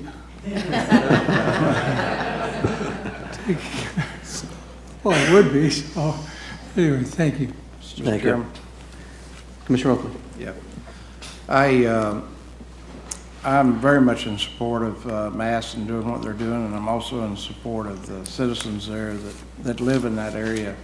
I actually was a member of the golf course back in 1979, so I played back then and enjoyed the course. I even helped work on some of the holes to make them back when the reference were there at Saddlebrook, so or right prior to Saddlebrook. So that's a great resort. I think Mass, their only benefit out of putting all this money in there is for a win, is to make sure that that front shows what Saddlebrook's all about and brings that architect up, because unless they do that and make it very good for the residents and for the resort itself, Mass cannot win. They've got to do the right thing to make a win for themselves, because they didn't buy that just to lose money. They bought that so they can improve it, make it better, and in the long run, everybody will share in the benefit they're going to get from them coming and purchasing this property and making it something that we can all be proud of in the future. It'll be a new Saddlebrook, but it'll be one that we'll all be very, very proud of. So, thank you. Thank you. I'd like to say the Saddlebrook Resort is great. The people are even better. You guys conducted yourself tremendously professionally.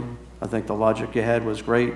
It's just a phenomenal place that Mr. Dempsey and the family have done and crafted through the years, the past years. I do agree it has needed some work and does need some work. But I just hate to see the risk of making such a dramatic change, especially with apartments. We've got enough in Wesley Chapel, in my opinion, already. I want to compliment Mass, though. They were professional. We sat down, we had a few strong conversations across the board. I couldn't sway them to where I thought they needed to go or where they should go. But I do want to say the professionalism that they have gives me inkling that maybe they can make some great things happen coming out. And I look forward to working with you to make it happen. You know, my Board of County Commissioners, I greatly appreciate you guys. You guys, we're in it, we talk about it, and we go and get the dialogues out, which is what you have to do to make this board work. I do want to say to Maston and the board members as well, and I said this before, but when it comes down to renovating, it's going to get expensive. The right things need to get done. I think the bones of the golf courses out there are phenomenal. I hate to see you just rip things up that you don't need to, but I will say that you guys have paid a lot of money into stormwater utility funds over the years, that it's critical that you guys get that stormwater improved. It's going to affect Wiregrass right beside it. There's been lawsuits back and forth. I'd like to see us work together to try to help you, even work with SWIFT to get more funding to get as much of the drainage improved as we can out there, because it's going to benefit the whole area. As far as I said, the hotel condo concept, you get people invested a lot of money in a lot of places, spent, from what I'm hearing, $250,000, and those things are going for $30,000 now. It rips my heart out for those people, especially the school teacher with the values going down. I would love to work with you through permitting, and hopefully the board will support. We'll expedite all your permitting for you. We'll simplify the process to help you help those people get their, no, really, we're going to help them. It's going to help us. We got money sitting around doing nothing. Let's go take the permitting funds that we would normally generate, and let's go get them so they can renovate those properties. Because if we've got hotels in this whole Wesley Chapel area at 95 to 97%, it's in our best interest to get them to go through. And I do think, putting the spa back in place and TD Steakhouse back out there will help your resort grow. And I think golf is booming. And I think the numbers show they are booming. And I think you got a great opportunity. So Commissioner Stark is yelling at me that she's got to go. So I'll call for the vote. All in favor say aye. Aye. All opposed say nay. Nay. Thank you all. So we'll take just a quick minute break here while everybody clears out. Be careful. Don't forget your pie. Yeah, they're probably all melted now. Yeah.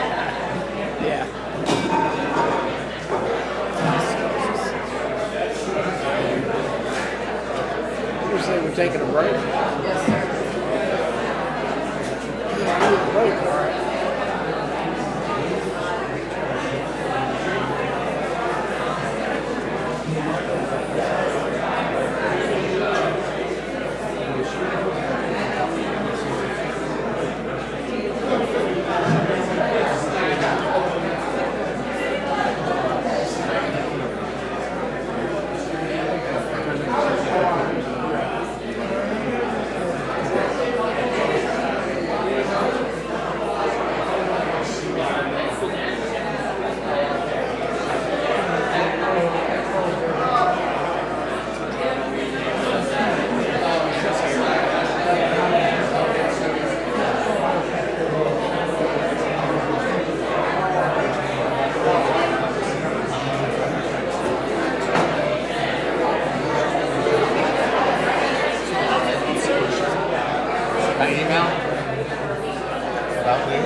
Wouldn't have been my first choice.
These are mine. Man, we have a lot of folders. We do. We like a 2023, right? Stop. They weren't divided. All of us. He banged the hammer. He did? Old Starkey's gone, so. Okay, so we have four members still. Mr. Bradford's going to try to hang in as long as he can, and Mr. Wade, we're going to try to go quick. We got 2 items to go. 2 or 3? I 58, 59? think 58 and Is 59 is all I 58 got. done? That's all I got. So let's go item P58. Approved publication, Tampa Bay Times, March 15, 2023.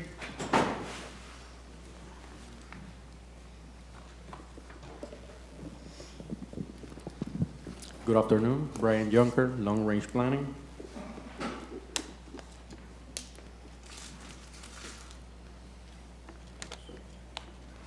Okay, project is PDD 230203. It's a large-scale comprehensive plan amendment, CPAL 2210, Greenfield Place, West Industrial. The property is located in the South Market area and urban service area. The project overview, the proposal, the applicant is proposing a large-scale comprehensive plan amendment from Residential 3, Res 3, and EC, Employment Center, to IL, Industrial Light, on approximately 299.75 acre to allow for light industrial uses. The location is north of Shady Hills Road, west of the Suncoast Parkway along Southwood Lane, approximately 1.5 mile north of State Road 52. The resolution is to amend Flu Map 2-15 and Sheet 5 from Res 3, Residential 3, and Employment Center, EC, to IL, Industrial Light. There is a companion rezoning petition under number 7696, Greenfield Place, to follow. Here's the site location and an aerial map. Here is the figure 21 from the Tampa Bay Regional Planning Commission as defined as an area of interest. The proposed project is within the areas of interest number 3. Here is the map of the wetlands currently in the area. Just for the record, there are approximately more or less 65.88 acres of Category 2 wetlands and more or less 1.95 acres of Category 3 wetlands. There are no Category 1 wetlands on the proposed site, which align with the Pasco County Comprehensive Plan Policy FLU 1.3.12 compatible uses. Here's the map for the 16 future land use. We got the proposed future land use. We got a map of the Beachon Roads, the Suncoast Trail, And here's a map, site location of the surrounding NPUDs that surround the proposed site. Here's a zoning map. It's zone AC. And the proposed amendment is consistent with the following comprehensive plan policies.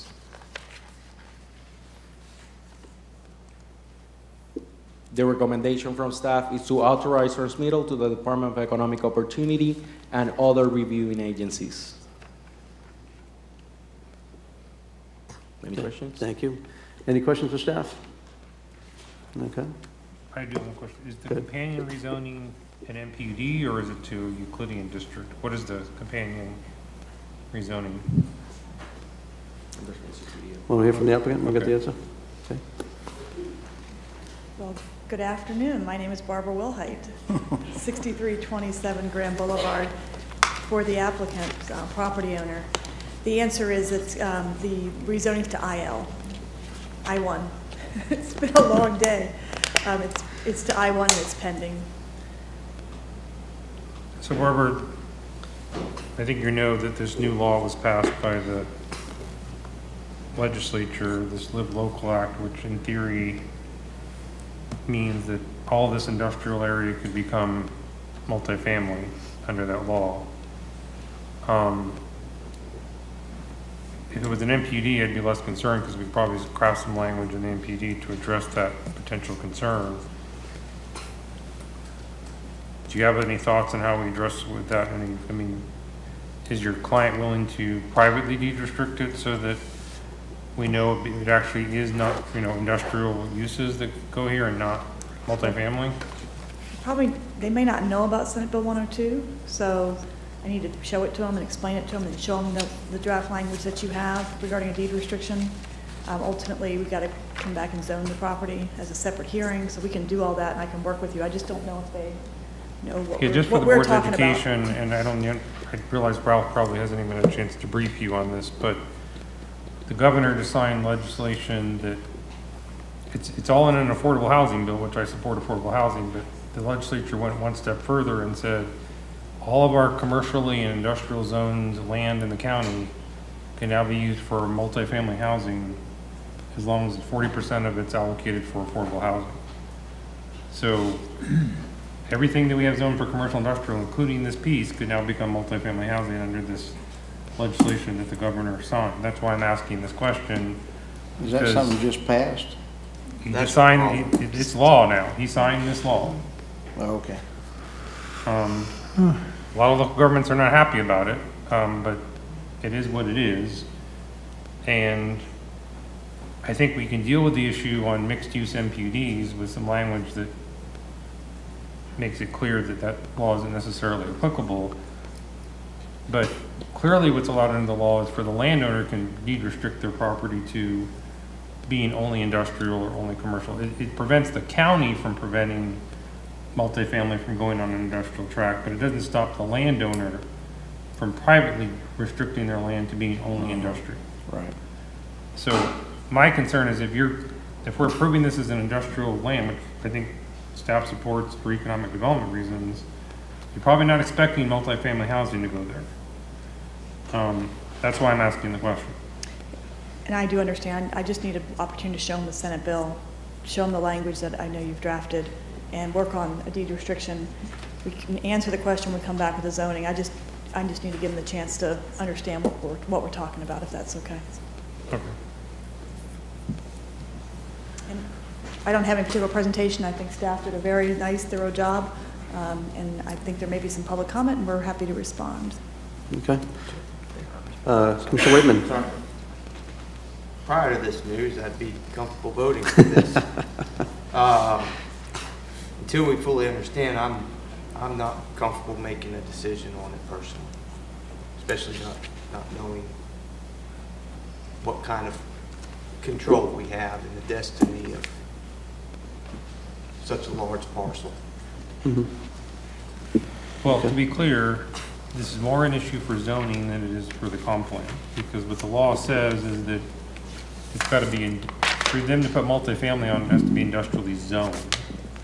So the plan amendment, I wanted to get Barbara thinking about the issue so that when the zoning comes forward, we can deal with it, but I don't think that the comp plan amendment necessarily hurts you as it relates to the new law. It's when you go to zone it as industrial that you potentially have opened it up for multifamily housing. I would just add, Commissioner, that like the last amendment, this amendment's for 300 acres of property. It's a large-scale amendment. Today's just a transmittal. Again, you're not approving anything. Okay. Yeah, Okay. it's just a transmittal. I misunderstood. Brain's fuzzy. Okay. Any other questions? Time for public comment. The people signed up? Yes, we have Tom Salato, Tom had to leave. He sent me a text message. okay, and then we have Jen Karovac and Linda Farmer. I think I said that right, or maybe Farmer. Okay. Anyone else? People who were signed up on WebEx, Okay. there's about 7 of those. Come right up. Name and address for the record if you've been sworn. I have not been sworn, so. Okay. Anyone else who's going to speak about the hearings coming up, if you would rise and raise your right hand? Raise your right hand, please. You haven't Do been you- sworn? Thank you. Do you swear or affirm the testimony you're about to give is the truth, so help you God? Yes, I do. I do, thank you. State your name and address for the record, please. Thank you. Jennifer Kerouac, 15925 Green Glen Lane, Shady Hills, Florida. And I'm going to repeat myself with regards to the same thing that I said to the Planning Commission when this came up.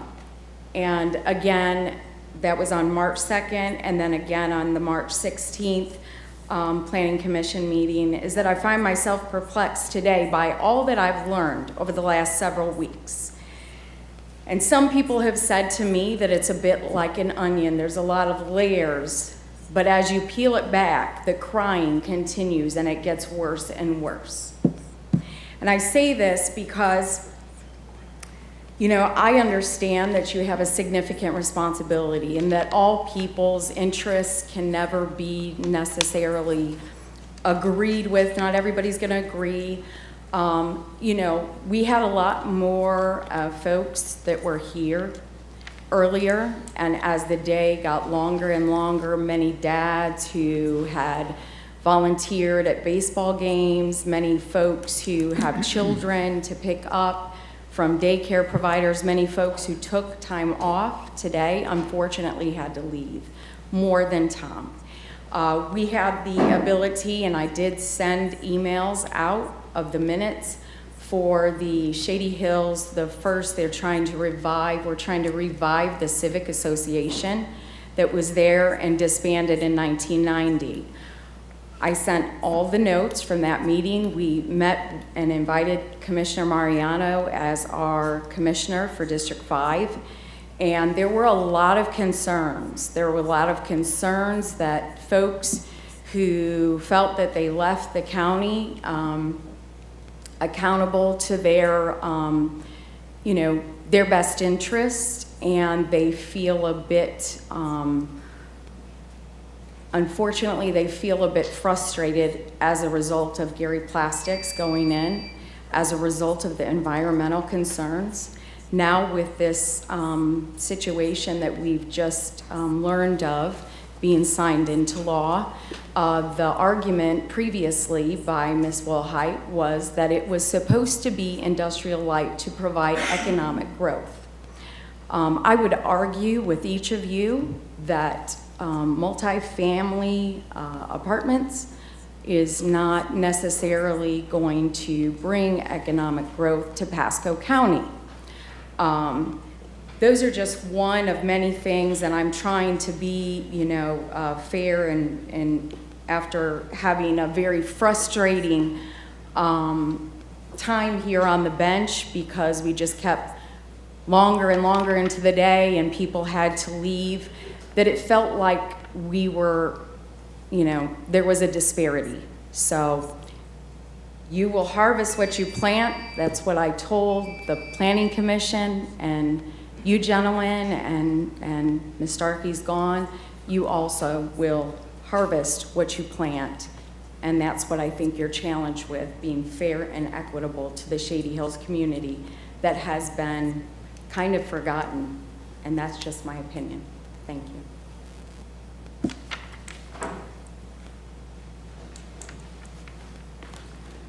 Good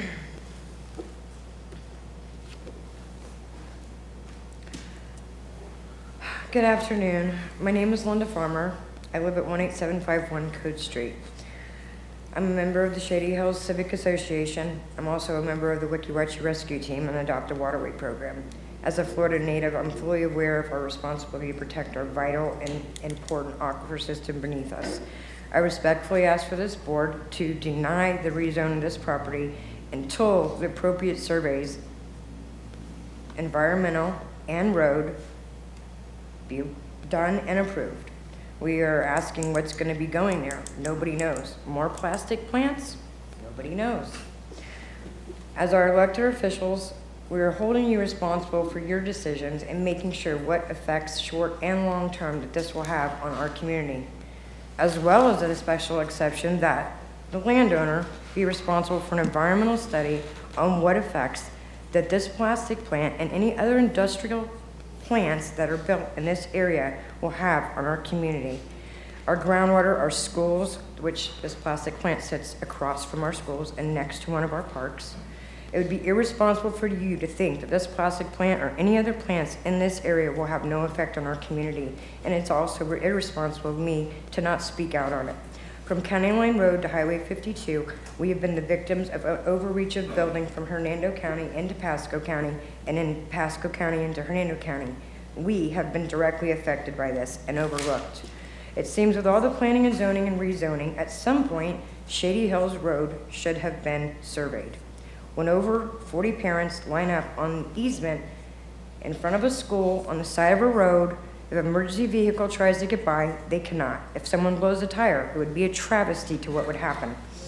We have dump trucks, semis, tractor trailers. We have 4 schools, 2 lights, and only one of those lights sit in front of one of our schools.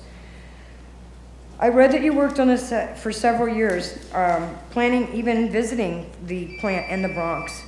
I'd like to know how many visits were made in our direct community. Due to industrial codes or lack thereof, I've learned that this board had no idea how many accidents were on Shady Hills Road last year. It was 468, which makes me take pause as a public record was not even looked at. I can only imagine what actual surveys would come back looking like if they were done properly. And I think the landowner should pay for that. They're going to be the ones making millions off of the leases of these property. Our health and well-being count on all of us understanding how invasive and detrimental to the way of our lives in which we live and the way that this land was originally zoned for, which was agriculture and residential. And we, the people of Shady Hills, have been overlooked and underheard, but that's our fault. But we're here now, and we're here to work with you. But we ask for you to put us first and protect us and our families. So there's no one on WebEx. There were a few people that were here that wanted to speak and couldn't. But there's no one on WebEx. So anyone else here to speak to this item? Okay. I will close the item and go back to staff.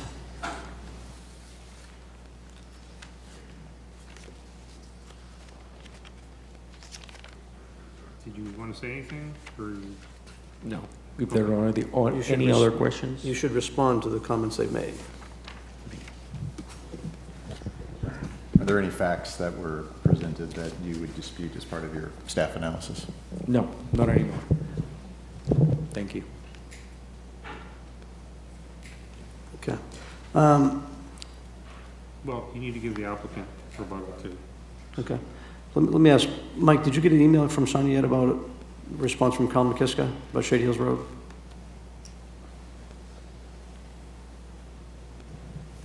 I'm reading it right now. I was trying to pull it up, I couldn't pull it up, but go ahead, Barbara. Barbara Wilhite for the applicant. We made this application at the county's request, PEDC's request.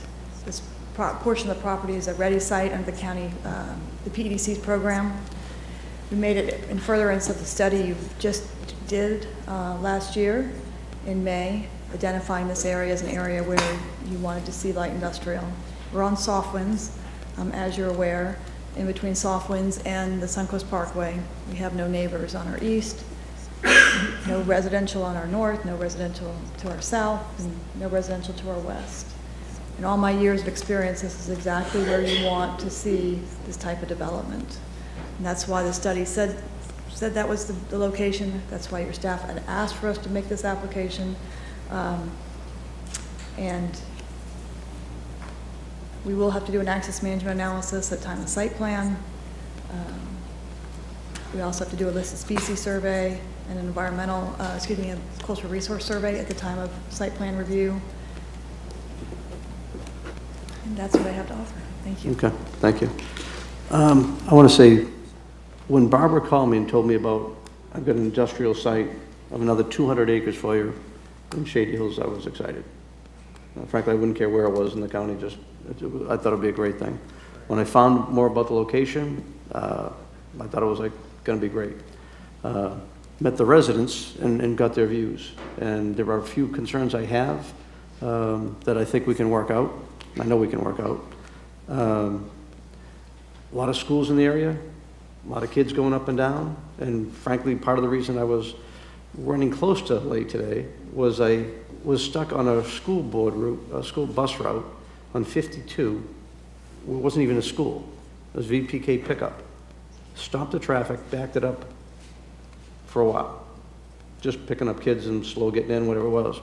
So the concerns they have to have an industrial area without having sidewalks anywhere down, much down the road, that one development we just did, we made them put it in.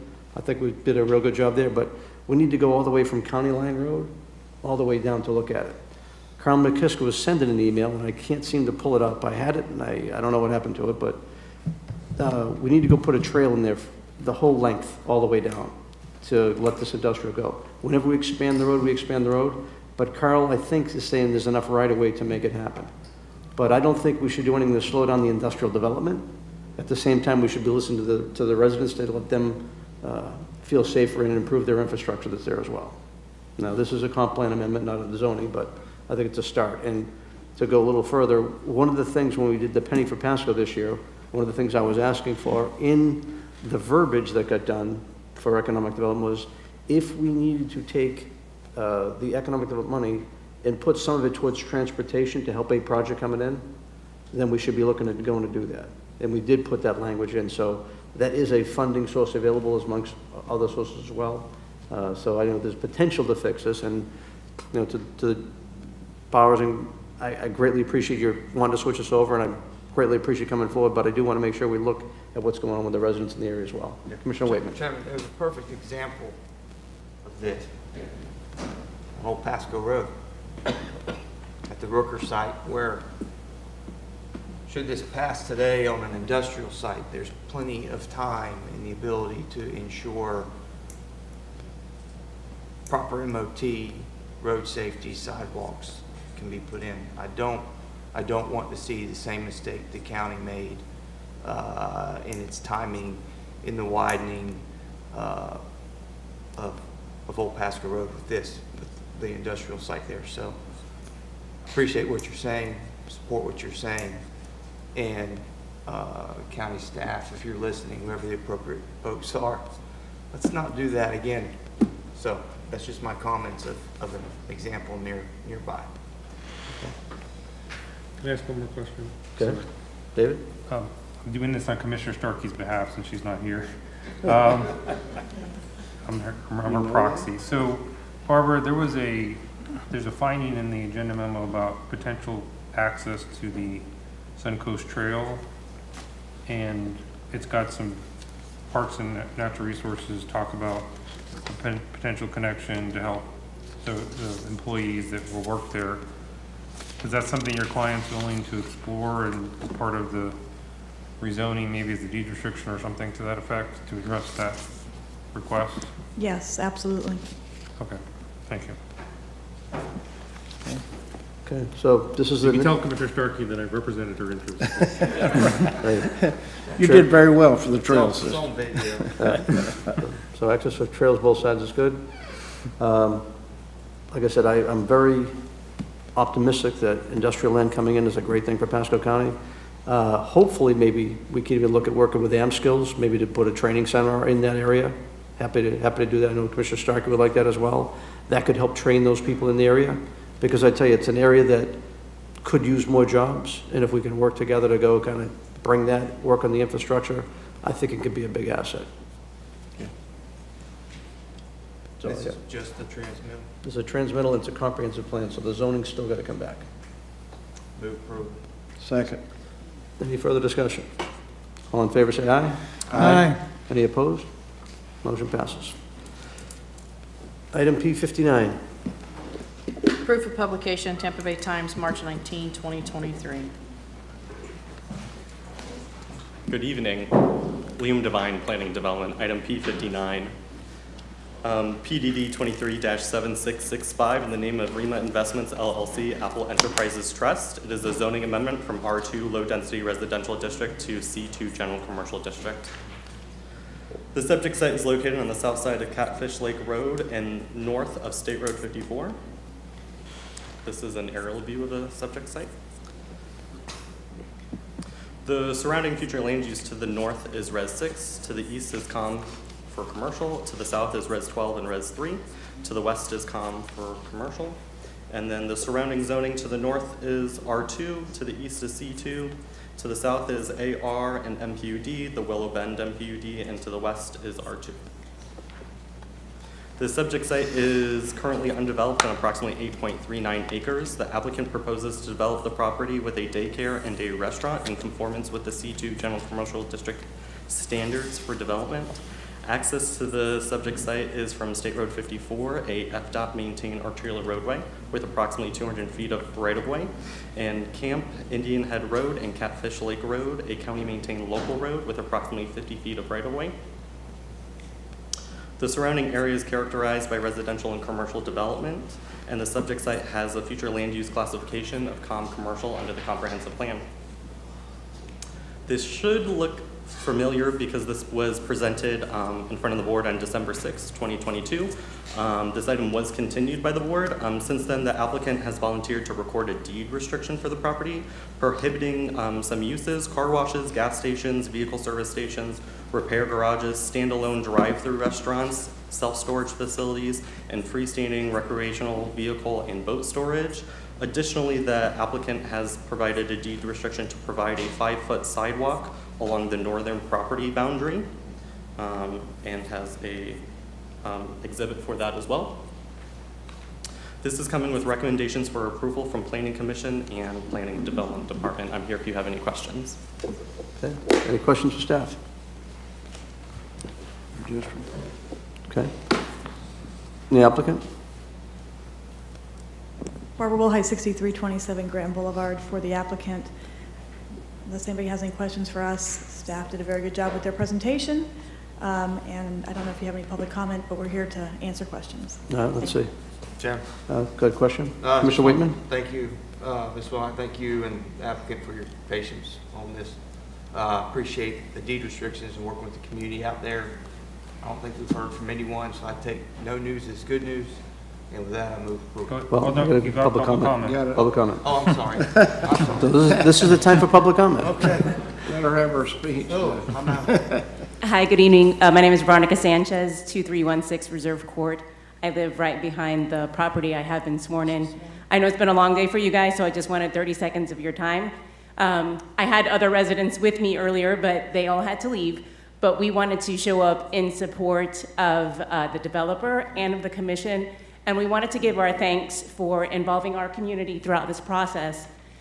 We also wanted to thank the commission personally for taking into account our safety and our small community. We're only 28 homes back there. So the fact that you put the time in and also the developer has put in these deed restrictions, we are very thankful for that. One more quick note. I also wanted to mention what an outstanding job Liam has done. He has been instrumental in making sure that we are informed, and I just wanted to go on record to say that he has been amazing, and I wanted to thank him for that as well. So, thank you. Very good. Well, I'll tell you, it's been a long road with this. Greatly appreciate your residents, and obviously we like when we can actually help and make the right things happen. Liam, great job. That's great. Kudos for you. To the developer, thank you, and Barbara, thank you. It's nice when a development gets improved from the feedback of the citizens and progresses the way it did. So thanks for your patience with us and working with us, too. Thank you. All right. So is there any other WebEx? No one else. No other, any other public comment? We'll close public comment to the board. Yeah, thank you, ma'am. Thank you, guys. Move approval. Second. All in favor, say aye. Aye. Any opposed? Okay. Ask her what she's doing next board meeting. We could use her. Okay. I believe that's all I have for the agenda. So I'll start with Mr. Carmella. I had three things, but I'll just give you one thing. I just need some action on it. You'll recall last meeting, I had asked for a waiver of fees for some school board projects. We're in the middle of 60? amending the interlocal. That process will take time, but we've had a school, Pepin Academy at Kirkland. I just need a motion to, and vote to waive our review fees for that school until we get the interlocal done. So the motion to waive this. Waive the fees for the Pepin Academy at Pepin Kirkland. Academy. I'll second Can I that. ask Mike a question on this? Yes. So you don't have to keep doing this. Is it possible to get a waiver until we do the new interlocal? I'm glad one of us is lucid here at the end of the day. Thank you, David. Yes, actually, until we get the interlocal codified, it would be, I'd welcome if you would allow me administratively to approve fee waivers for the school board projects. I'll bring them back as noted items over the course of time, but at least until we get the interlocal agreement amended, because that could take a few months to go through the process. All right. We have a motion to that effect? Yep. Motion? Motion and a second? All in favor? All in favor, say aye. Aye. Any opposed? Okay. That's all? That's it. All right. County Attorney's Office. I thought I would have something, but it turns out I don't, so Oh, I'll pass. adjourn the meeting right now. Madam Clerk? I will be brief. I just wanted to provide the board with an update on the progress of our Operation Greenlight. As of the end of the day yesterday, we had 101 cases paid in full, 255 cases put on a payment plan. We pulled 90 cases from collections, and that's over $13,000 of collections fees that have been waived. We've made 377 driver's license eligible for reinstatement through this program, and 61 have been reinstated through the Operation Greenlight. And that is going on, well, it's over today, but tomorrow's the last day, and it's through 7 p.m. tomorrow. So 8 a.m. to 7 p.m. tomorrow is the last day of Operation Greenlight to help people get their license back. One other thing I wanted to mention was Operation Stand Down. That's coming up on April 21st. That's for veterans. And so far it's a partnership with One Community Now, who does the Operation Stand Down in Pasco. So far we have 36 veterans registered for Veterans Court that day. It's being held at Safety Town in the Nature Center, a building over there. And that will be, again, on the 21st from 9 to noon for Veterans Court. Okay. Stand down. Thank you very much. All right, thank you. I just have one item left, and Ralph, I just want to help me cover it. I was alerted yesterday that there's a law that's going to start taking place. If you have citizens insurance and you're in an AE zone, they're making you get flood insurance. That's a major effect for someone who's financing a property. You have to have it anyway. But if you don't have a property, think about the effect will be that in your monthly bill to what these things are. I alerted to our coastal legislators to what's going on, but I wanted the board to know. And Ralph, if you want to talk about it real quickly. So this is a bill that just came out just recently that in the legislature. What I'll do is I'll pull it out, but you saw it, Commissioner, when our CFO brought it to their attention, saying, it was a concern based on having the homeowners have flood insurance in certain areas.